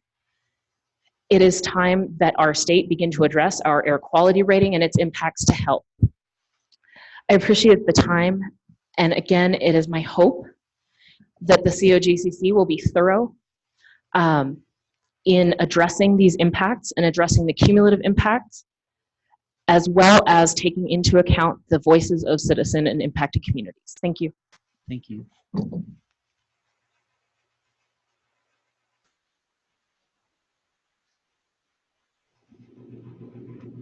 Those were all the names we had signed up for public comment. Obviously, we're going to take public comment on the specific areas of the rulemaking as laid out in the agenda. Before we break, I just want to take a minute to thank everybody for the comments that we've received. In my mind, it validates the rationale for coming to the West Slope and holding our hearings around the state. it does give us the opportunity to hear from people who are directly impacted everywhere. I found the comments extremely helpful, informative, respectful, which I think we all appreciate. And not to get too sappy about this, but to me, this is America. This is how we address important public issues that challenge all of us. We have respectful dialogue, and we try to come to an informed and hopefully consensus way of dealing with these tough issues. And so having these kinds of sessions is certainly a good way to start that process. So I want to thank everybody. With that, I would like to adjourn this for 10 minutes or so, take a quick break, and then we'll be back for the specific comments.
If everybody could take their seats.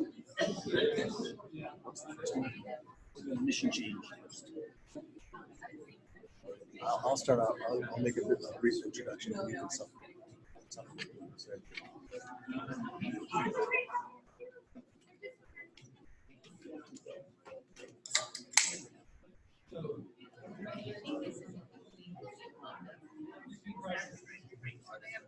If everybody could take their seats. Commissioner.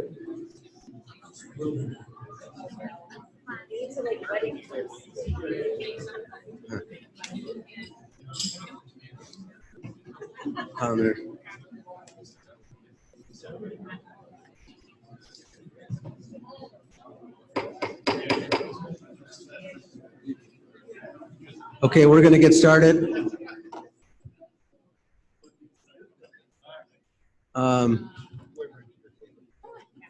All right, we're going to now take specific public comments on areas of rulemaking, which were outlined by Director Robbins earlier. I would ask people to make their comments as specific as possible to help us in figuring out how to approach rulemaking and incorporating your specific ideas into the rulemaking and perhaps in reacting to some of the areas of question that Director Robbins raised in his comments and in his overview. Give us specifics to inform the process. We've had the opportunity to hear general comments, which were very helpful, but we want to keep this part of the process moving. We have a lot of people who've signed up to comment. We want some targeted, specific comments to help us, and please try to avoid repetition.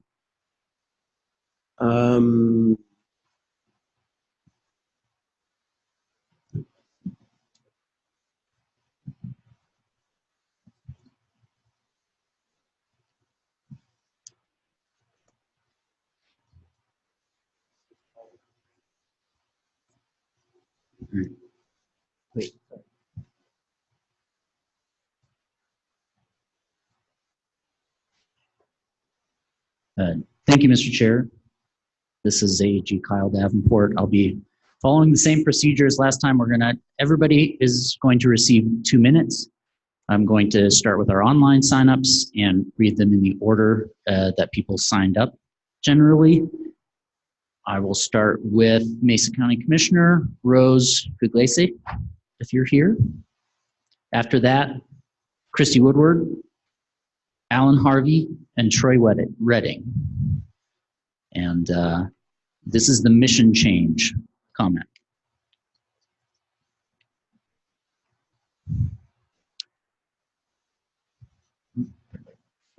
Mr. Chairman. Director Robbins. Yeah, just so everyone is aware, we started this rulemaking, we were calling it the Public Health, Safety, Welfare, Environment, Wildlife Resources, because one of the things, the fundamental things that 181 does is it says that we shall move from fostering to regulating in a manner that's protective of those elements. That's a mouthful, so we now call it mission change. So just so that we're framing the discussion for you so that we hear you on that important topic.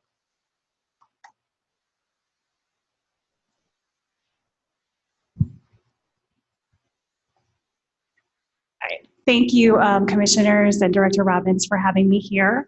My name is Christy Woodward, and I am the Senior Director of Regulatory Affairs for the Colorado Oil and Gas Association, also known as COGA. I'm sorry I haven't had an opportunity to meet each of you yet, but hope to in the near future. COGA represents over 300 member companies that's comprised of industry members, support organizations, and technical consultants from across the state of Colorado.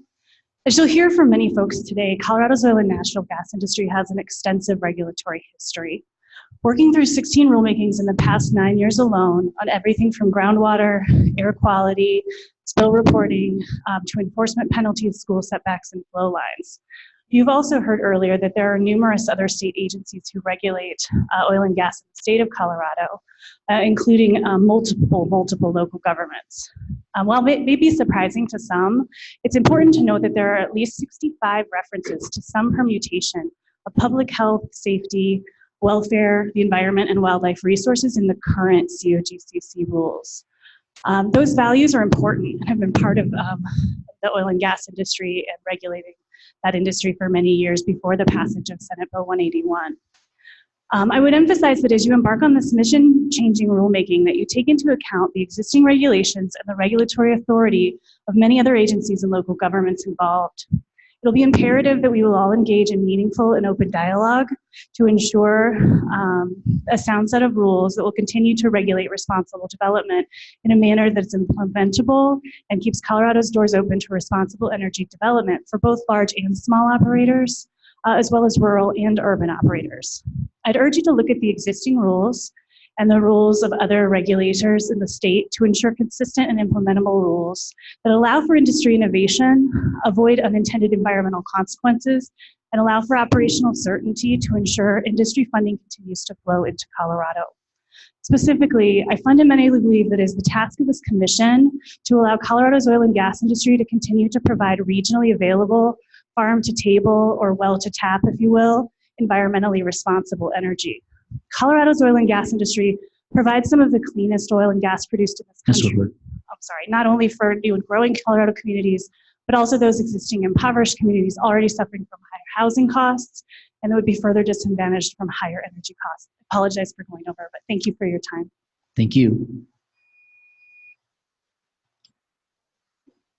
Alan Harvey, Troy Redding, Carrie Hackenberger.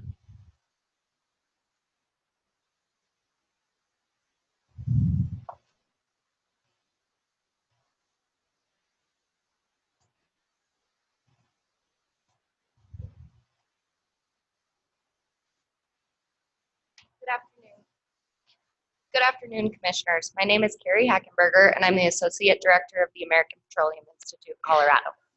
API represents all facets of the natural gas and oil industry in Colorado. API and its member companies are committed to ensuring a strong, viable natural gas and oil industry capable of meeting the energy needs of Colorado in a safe and environmentally responsible manner. The natural gas and oil industry's top priority is safety for both the public and our workers. This includes protecting health and mitigating environmental impacts. As we move forward with the mission rulemaking, it is important to remember this body has already constructed the most comprehensive set of rules in the nation. The notion that industry has largely operated unregulated is a fallacy. We have undergone multiple rulemakings in the past years, including but not limited to groundwater monitoring, chemical disclosures, air quality, setbacks, flow lines, and pooling. Colorado was the first state to implement regulations on groundwater monitoring.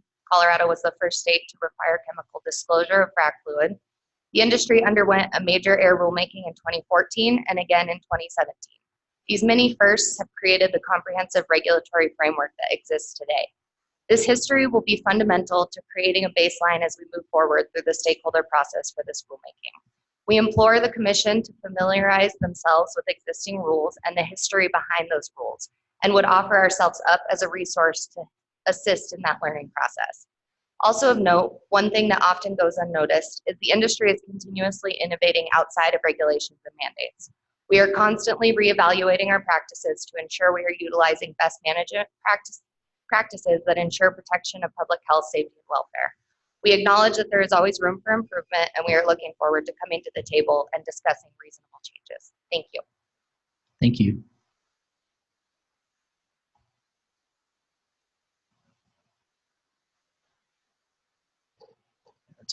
How do you do? Thank you for coming up here. My name is Alan Harvey. I'm a former trustee in the town of Carbondale from 2012 to 2016. I've also been a newspaper reporter in the Valley out of Aspen, but I've covered regional issues for a long time. You know, I think at the core of this is that everyone in Colorado deserves strong protections for health, safety, and welfare. And the mission change does also call for protections for our environment. I've known the folks in Battlement Mesa for well over a decade, and seen the fight that they've put up, and seen the impacts in their neighborhoods, and talked to them about their health, as well as out in Divide Creek and other parts of the area where there's intense development. And I would suggest that we really look at setbacks for communities like Battlement Mesa, and adding 500 feet to it. Is it 1,000 feet versus 500 feet? And then improve the monitoring of activity and how it impacts people. Those impacts are real, and those folks' lives have been significantly changed through this. In terms of wildlife, I grew up in Aspen, and I've seen the wildlife change out here. The Piceance Basin, we used to drive up in the fall, and there'd be tens of thousands of deer there, just filling the Piceance Valley along Piceance Creek, and that doesn't happen the way it used to. In fact, there was a study recently by the Division of Wildlife to try and figure out why that deer herd has so significantly decreased. And I would just call for strong statewide regulations that really look to all of those kind of elements of the mission change that SB 181 calls for. That's public health, safety, welfare, and environmental performance. And all the energy companies should be able to stand up to those statewide. Thanks. Thank you. Troy Redding, Western Colorado Alliance. In working with our members across Western Colorado, it's allowed me to engage with people here in the West who've had extremely negative experiences with the oil and gas industry. Many of our members had expressed concern about the COGCC fostering development and not regulating it. When SB 181 passed, our members were optimistic that COGCC would prioritize their health, safety, and wellness over industry preferences. Our members expect that the passage of SB 181 should benefit Western Colorado just as much as it does the rest of the state. The health, safety, and wellness of people living in rural parts of the state are just as important as the health and wellness of people living in urban areas. What this means to me is that there should be no exemptions or differing standards across the state. Members of WCA look forward to continued oil and gas development with responsible developers capable of meeting the rigorous standards set by the COGCC. Thank you. Thank you. Andrew Forks Goodmanson, Mary A. Bachran, and James McDaniel.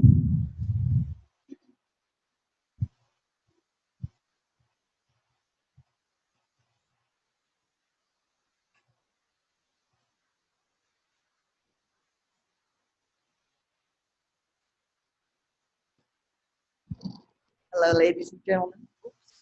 That's good. Oh, just turned it off. There you go. Hello again. Mary Bachran, Paonia Town Board of Trustees and our local LG. So I wanted to express my pleasure in the mission change of SB 19181. I testified before the GOCCC back in probably 2005, 2006, and on health effects of oil and gas development, and really could see that my words basically fell on deaf ears, that the agency was focused on fostering and helping the industry and not the people that were affected by the industry. So when Director Robbins talked about trust in the change in the industry, I think those were very trenchant comments, because that's where I will be looking, is to see actual behavioral changes that will foster trust. The other thing that Director Robbins said, talked about emergency response plans. Again, very small local communities, we don't have organized responders. We have volunteer fire departments. We don't have hazmat teams that in our local area. We have to call regional hazmat teams to come in. Any kind of support that you can give, financial or otherwise, to these small communities to deal with spills and the like would be much appreciated. Thank you. Thank you. My name's Andrew Forkus Goodmanson. I'm the Associate Program Director at Citizens for Healthy Community. I'd like to thank you for pronouncing my name really close to perfectly. That was great, thank you. It's a rare occurrence. So I wanted to start by echoing a lot of what we've heard already today. The concept of mission change is so broad, and Director Robbins, when I heard you say that it was this giant ungainly thing and we've changed it down to just mission change. Actually, I wish it was the really long thing, because it's really important to think about every single thing that the COGCC has been directed to adopt in its mission change. It's protecting public health, it's protecting safety, it's protecting public welfare, it's protecting wildlife and the environment, and it is regulating oil and gas. And more than that, it's the ability now at the COGCC to actually deny permits if you cannot properly protect public health, safety, welfare, the environment, wildlife resources. And so I wish I'd been a little later in this presentation, so I could have just said everybody else was right. But I wanted to start with those denial criteria. One thing I haven't heard discussed is how the COGCC will start determining when it will actually deny permits that don't rise to these levels. And it's a core element of SB 181, and if you don't take advantage of it, I'm not really sure what the point of any of this is. If you find an application that cannot comply with SB 181 or 1261 or any of the currently existing rules and regulations, then it must be denied, and you have the clear authority to do that. So I would love to see, as a part of this mission change rulemaking, the COGCC begin developing denial criteria. I have a lot of suggestions for what those denial criteria can be, and I think I'll address a lot of them in a cumulative impacts part of this discussion. But I also wanted to say a key thing that must be taken into consideration during this mission change is notice. So broaden your concept of notice, and that's my time. So thank you. Thank you.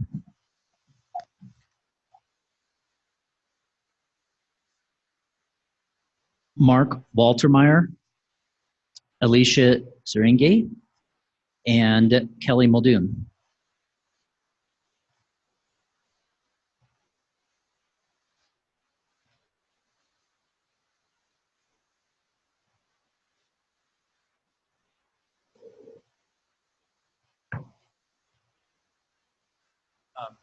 My name is Mark Waltermeyer, and I farm in Hotchkiss, Colorado. I serve on the Valley Organic Growers Association, VOGA, Board of Directors, representing about 125 agricultural producer members. As a representative of growers in the North Fork Valley, I want to thank you for meeting closer to us, allowing me more easily to attend a meeting and discuss with you the concerns of VOGA members. I'm here to ask you, as you consider COGCC rules and policies that the new COGCC mission will influence, do you consider those of us whose lives and livelihoods are downstream from oil and gas operations? My water comes from the North Fork of the Gunnison, diverted into a ditch that runs along the highway from Paonia to above my farm. The highway continues up from Paonia, past Paonia Reservoir toward McClure Pass. The river is below the highway the entire way. My water is vulnerable to any transportation-related spill that can occur on a narrow, windy mountain road. Present and potential oil and gas development is along and above this river corridor. My concern is that we live and grow food downstream of oil and gas activity, most of which occurs in another county, in Gunnison County.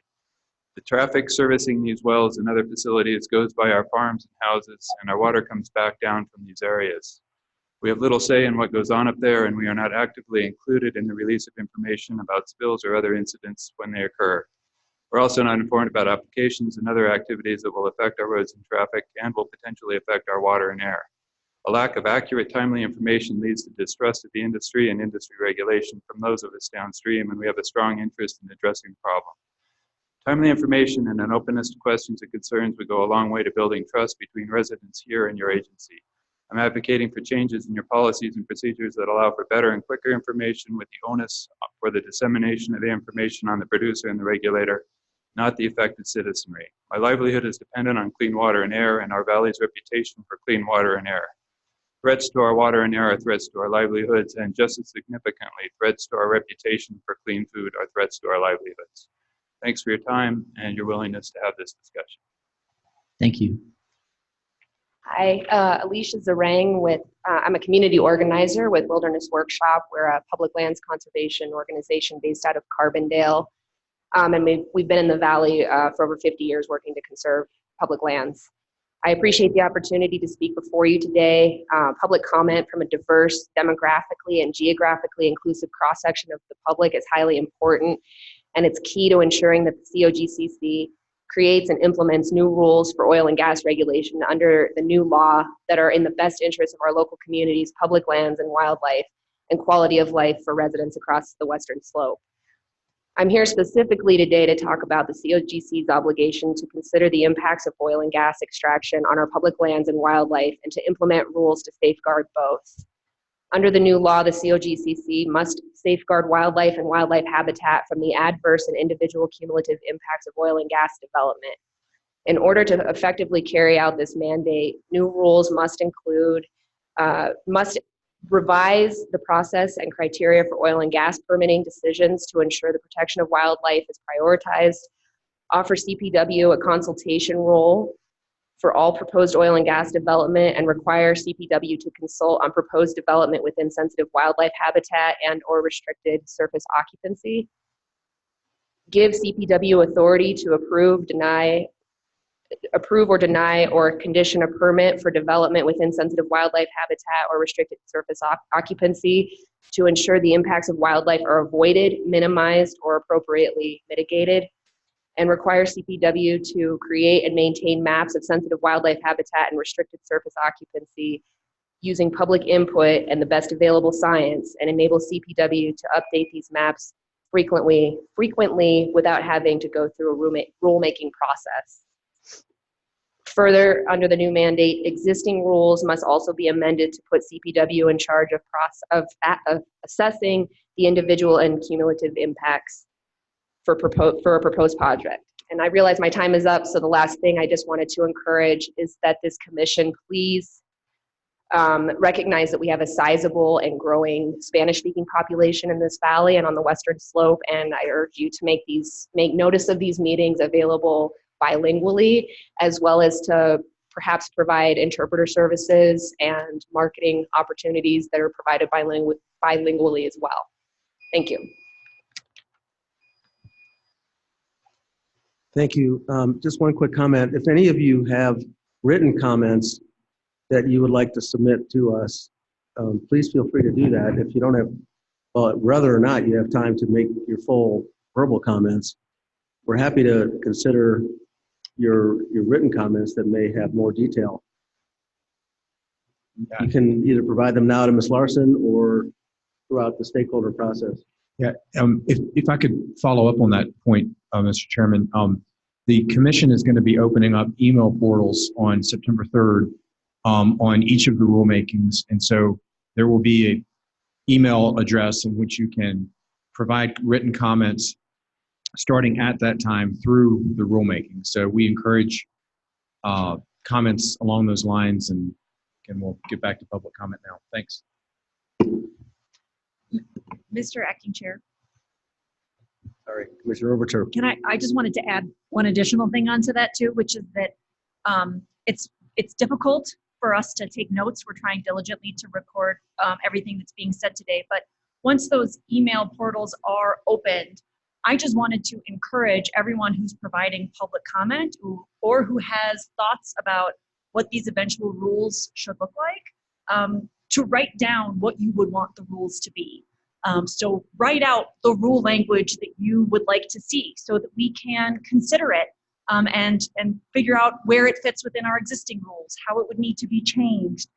I just want to provide that feedback to everyone who might be participating in these processes for the first time, that to the extent you can give us model rules to work with and evaluate, that's so incredibly helpful for those of us who are up here trying to make these decisions. And email is a great way to do that.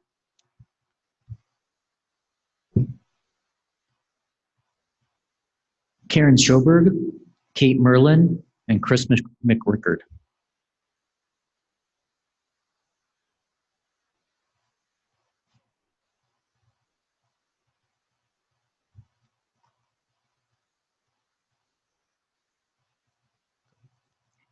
Thank you. I am Karen Schoberg, and I am from Grand Junction, Colorado, in Mesa County, and also a member of the Western Colorado Alliance. In working towards creating a more holistic decision-making process, the creation of a more comprehensive permit application should include a water management plan, and that might be done in Form 2 and 2A.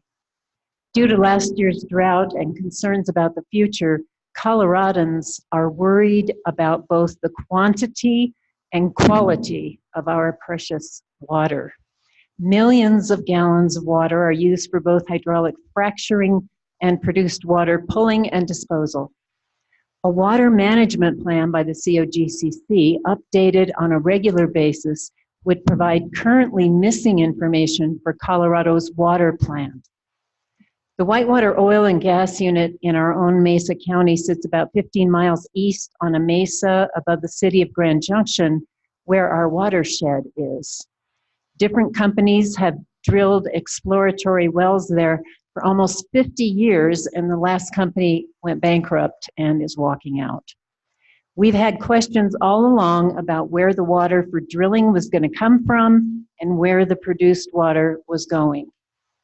The Commission now has the opportunity to require operators to make that information available. I urge you to do so.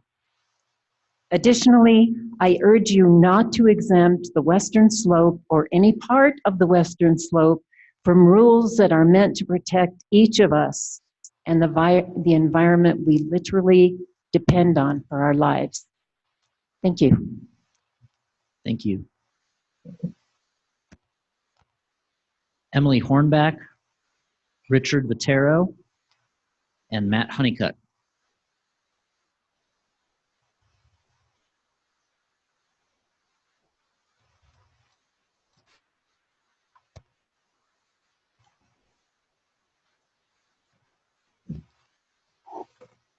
Hello again, everyone. This is Emily Hornback, and I don't believe I actually have much to add to the mission statement section. I believe I covered it in my first comments, so I will reserve the rest of my time for cumulative impacts and alternative location analysis. Thank you. Thank you. I'm Richard Botero from Carbondale, and I am constantly amazed at how little respect we give a life essential, water and air. And both of those are always in jeopardy from oil and gas. We all know it's a dirty industry, 1.5 spills per day in Colorado of varying magnitude. I appreciate that Senate Bill 181 has passed, giving us an opportunity to reinstill reverence for those things that are necessary for all of us to live. The rulemaking that includes water awareness and management is of vital importance. On the Western Slope, we've been in a drought for 18 years. This last snowfall season was magnanimous, and we all appreciate that. Many people downstream of us use water from our headwater state. You are the body, along with the citizenry, are responsible for keeping our environment livable. Senate Bill 181 includes the opportunity through water management pieces to take a hold of what we have not paid diligent attention to in the past. The Western Slope must be included in similar rulemaking to the Eastern Slope. Garfield County has the second highest number of wells in this state. So we know what it's like to have the oil and gas industry present in our lives. Thank you.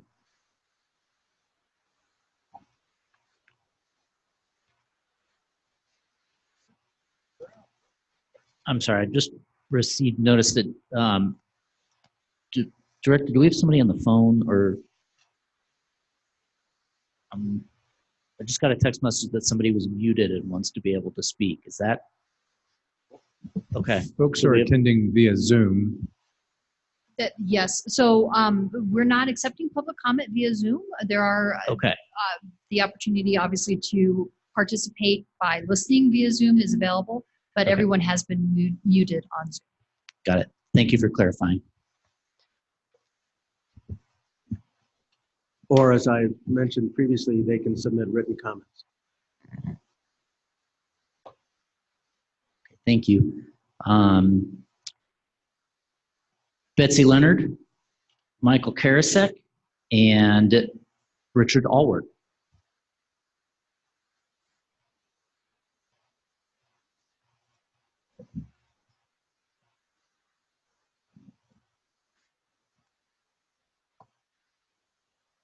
My name is Betsy Leonard, and I live in Battlement Mesa. And I recommend the following changes be made to this mission category.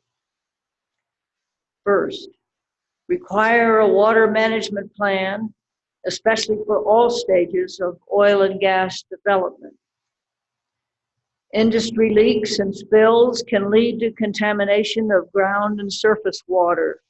Spill detection and notification must be given to adjacent landowners, homeowners, and renters.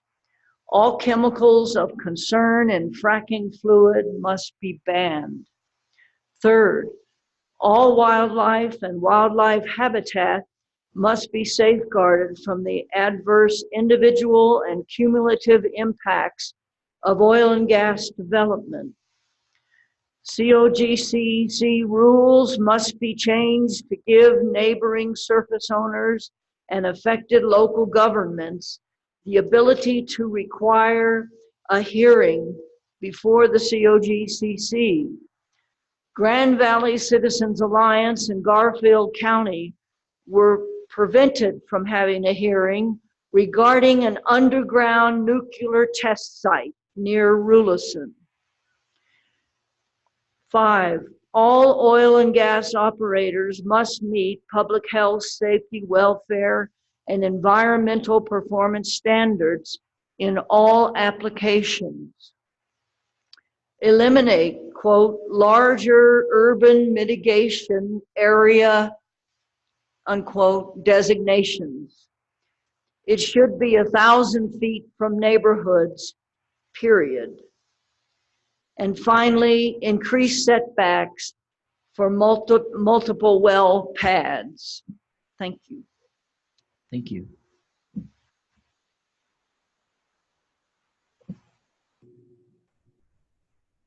Leslie Robinson, Dave Devaney, and Dwayne Knutson.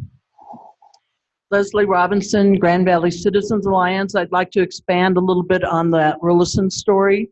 In 1969, the federal government decided to try fracking above Battlement Mesa with an atomic bomb.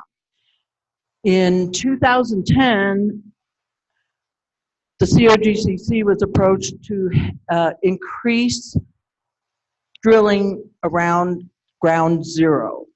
We had affected homeowners or potential affected homeowners around ground zero approach us and asking us to help them stop the drilling. Nobody knows what's under the ground in that cavern produced by the atomic bomb.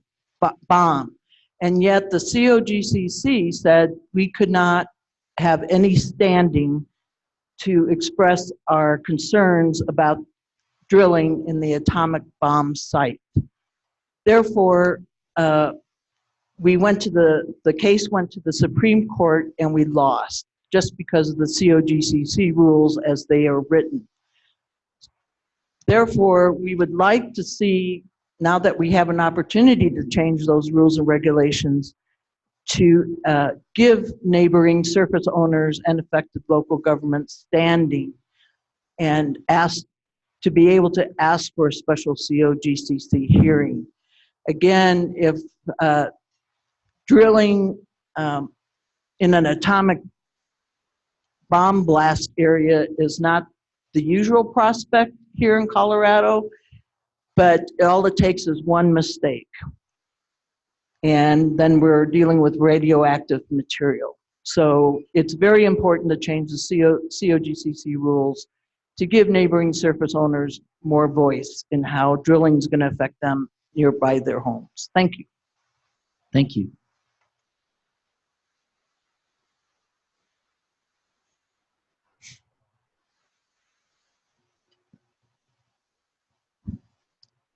I noticed that Mr. Devaney is apparently not here. There have been a number of comments about Battlement Mesa. I'm somewhat familiar with the history of Battlement Mesa, but I think that a lot of the newer commissioners are not. And so I would suggest that at some point, maybe not in this process today, but at some point, there should be an education of the commissioners about Battlement Mesa, because one of the obvious questions that presents itself is, why isn't there a local government of Battlement Mesa that's involved in all this process? And I think that derives from the unique history of Battlement Mesa as basically originally an Exxon company town that wasn't intended maybe to be a freestanding, locally governed community. But obviously circumstances have changed over the years. So I just suggest that as part of this process, and especially as we start to focus on issues affecting that area, that there be some effort made to bring the current commission up to speed on the unique circumstances surrounding Battlement Mesa.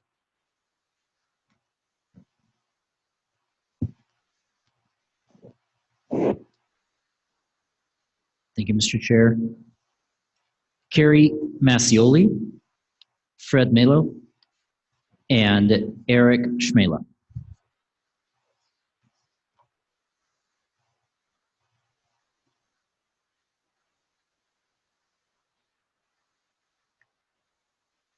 Josh Carlisle, Nate Gill, Stuart MacArthur,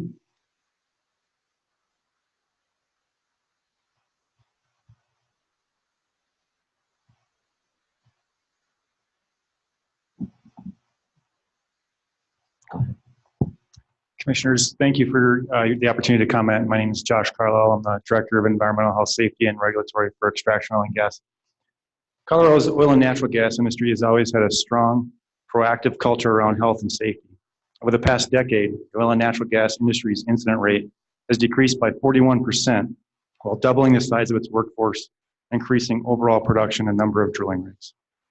Public health safety has long been a priority for this industry and a priority for the regulations that have been put in place. Cursory review of the existing COGCC regulations reveal that the terms public health, safety, welfare, and environment appear over 65 times.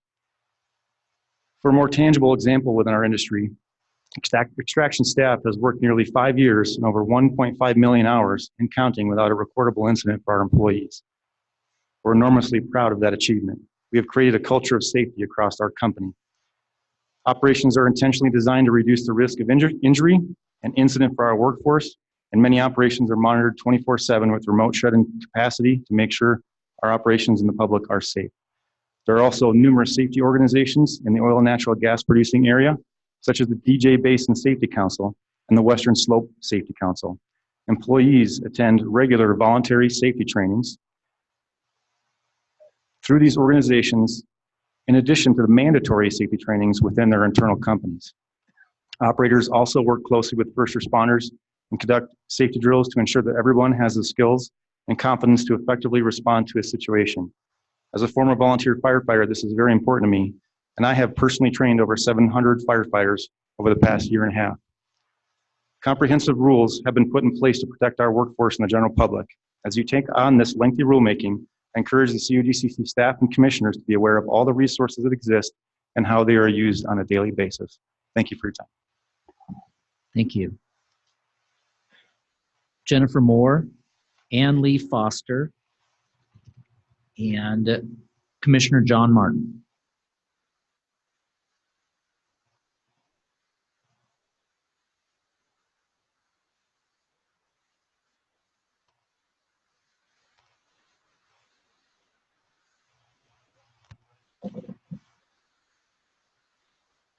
My name is Ann-Lee Foster. I'm with Colorado Rising. I just have a question to pose, actually. Dan Gibbs was quoted in the Grand Junction Centennial recently saying that this agency continues to authorize oil and gas development while its rulemaking process continues based on review criteria designed to ensure consistency with SB 181.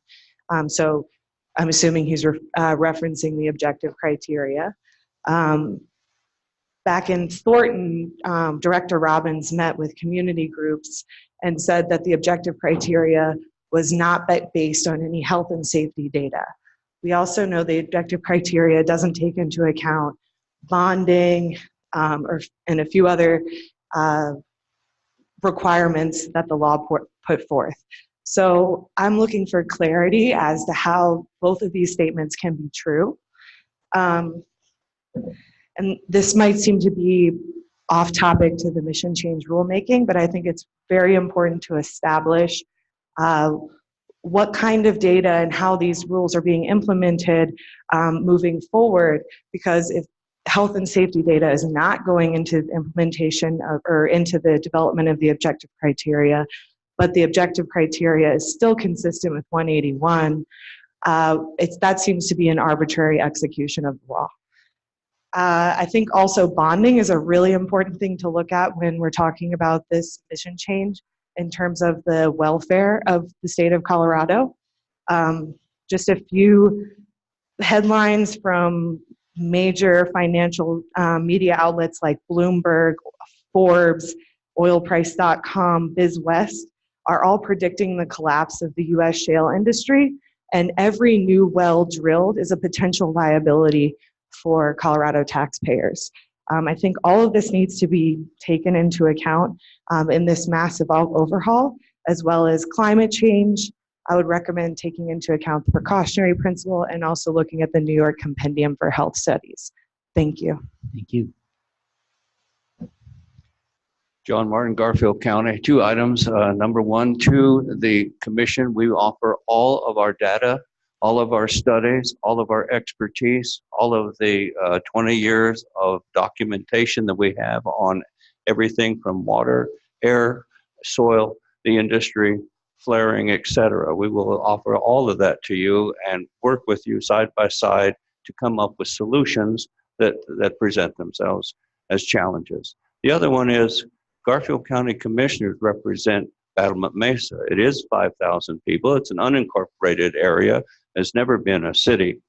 There are, I believe, 14 homeowners association, a metro district, and the largest property owner is Battlement Mesa Partners, which is a real estate company. And we do work with all of those folks, as well as the Grand Valley Citizens Alliance. In fact, at the very beginning, I was a member way back when. However, I've not had my membership renewed or sent to me. But anyway, we do represent them. We take them very seriously. We have a lot of different voices out of Battlement Mesa. We try to balance that, and each and every one are listened to and, again, appreciated. So thank you very much for your time. Hopefully you will have a good evening. Go take a dip in the pool, walk the streets of Glenwood Springs, enjoy a steak or sushi. Thank you very much for being here. Thank you, Commissioner. Thank you. Lawrence Foreman, Deborah Irvine, and Tracy Hope.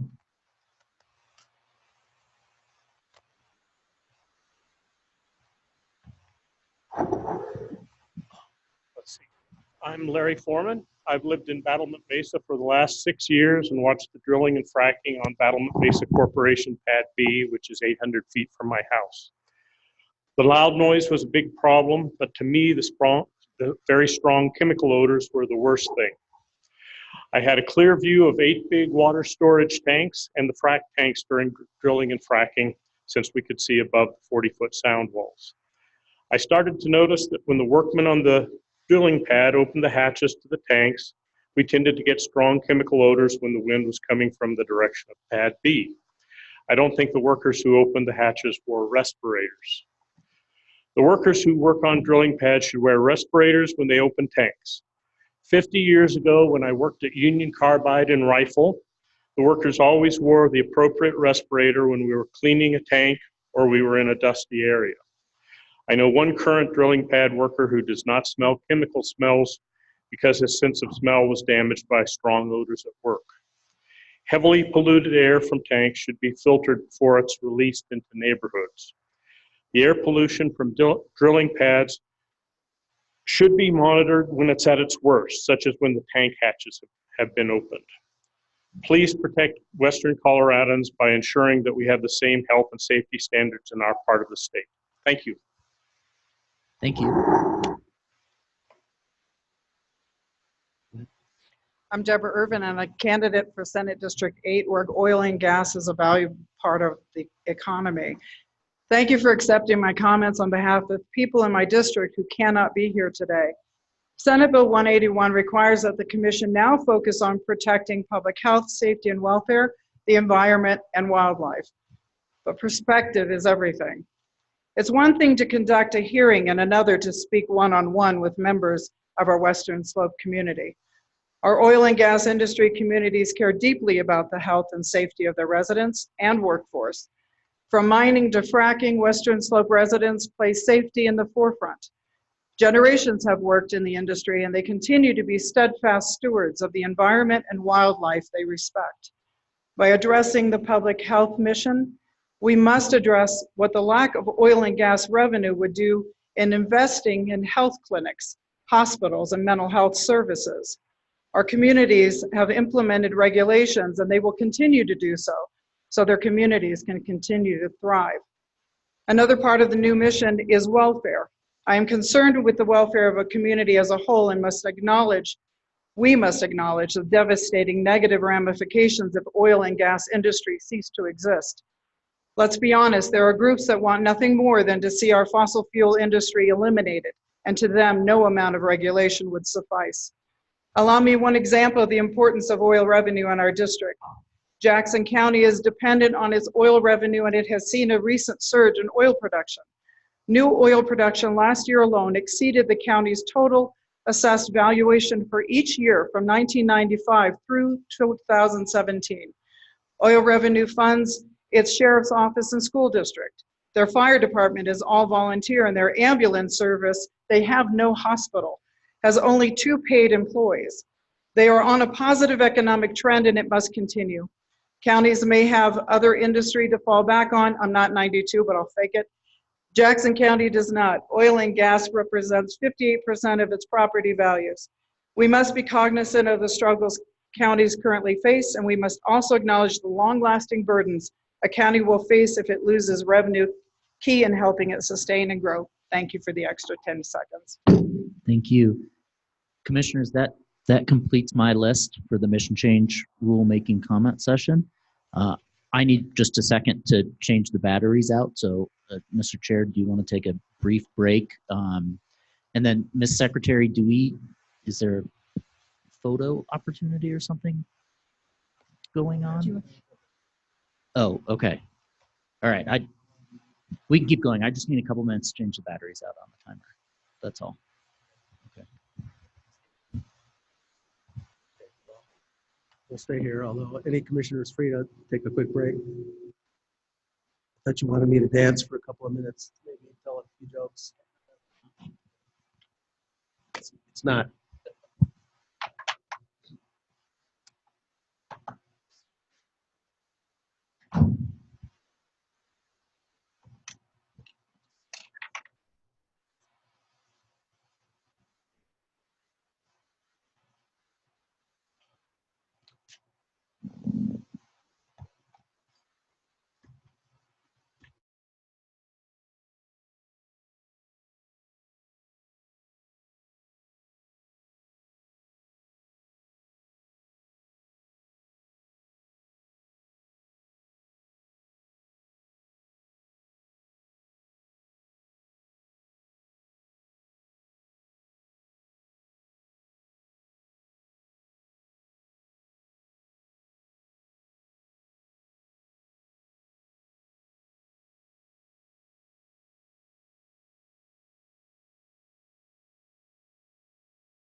We're going to start the cumulative. We're not ready to start the comment yet, but I'll just call some names. Richard Rudin, Christy Woodward, Roger Steen, and Sharona Bishop. If you'd like to come up and be ready to give your comment, you're welcome.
Waiting on a few commissioners.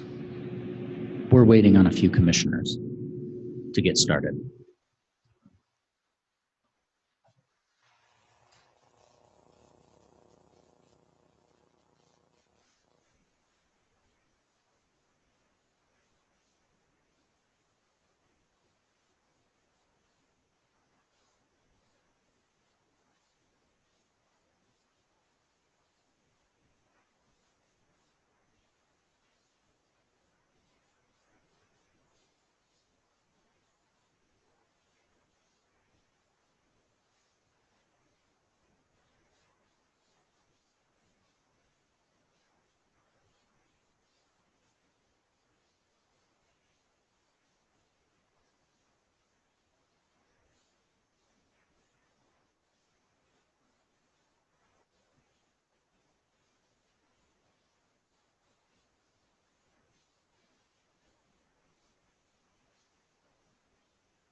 Okay, let's get started.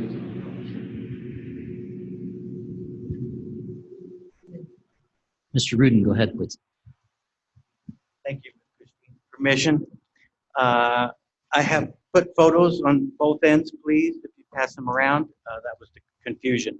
Thank you for the opportunity to comment on cumulative impacts. My name is Richard Rudin. I am the president and ditch rider of a water company in the North Fork Valley. It's the water company that started the whole agritourism thing because we service 4 of the original wineries in the valley. We are deeded domestic, agricultural, and stock.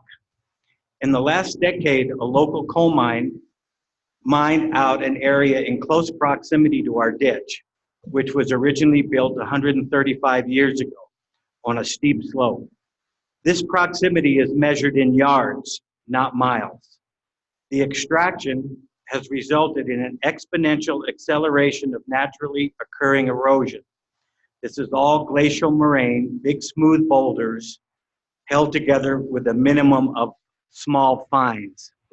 So I am charged now trying to hold this infrastructure together, fighting vibrations from 1, a legacy of a recently idled coal mine, 2, the potential for oil and gas development, also a possible disaster, and 3, worse yet, the potential for, quote, amplification as defined by the U.S. Geological Survey, which will lead to probable disaster. I am not asking for no development, rather a recognition of the cumulative impacts from the extraction industries to hopefully result in a serious mitigation plan. I was asked a while ago, well, what do we do with this mitigation? How do we mitigate? And I would suggest the following: be certain. First, do no harm. Thank you. Thank you. Thank you again. This is Christy Woodward with COGA. In my role at COGA, I've spent a lot of time working with the Air Pollution Control Division and industry members and continue to be amazed by the innovation and technology applications that have been employed in Colorado to reduce air emissions by almost 50% in the last 8 years. These innovations have occurred in the recent past and have led to sizable reductions in surface footprints as well at oil and gas development sites across the state. From the COGCC's own data from 2015 to 2018, more wells have been plugged and reclaimed to move them away from encroaching communities than have been drilled. Further, it's very important to consider duplicative regulatory processes as it pertains to federal NEPA requirements, which assess cumulative impacts on rural operators here on the West Slope. The use of multi-well pads allows for the removal of single wells, which are often surrounded by new housing developments. The removal of these older pad sites is giving surface areas back to the communities where they're located, which would not be possible without new energy development where horizontal drilling techniques can be applied. This is a beneficial cumulative impact from Colorado's oil and gas industry that should be taken into consideration for this rulemaking. Finally, and most importantly, I have 20 years of experience implementing environmental rules across a broad swath of industries and believe that a good environmental rule focuses on performance-based standards to meet a limited threshold at a specific receptor without being overly prescriptive on best management practices for how those standards are met. This allows industry to innovate and create new technologies and best practices to meet standards at monitored receptors that ensure protection of emission values, the protection of public health, safety, welfare, environment, and wildlife, and allow for continuous improvement. So thank you very much for your time. I'll give you a few minutes back since I stole it last time. Thank you. Go ahead, sir. All right, speaking for Roger Steen. The purpose of cumulative impacts is to be an imperfect tool to address the need to see the permitting future and has been an integral part of the NEPA process. You permit on a well-by-well plan, but it is critical that you see the possible total impacts of development before issuing well permits. Oil and gas industry is the poster child for having individual wells which by themselves have insignificant impacts, but as a cluster may have significant impacts. We would like the COGCC to require some form of cumulative impact assessment prior to issuance of well permits. Thank you. Thank you. Bob Arrington, John Benton, and Carrie Hackenberger.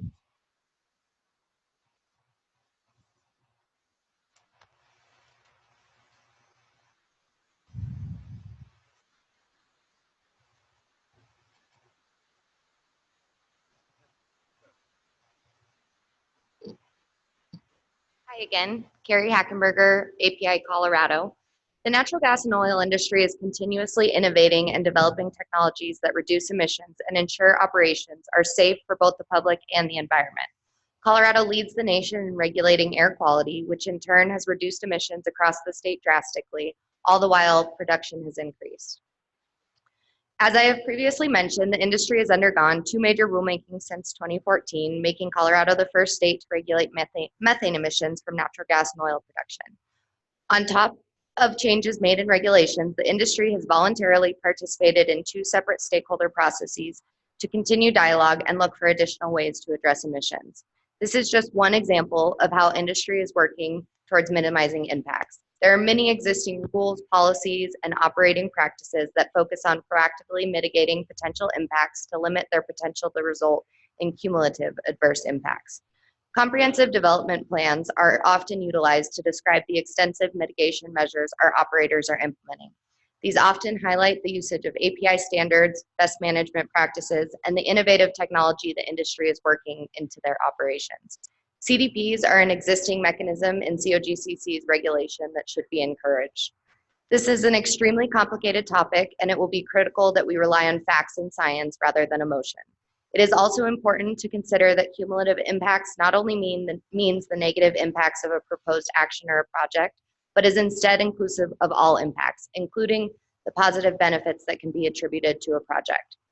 We need to use all resources in our toolbox for this rulemaking, and it will be extremely important to ensure we are not addressing this issue with tunnel vision. This includes an understanding that displacing oil and gas production from Colorado to other regions or countries could result in greater cumulative impacts where regulations are less stringent than Colorado. Thank you. Thank you.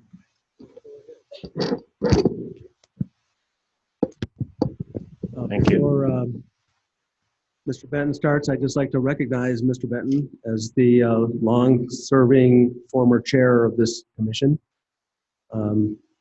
He provided many years of great service to the commission, and for which we're very grateful, and it's great to see you back. Thank you. Maybe for that, I'll get an extra few seconds. I'll do my best. Thank you. As the chairman said, my name is John Benton. I'd like to thank the commissioners for listening to my statement today. I'm a West Slope native with cattle ranching and Colorado oil and gas operating experience. My great-grandfather helped to start the National Western Stock Show. I'm a practical environmentalist. I bike 40 miles round trip to work year-round to reduce my carbon footprint, but that also lets me drink beer and still fit in my pants. The cumulative impact of oil and natural gas development should be considered in terms of supplying all forms of energy to Coloradans.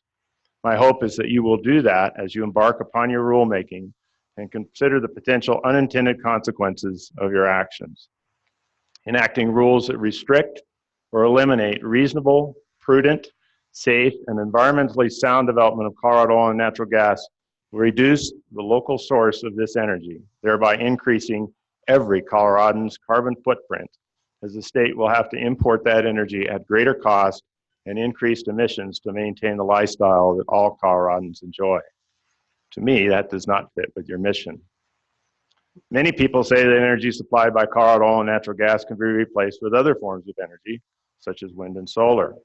In terms of cumulative impact, the cost to upgrade our electric grid to support electric vehicles, convert homes to electric heat would be astronomical, as well as the environmental impact of upgrading the grid from mining and refining copper to the physical construction of a grid that can handle that demand. One should also consider the environmental impact of the number of windmills or solar panels that would be needed to replace energy currently supplied by Colorado oil and natural gas.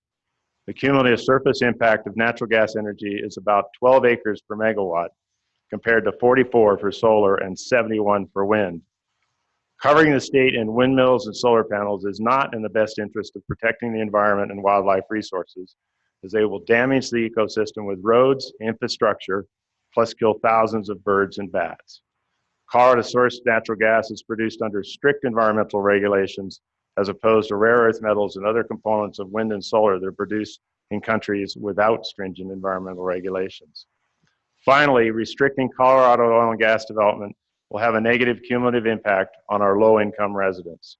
Restricting development will increase the cost of energy to these individuals, either from bringing in more oil and gas, natural gas from out of state, or replacing it with expensive alternatives. Thank you again for your time, and I apologize for running over. Thank you, Mr. Benton. Would you submit your comments, your written comments? Pardon me? Would you submit your written comments to the commission? I have copies for all the commissioners. Great, thanks. Before I start, I'd like to understand on the commission's part whether or not you understand the element of sanctity of data in the studies, because much of your decisions will be made off of studies that you've heard about or will encounter. Do you understand that idea of the sanctity of the data? You know, this is kind of a technical thing. I'm a professional engineer, and that's one of the areas that I look at. I'm sorry, sir. Sir, would you please identify yourself before you start speaking? Well, and I'm going to start your time. If to understand it, I'll touch on it in my comments here. Okay, go ahead, please. Okay, I'm Bob Arrington. I'm a professional engineer, mechanical.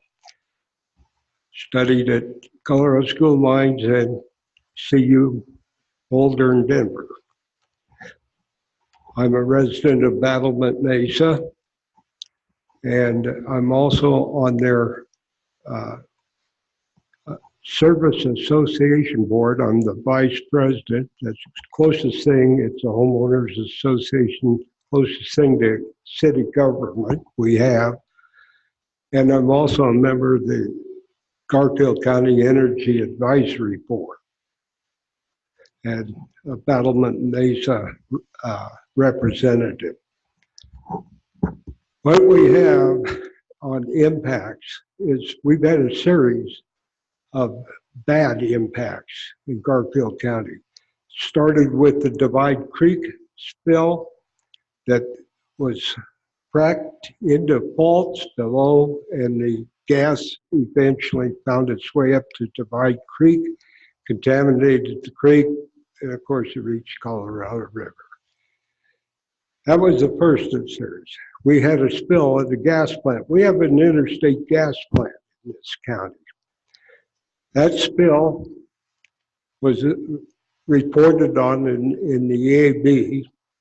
As they went through the series of things, they were trying to still discover the source of the leak. They remarked that the only incident they had had up there was a ruptured pressure gauge. At that time, I stood up and said, "Ball game over, guys. That's your leak." A week later, they confirmed that's the leak. Cirrus testified today. They had a produced water leak that got down into lower lakes. Those are the type of impacts that we've had that the rules here could take care of.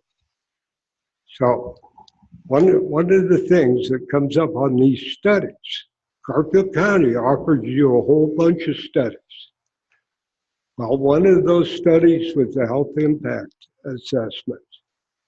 That health impact assessment was terminated by the county when it went contrary to the good will of the oil and gas companies.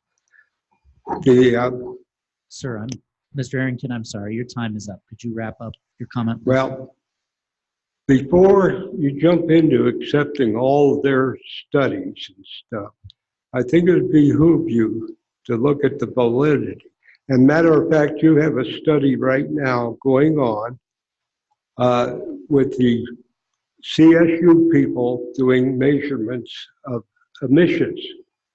Those emissions, they have not safeguarded their source gas that they make comparatives to.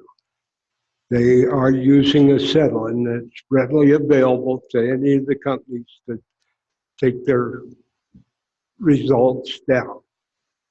So that's another heavy impact that you have to watch for on the studies. Thank you, Mr. Arrington. And by the way, my paper on setbacks your staff downloaded and is now part of your record too. And I advise you take a look at that because the setbacks need work. Thank you. Thank you. Members, commissioners and members of the audience, I'm going to start reading more names, and so we can hopefully get people up here who are actually here.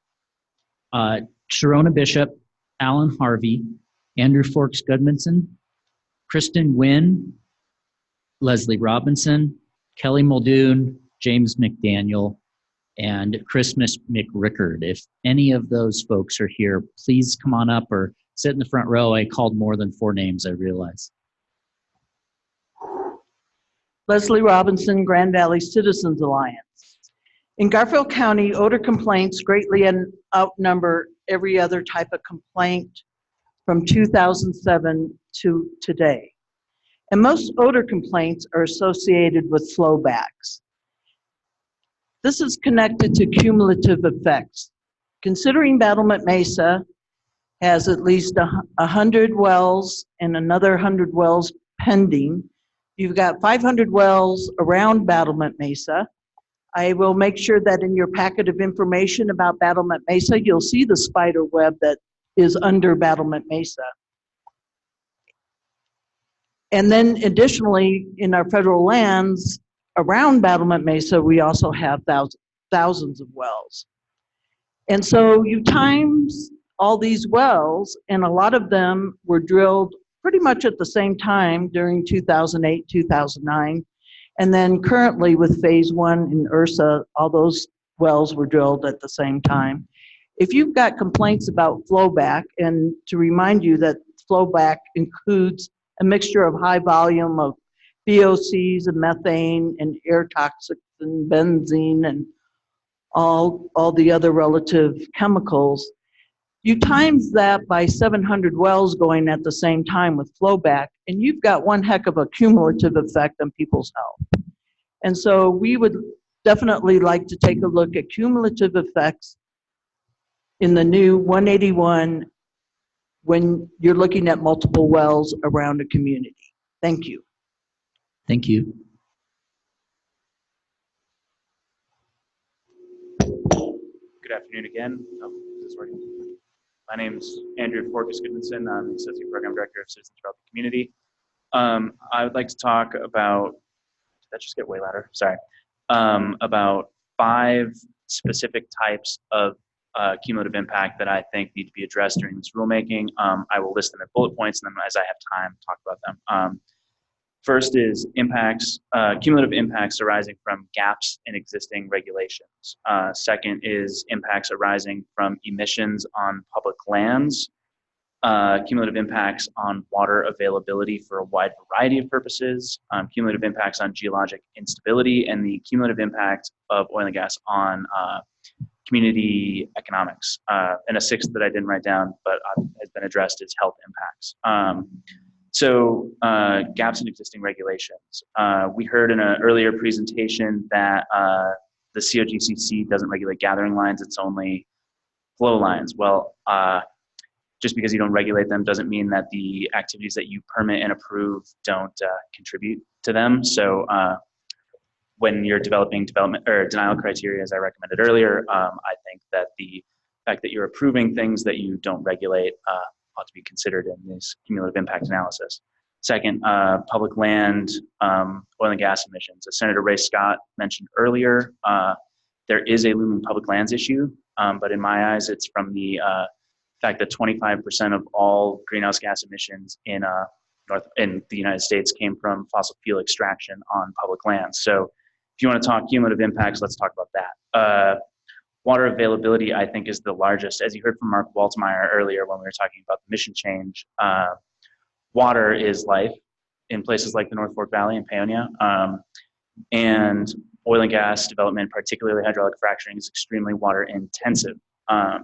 One well may only use 65 acre-feet or so of water. But when you're looking at prospects of a couple hundred to 1,000 wells, it adds up quickly. So I didn't get to the rest of it, but I have some notes that I'll be happy to send you as we go along. So thank you. Thank you. hold on. Alan Harvey again. Wait, I'm sorry. Could you hold on? Could you just list your 5 bullet points again? And I know you're going to submit these, or I assume you're going to submit these as written comments. Sure. Yeah, so my 5 bullet points are cumulative impacts from gaps in existing regulations. So the gaps are, and then second is impacts from emissions on public land activity, impacts on water availability, geologic instability and induced seismicity, and community economic impacts.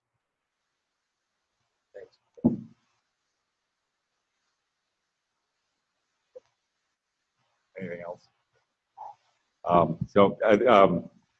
Those are both great sets of comments. Alan Harvey again from Carbondale. You know, one of the things that I think that you guys can do is you could go into the rulemaking process and work with other agencies in the state at the state level, is really work closely with Colorado Parks and Wildlife to develop regulations that really kind of look at the cumulative impacts on wildlife. You got to think about whole corridors. You can't think about just the place where they winter or the place where they spring.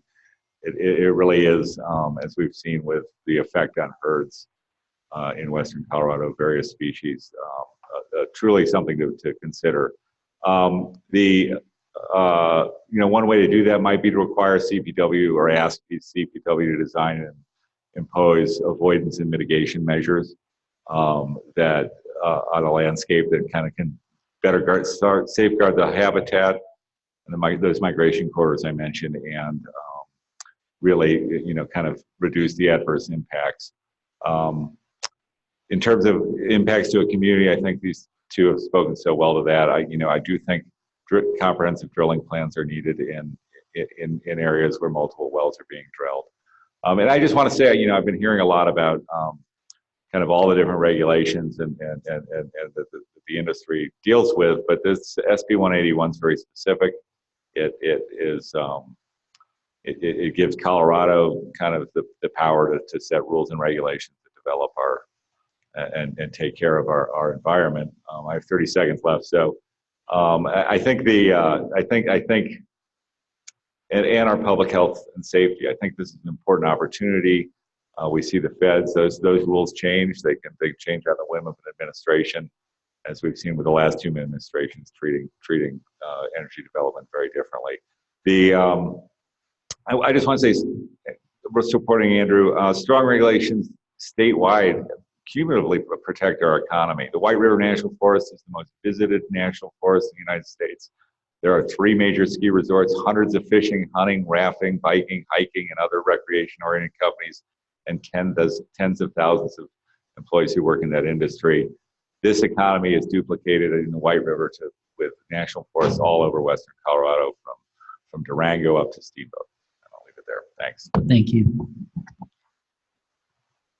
Matt Honeycutt, Dwayne Knudsen, Josh Carlisle, Nate Gill, Emily Hornbeck, Betsy Leonard, Richard Allward, and Dave Devaney. If I called your name, please come up.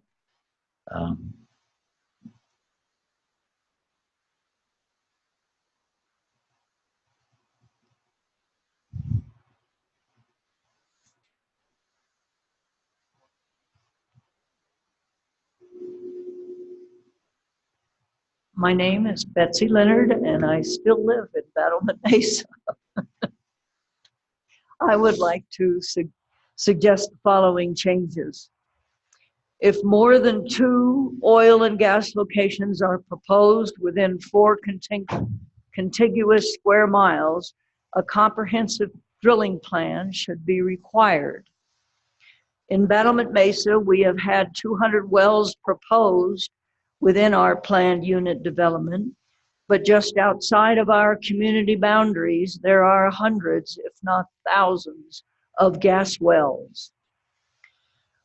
For these pad locations in Battlement, none of these multiple gas wells from the outside were considered, and no comprehensive drilling plan was prepared.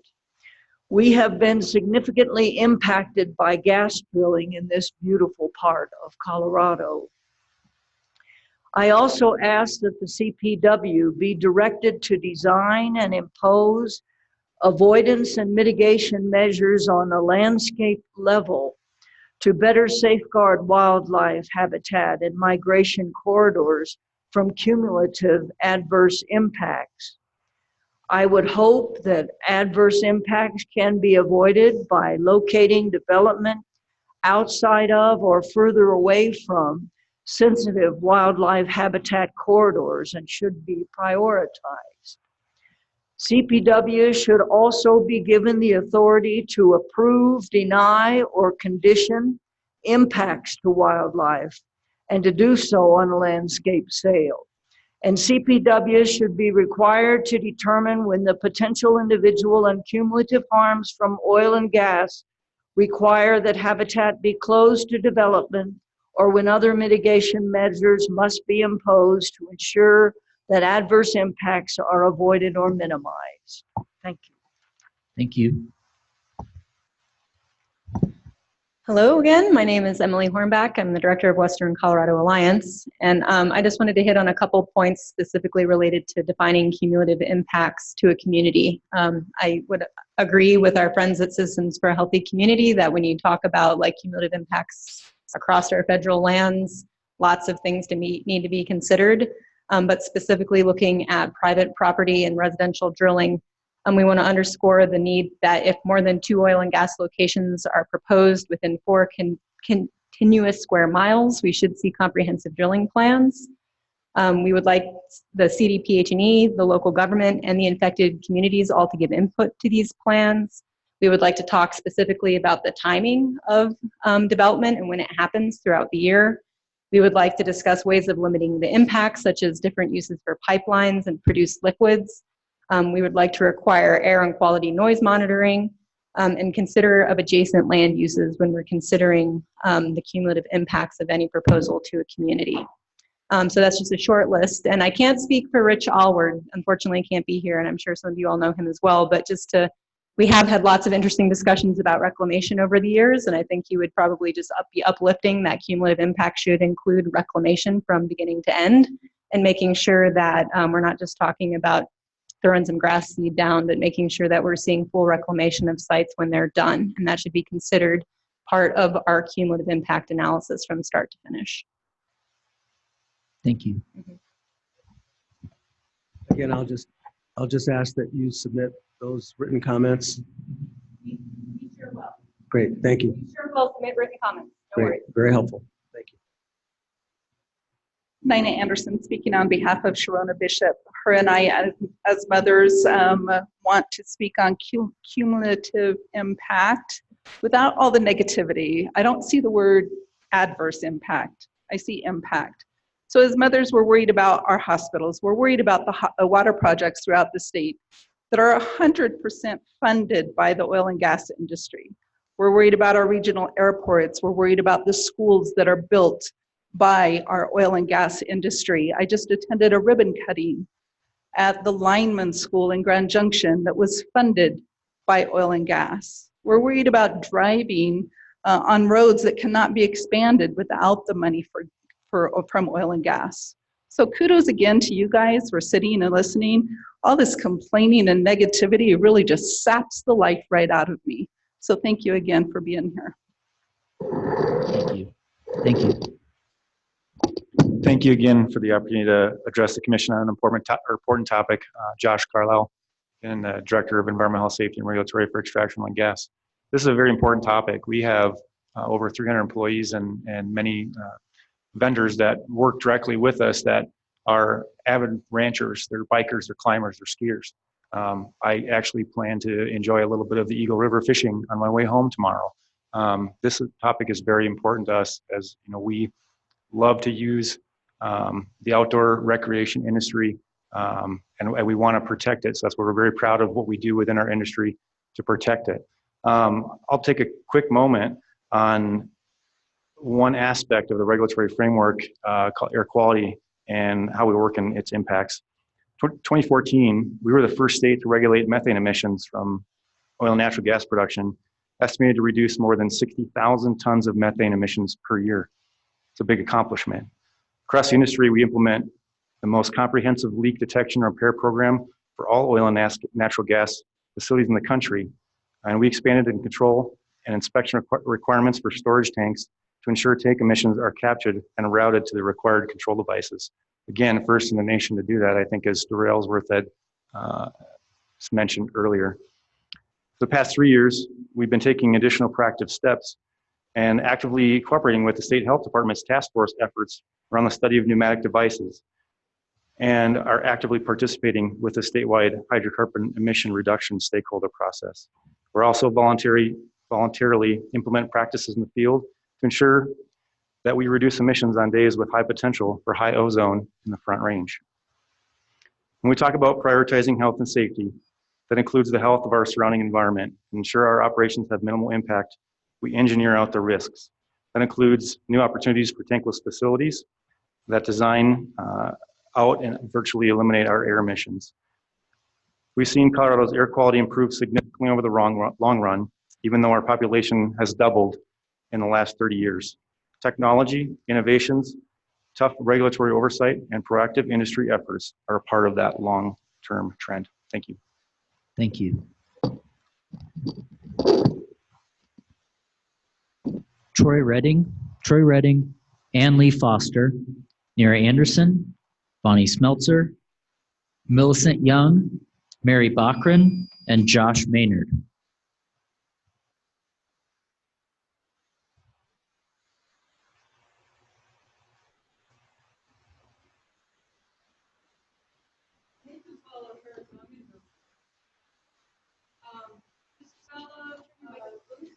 I'm sorry, Kim. And you need.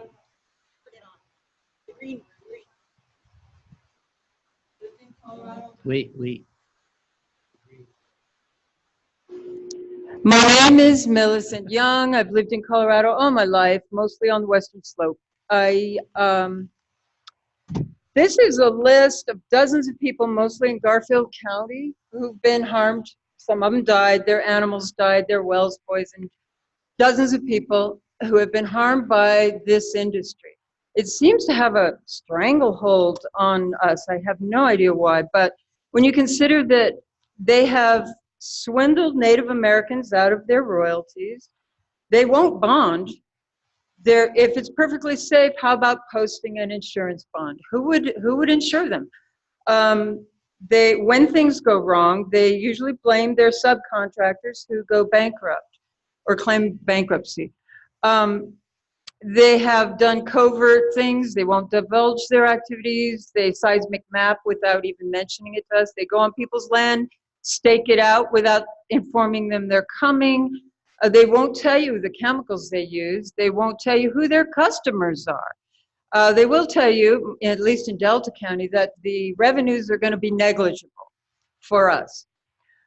We know who will win there, who won't win, but if they do get to frack, they'll make the money. Global warming is a real big deal. Please look to the future. We are on a quaternary fault. This fella here, Louis Allstat, was the head of exploration of Mobil Oil, and he said there's no safe way. Horizontal fracturing is not what it was 60 years ago.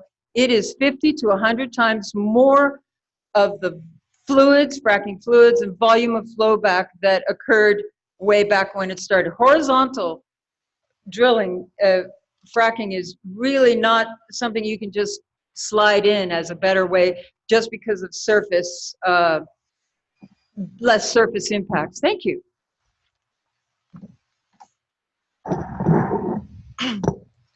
Ann Lee Foster with Colorado Rising. Just a reminder, we're talking about environmental and health cumulative impacts here. And I'd also like to bring your attention to a recent ruling by federal judge Contreras. He actually defined what cumulative impacts means, and I'm gonna read to you part of his statement because this is federal law. It's on the books. And he says that given the national cumulative narrative of climate change, considering each individual drilling project in a vacuum deprives the agency and the public of the context necessary to evaluate oil and gas drilling at all. So this is very clear. This is standing federal law. Cumulative impacts cannot be viewed as a small target.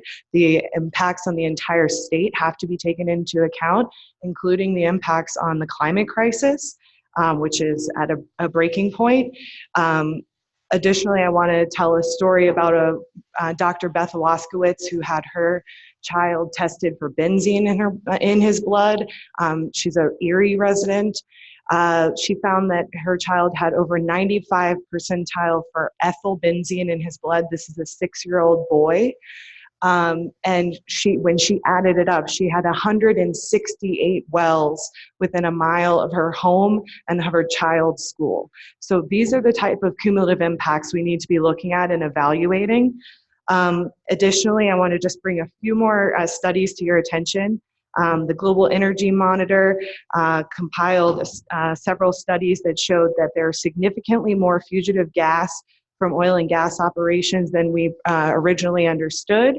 There's another recent study in the Nature Journal that said that committed emissions from existing energy infrastructure already jeopardizes a 1.5 degrees Celsius increase in our global climate.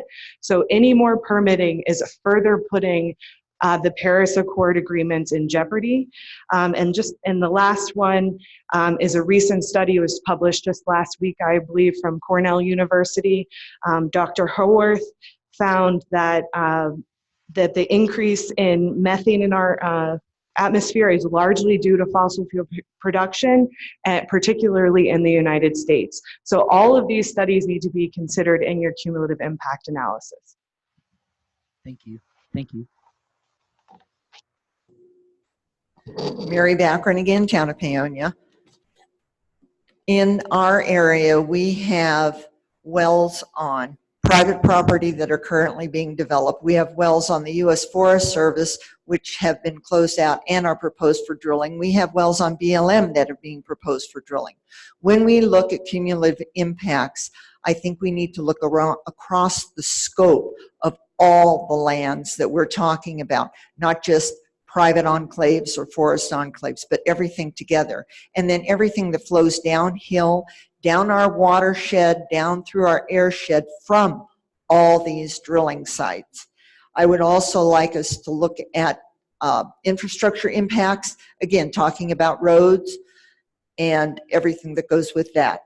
That's what I have to say. Thank you. Thank you.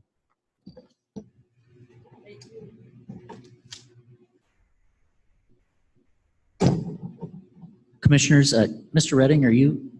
Okay.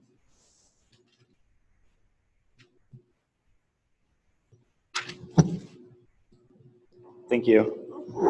Western Colorado Alliance is looking forward to having the COGCC consider cumulative impacts of oil and gas development in our communities.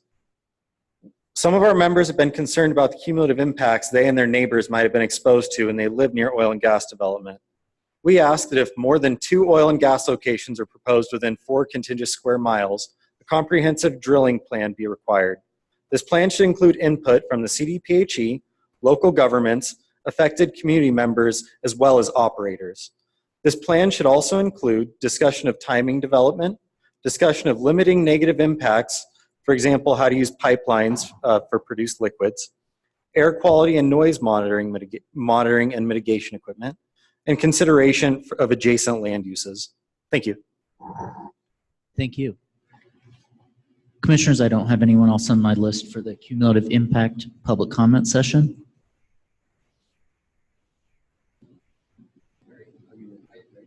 I just found out that I just stepped out and missed being called up. So if you don't mind, my name is Josh Maynard. I'll be quick. Let me just bring up my comment here. A couple different things. I'd love it if you could do some bonding for all new current wells that are being produced and all wells in the future, because they say that to cap and finish a well costs between $80,000 and $250,000, and that's taxpayer funded if the company goes out of business before they actually cap their well. I would love to see some cumulative impacts about the increased cancer costs on the populace from having wells that are near neighborhoods. I would love to have some sort of rules associated with abiding by the Clean Air Act, the Clean Water Act, and the Safe Water Drinking Act. Right now, fracking is the only industrial process in the entire nation that doesn't have to abide by any of those because of the 2005 Energy Policy Act. So although we have as many regulations as we possibly can, and Colorado has the most regulations out of any state in the country, it still doesn't meet the basic necessities that every other industrial process does in our country. I'd also like to see some sort of removal or addressing of the ad valorem tax credit, which basically makes our severance tax null in a lot of different fracking processes because they get to take the tax credit away from the severance tax. Let's see, I'd love to see some monitoring, independent monitoring at each wellhead. You probably know more than I do that the number of inspectors for the current producing wells is grossly underfunded, and there aren't enough inspectors. So if we could have actually independent monitoring, then we can hold everyone accountable. Let's see, what else can I throw at you here? And then I'd also like to point out that I thought it was so refreshing today to actually hear oil and gas employees say that they wanted setbacks and they wanted health and safety standards. When I have been here in other opportunities, I've never heard oil and gas say that before, so this is quite refreshing. Thank you very much. Thank you.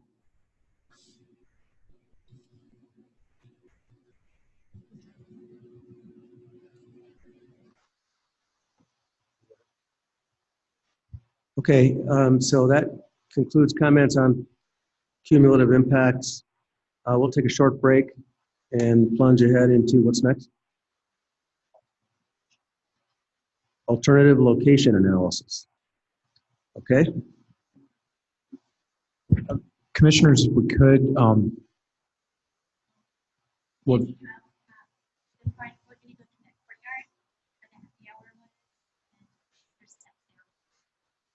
so why don't we photo op? Do the photo op.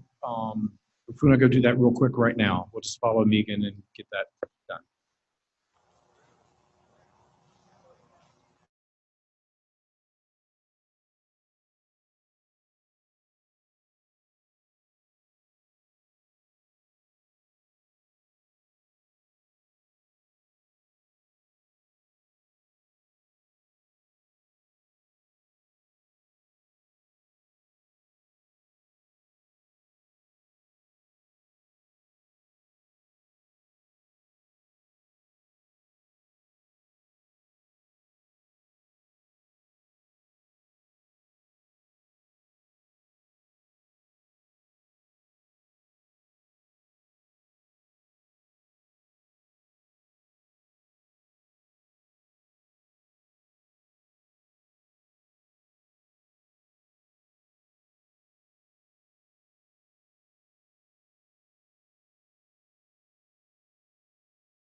If everybody could take their seats so we can get started.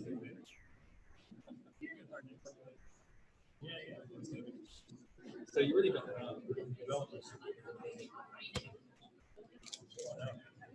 that would lose the sale. Exactly.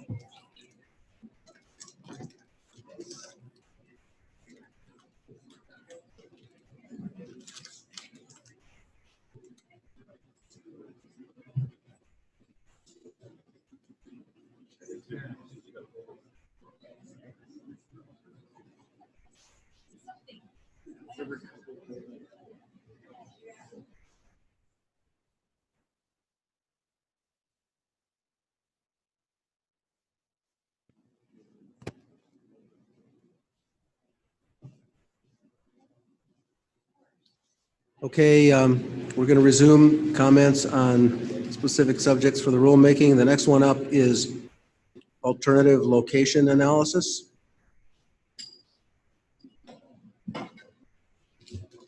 Thank you, Mr. Chair. AAG Kyle Davenport. I'm going to read the names of the people I know are here and in the audience, and then we'll follow up with anybody else who might still be here that I missed. Would Christy Woodward, Carrie Hackenberger, Andrew Forkus Goodmanson, Emily Hornback, Betsy Leonard, Leslie Robinson, Josh Carlisle, and Ann Lee Foster. If you just could be prepared to come up all at once. I know you're in the audience, and once you've made your public comment, if the 4 commenters who are sitting in the front, if you could just vacate and we'll have the next 4 come up, that'd be great. And let's just, how about we start with Miss Leonard on my left and we'll work our way to the right. You started that in. Oh, I didn't hear that. Sorry. I'm Betsy Leonard. I live in Battlement Mesa. The pardon me, the COGC staff will determine which locations best protect public health, safety, and welfare in the environment, and will choose the location that best satisfies this goal. If no location satisfies this goal, the operator shall submit 3 new proposals for locations. The COGC staff may suggest alternative locations or may recommend denial of the Form 2A if it does not believe that any of the proposed sites meets the siting goal. In the case of Battlement Mesa, URSA's siting rationale does not adequately consider alternative locations. In fact, URSA makes conclusory statements that alternative locations, quote, cannot reach bottom hole locations, unquote, or are, quote, drilled out, unquote, that are not supported in the record. Aside from being within 1,000 feet of 52 homes, the proposed APAD location is also 500 feet away from the Colorado River and 174 feet away from Battlement Mesa's water treatment facility. This is a terrible location for a pad that should be denied. URSA must drill from locations that are farther away from homes. Thank you. Thank you. Leslie Robinson, Grand Valley Citizens Alliance. During the Phase 1 and Phase 2 approval of the URSA project in Battlement Mesa, we found that alternative locations in the old regulations were anemic. Luckily, with 181, now with your, staff now has the capacity to say no to drilling sites. And I suggest adding 2 more phrases to alternative location rulemaking. And that is no, not there. So if a company approaches the staff and says, we want it here, they can say no, not there, and that triggers the alternative location that the company has to seek. And then another phrase would be to add, wait until the technology catches up. A lot of people could not get to their minerals until fracking was able, the fracking technology was available. And there are just some locations that the technology is not there to develop. And so the staff should be able to say, you might be able to drill that in 5 years or 10 years, but you're just going to have to wait. Thank you. Thank you. Carrie Hackenberger, American Petroleum Institute, Colorado. The nuances and complexities associated with the current oil and gas location siting process are many. And as we move forward with the alternative site analysis rulemaking, it will be important to have a foundational understanding of what that process looks like today. Each operator undertakes internal processes, local government processes, and state processes before deciding if a site is feasible. Coordinating these various levels of directives ensures that the ultimate outcome of siting accounts and addresses most concerns related to a location. The process begins with extensive internal technical planning. This includes, but is not limited to, geological surveys, securing development rights through leases, drilling evaluations, environmental surveys, water quality plans, and transportation planning. As leases are secured, an operator works with landowners to understand and address their concerns. Surface conditions based on the surface owner's requests or needs are implemented, such as road access, pipelines, and remediation efforts. On top of outreach to the surface owners and mineral owners, industry strives to successfully engage the communities who will be impacted by development. This is not only done through the state and local government regulatory process, but also through our industry's own initiative. We live and work in these communities too, and we want to ensure we are addressing residents' concerns and identifying solutions anytime we can. An oil and gas location is only decided upon once the operator has completed their due diligence. The checklist is extensive, and as we move through this rulemaking, it will be important to understand the current process and ensure we are implementing regulations that account for the contributing nuances across the state, particularly the differences between urban and rural development. Thank you. Thank you. Thank you. This is Christy Woodward again with the Colorado Oil and Gas Association, or COGA. As Carrie pointed out, siting oil and gas wells is a complex process. It begins with the physical location and technical ability to extract minerals below the surface. Because Colorado is such an amazing and beautiful place to live, our population is growing, and open areas for development are becoming a scarce commodity. Finding a suitable location where subsurface minerals can be extracted becomes more and more difficult as our communities continue to grow. Private minerals, as you know, are a property right. And to respect those rights, we must find a delicate balance between adequate surface locations, use of new technology, business interests, and the desires of local government and neighboring communities, all for the appropriate protection of public health, safety, welfare, wildlife, and the environment. It's also important that this commission does not create rules which negate the ability of both large and small companies to operate. It will be imperative as you move forward implementing Senate Bill 181 that you don't choose winners and losers based on company resources and makeup, and that there's an ability for companies of all sizes to operate in Colorado in a symbiotic and protective manner. Operational certainty drives economic markets and allows funding to filter to Colorado's oil and gas industry to provide the innovations necessary to protect public health, safety, welfare, wildlife, and the environment, or the mission values. Thank you for shortening that for me, Jeff. These rules need to allow for this certainty and provide a clear path forward for all business models within our industry. Unfortunately, I have limited time today to provide solutions for the concerns I've laid out, but I can assure you that industry is ready to come to the table to partner with stakeholders, COGCC staff, and the commission to engage in this process. And with that, I thank you for your time. Thank you. I guess I'll go next. My name's still Andrew Forkus Goodmanson, and I'm still the Associate Program Director at Citizens for the Community. And I would like to make 2 basic points with regards to alternative site analysis. Is this working? It's green and it's not doing. Is this a little better? Okay, I'll talk. Is this acceptable? Okay. So my name is Andrew Forkus Goodmanson. I'm the Associate Program Director at Citizens for the Community, and I would like to make 2 basic points with regards to alternative site analysis. First is I would like to recommend the expansion of the type of projects and oil and gas activities that are subject to alternative site analysis. I know that the mandate that you were given through SB 181 and in the presentation or the slideshow that was made available on the website on August 1st says that it's for sites located close to residences.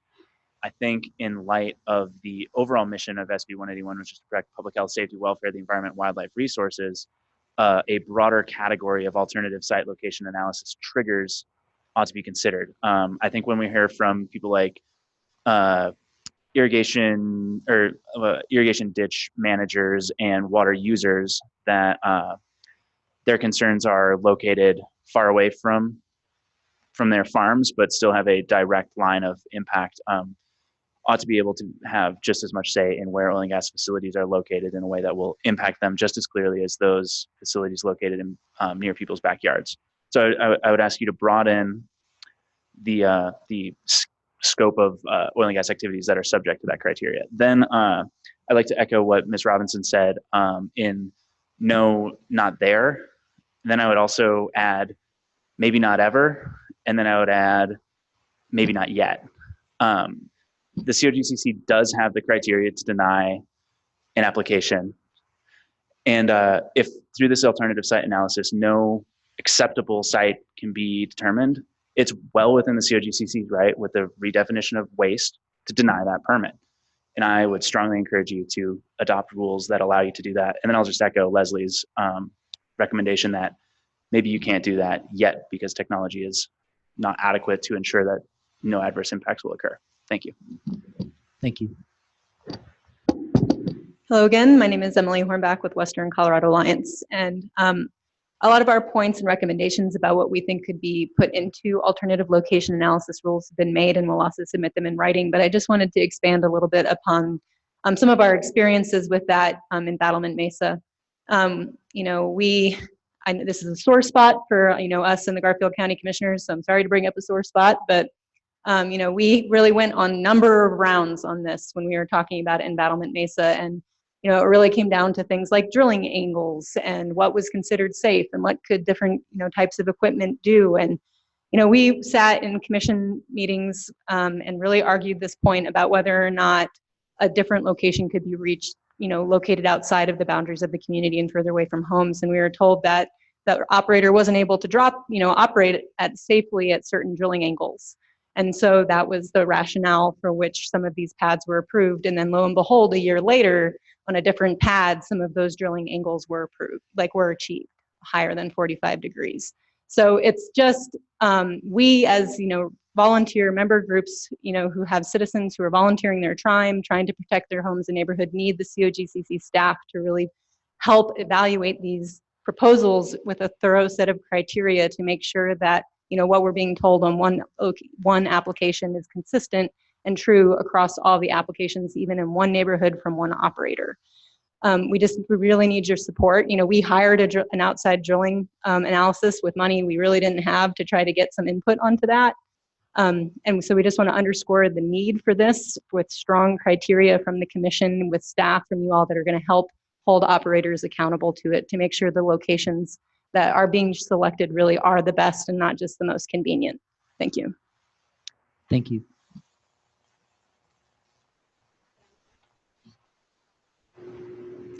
Ann Lee Foster with Colorado Rising. I definitely support the previous two comments and want to reiterate that this process needs to include the ability to deny permits. There are going to be cases where a permit cannot be done successfully, it cannot be done safely, and this is not the presidential election. We don't have to choose between a crappy choice and a crappier choice. There, you do have the ability to say no.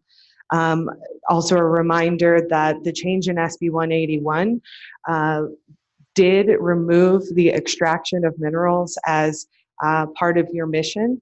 And also the provisions about waste of leaving minerals in the ground has been taken out of your mission. And so the denial of these permits is totally allowed, and the prioritization of health and safety over the extraction of minerals is the law of the land. Thank you. Hi again, Josh Carlisle, Extraction Oil and Gas. There's a misconception that oil and gas companies point to a map and decide where they want to drill for the energy that heats our homes and fuels our cars. In reality, it's not that simple, as we showed you last month during a presentation on a few examples of how we go about this siting rationale. There are many, many factors that go into siting these facilities. It's many ways like solving a puzzle, and it's more often about compromise. And in many times, there's no such thing as a perfect location. There are not an infinite number of available surface locations. Sometimes there are a few to just one, and I think that's not unique to the Front Range or to the Western Slope. There are key criteria that go into our siting process. Which surface location can we access the minerals that we have leased? What credible data analysis is available to facilitate this siting process? Which locations are reasonable to obtain or secure, whether it be private surface use agreements, things of that matter. Which locations best satisfy the entire list of these considerations? And finally, which best management practices are appropriate and feasible to utilize for that location based on the potential impacts? Other factors that weigh in: the ability to access minerals include existing community development and zoning, which now includes our local disposition from SB 19181, environmental impacts, safety, geology, topography, adequate vehicle access to and from the well site, wildlife, ecologically sensitive areas, floodplain limitations, stormwater control, and much, much more. In addition to the site analysis characteristic, economic feasibility and balance must be considered prior to any development proposal to be sure that the project is financially solvent. For all those reasons, we advocate for a multi-pronged approach to siting oil and gas facilities. One-size-fits-all approach doesn't work when there are so many factors to consider. We need tailor-made solutions to siting facilities. Such an approach ensures that the best interest of all stakeholders are taken into account. Thank you. Thank you. Dwayne Knutson, Matt Honeycutt, Carrie Massioli, Chris McRickard, James McDaniel, Kelly Muldoon, Mary Bachran, and Alan Harvey. Are any of you here to make comment? Okay, commissioners, that concludes the sign up for comment on alternative location analysis.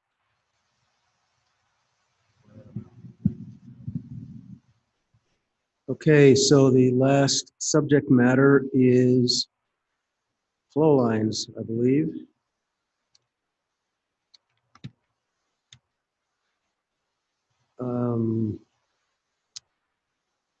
So let's go ahead and start with that. Is Commissioner Jeff Rector here? Okay, then Aaron Martinez is the next person on my list.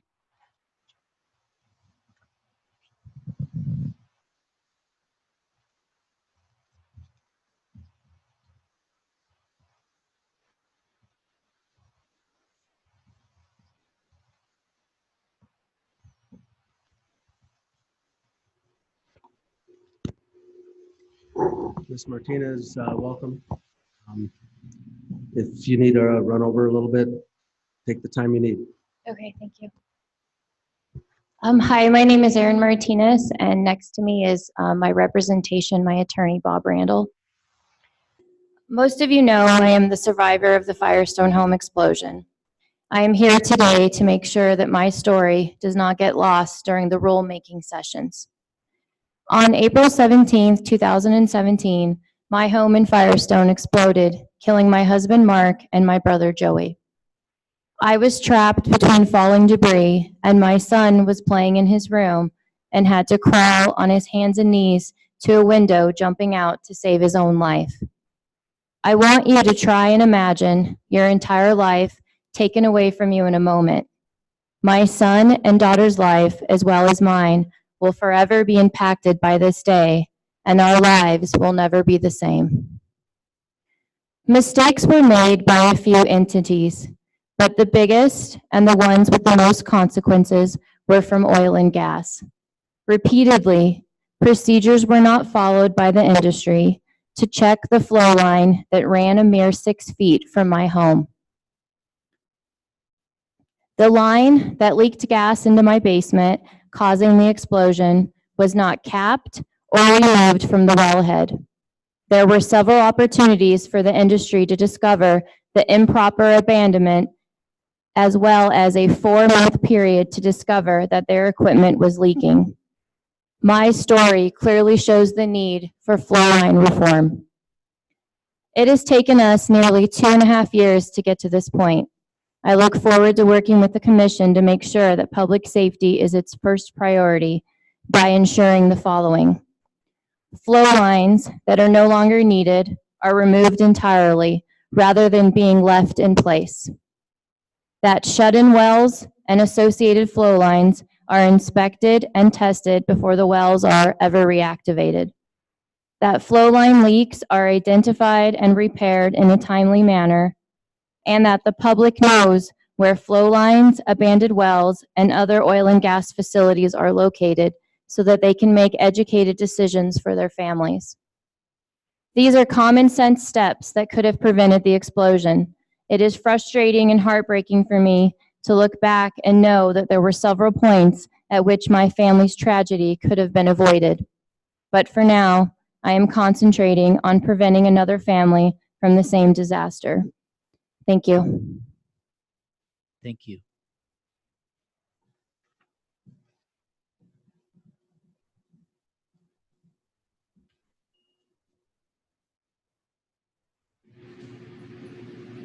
I think I see 4 people in the room that are still on the list. I'm just going to read them all, and you're all welcome to come up now. Andrew Forks Goodmanson, Christy Woodward, Carrie Hackenberger, and Josh Carlisle. If there's anyone else who's believes they're on the sign-up sheet and would like to make public comment, please come up and sit in the front row. Thank you.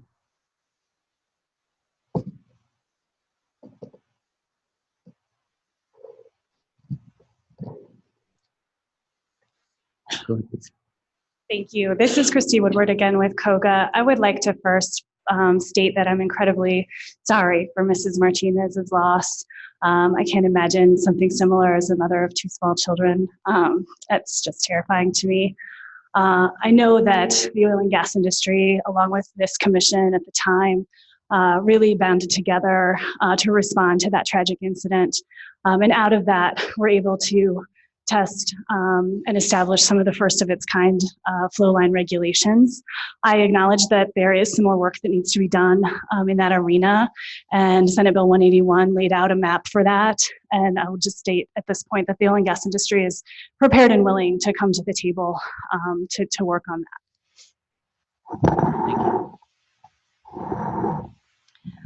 Carrie Hackenberger, American Petroleum Institute. I would like to echo Christie's sentiments to Ms. Martinez and her family.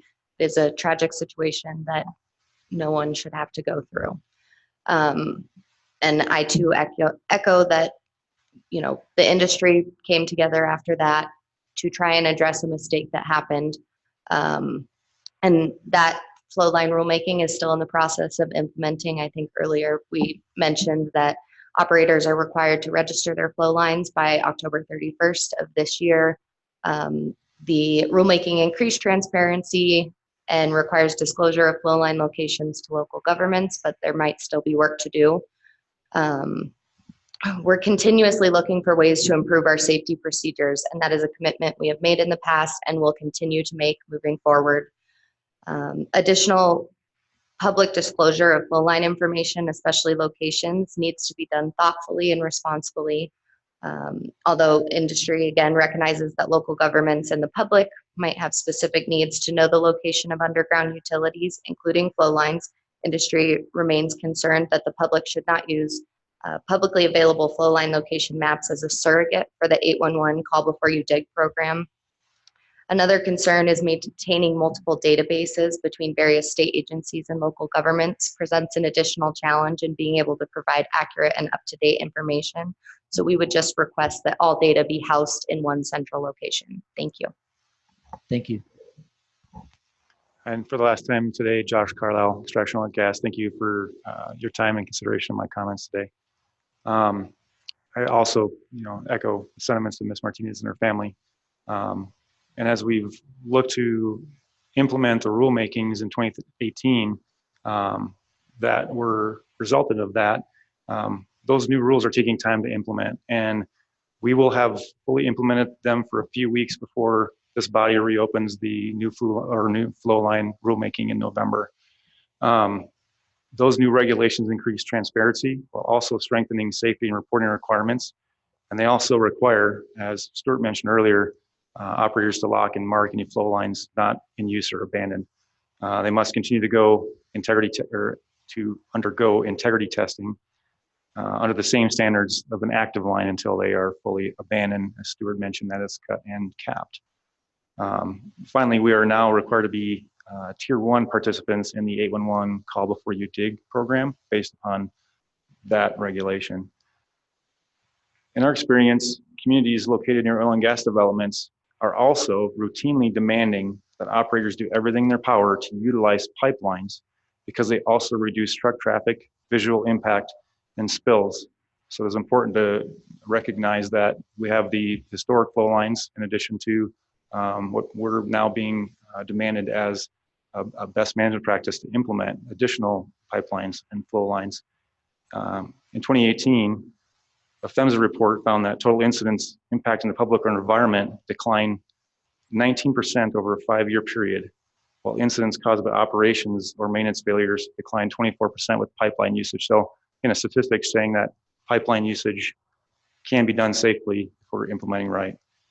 As you reopen these flow line rules, be mindful of everything that has been done on this front within the past year, and as these new rules are becoming implemented, and we look forward to working with you to implement, as these ladies mentioned, some additional transparent aspects or local community requirements that are asked of us within our new development. Thank you for your time. Thank you.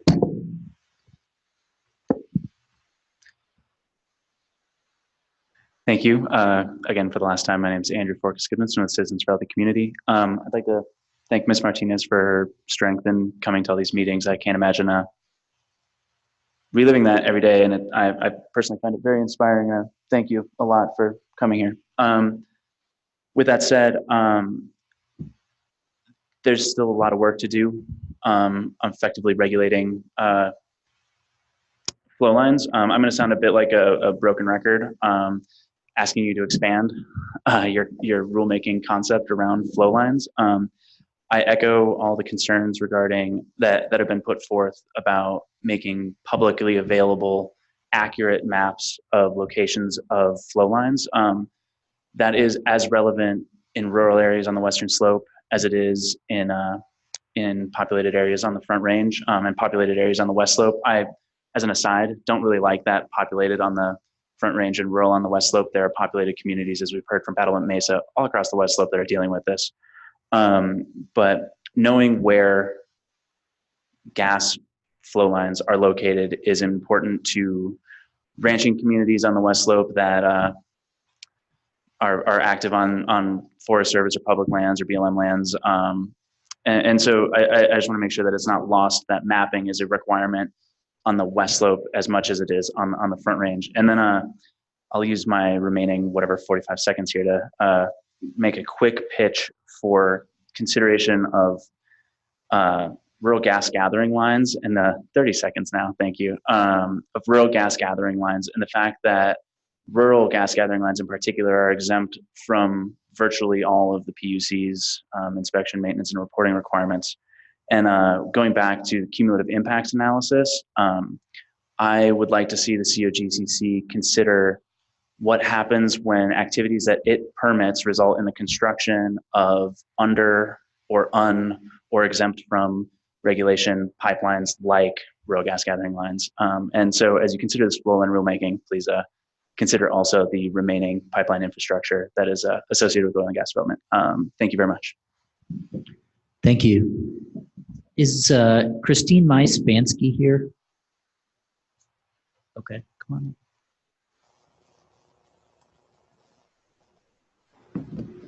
Good afternoon. I too wish to extend my condolences to Ms. Martinez and her family. I'm a gas gathering systems analyst here in Western Colorado. My field area is out here. I'm based in Denver. I would like to thank you for the opportunity to come out here and speak today. I do have a background not just in hydrogeology, but also water management and EH&S. So I have a well-rounded view of this industry. It does not take long to research and find data from the National Transportation and Safety Board that show that pipelines still remain the safest way to transport oil and gas. Through nearly 15 years that I've worked in Colorado, I have seen the industry asked to utilize more and more pipelines in order to reduce truck traffic, minimize the visual impacts, and also decrease the risk of spills. 2017, the state ordered comprehensive testing of all flow lines with a passage rate of over 99.6%, verifying the safety record of flow lines. From the pressure testing and data that I have seen personally, failures are extremely rare. Safety, health, and environment are key values in this industry. Not only that, but it is in each company's best interest to keep assets in working order.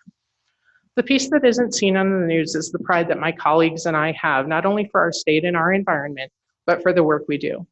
We are privileged to be a part of an industry that offers clean burning and affordable energy that is locally produced. By producing energy and fuel locally, we avoid additional resource consumption and transportation costs, and we produce that energy in an already heavily regulated environment. We take pride in the fact that the oil and gas industry helps drive our economy and improves the lives of each and every person in this room, from the clothes we wear, the transportation we take, our energy sources, how we heat our homes, and the modern conveniences of everyday life. People working in industry here on the Western Slope and throughout Colorado care deeply about this beautiful state that we live in and work in. Our children and families live here, and we do everything in our power to make a positive impact through our daily work and our impacts outside of the office. Thank you again for your time. Thank you. Commissioners, that concludes our sign-up sheet for the flow line comments.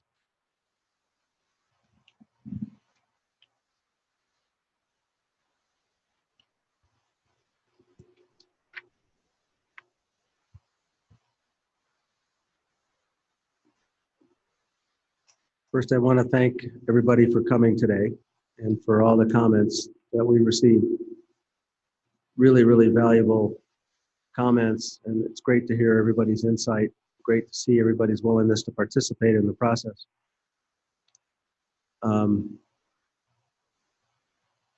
Director, the agenda says, time permitting, you're going to provide an update on your implementation of Senate Bill 19-181. How would you like to handle that? I think that even though I did a truncated version of my presentation, you were given perspective on what we've been doing at the State Commission. I look forward to having individual discussions with the commissioners about that PowerPoint, their thoughts about that. We will have that posted. That is for all members of the public to know about our timeframes that we're looking at. So unless there's specific questions for me from commissioners, I think we're probably in a good spot. I would also note that our agenda has us reconvening here tomorrow at 9 a.m. for executive session, followed by the field tour for the West Slope Field.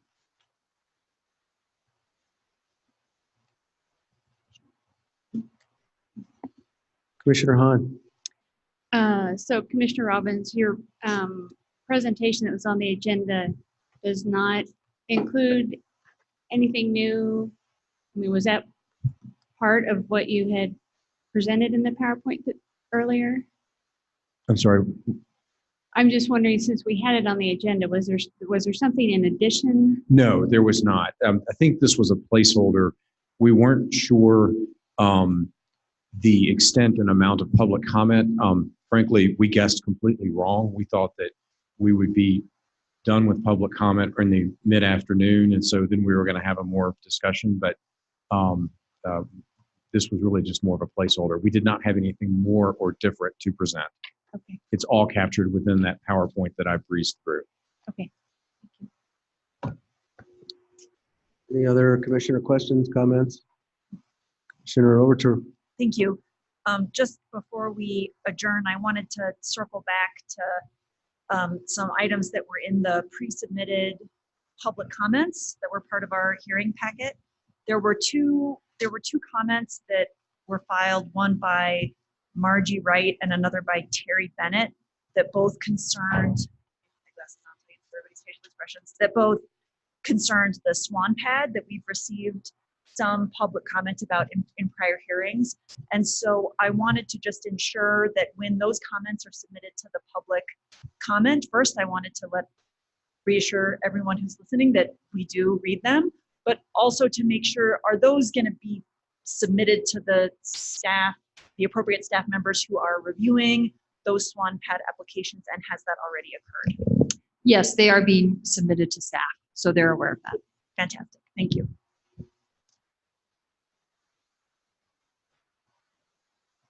Commissioner Eaton.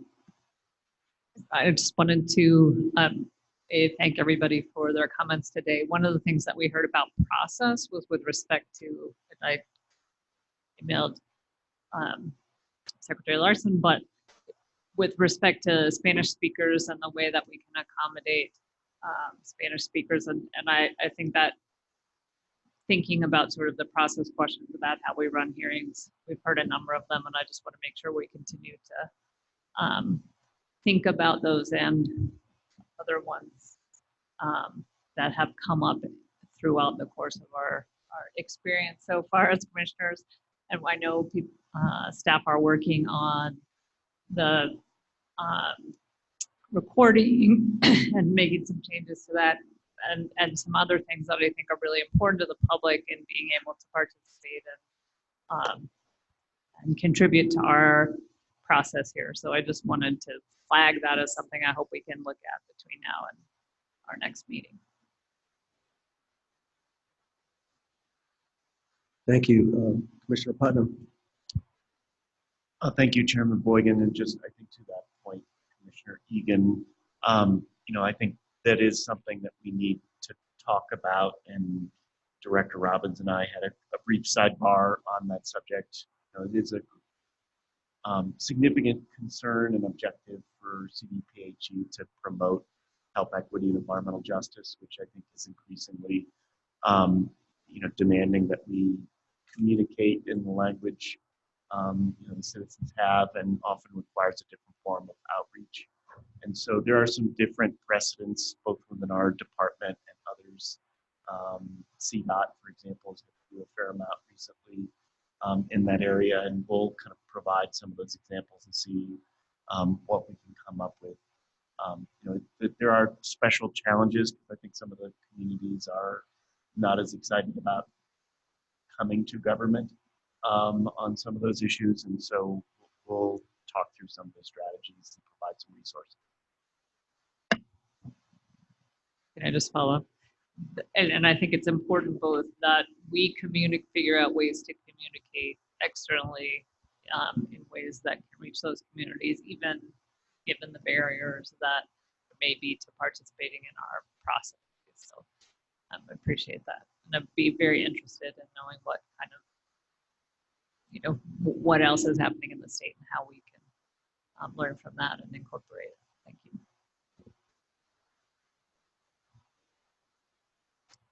Any other comments?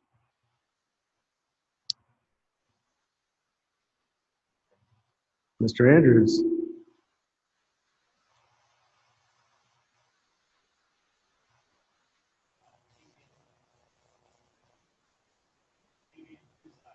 Program Manager. Sorry, again, Dave Andrews, Orphanwell Program Manager. Ms. Larson asked me to just review a few points with respect to rulemaking and how it may impact the Orphanwell program. So just briefly, up until this point, really hasn't had a major impact on the program. Most of the processes that we're following are the same as before. One thing that we have attempted to step up is the local government designee notices prior to commencing work, especially when we're doing larger operations such as moving in workover rigs to plug wells and removing equipment. Just looking ahead for the rulemaking over the course of the next, through the end of this fiscal year, which would end through June. I would just state that any rules that may impact some of the other work units could potentially have an impact on our work unit as far as resources required to comply with the additional rules, a fiscal impact as far as potential costs. If there's changes with other regulations with the agency, we would also have to comply with those internally as part of the orphan dwell program. And then lastly, with respect to local governments, if local governments pass their own rules, one example would be a draft Adams County rule that would require a certain type of above grade plug and abandon marker. We would also have to track the changes that are occurring with local government rules to ensure that we are also complying with those. I'd be happy to take any questions. Yes. Just because you're following the flow lines discussion, what are the implications or the relationship between the abandoned well program and sort of the flow line rules that we're trying to get fully implemented and think about in the future?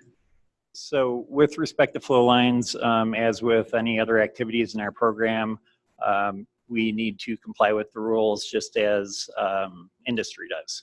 So one thing that we have to, I guess, look at ahead of time, whenever we have a bond claim or an orphan dwell come up, one of our first decisions is, do we proceed with flow line abandonment before or after plugging the well? Because normally our work occurs in phases. So if it's in close proximity to the public homes, we may proceed with flow line abandonment before we plug the well. Otherwise, it might work in an opposite manner. That's very helpful. Thank you. Any questions for Mr. Andrews? Thank you. Thank you. Anything else anybody wants to bring up? Just, Director. Yeah, just one last reminder to the folks in the room that testified relative to flow lines. Our first flow line stakeholder meeting will be August 28th at 10 a.m. at the commission. That'll be on the calendar that we post probably tomorrow, but just wanted to provide that reminder. Thank you. Okay, then I think we have no other business today. So do we need a motion to adjourn? Okay, I'll entertain that motion.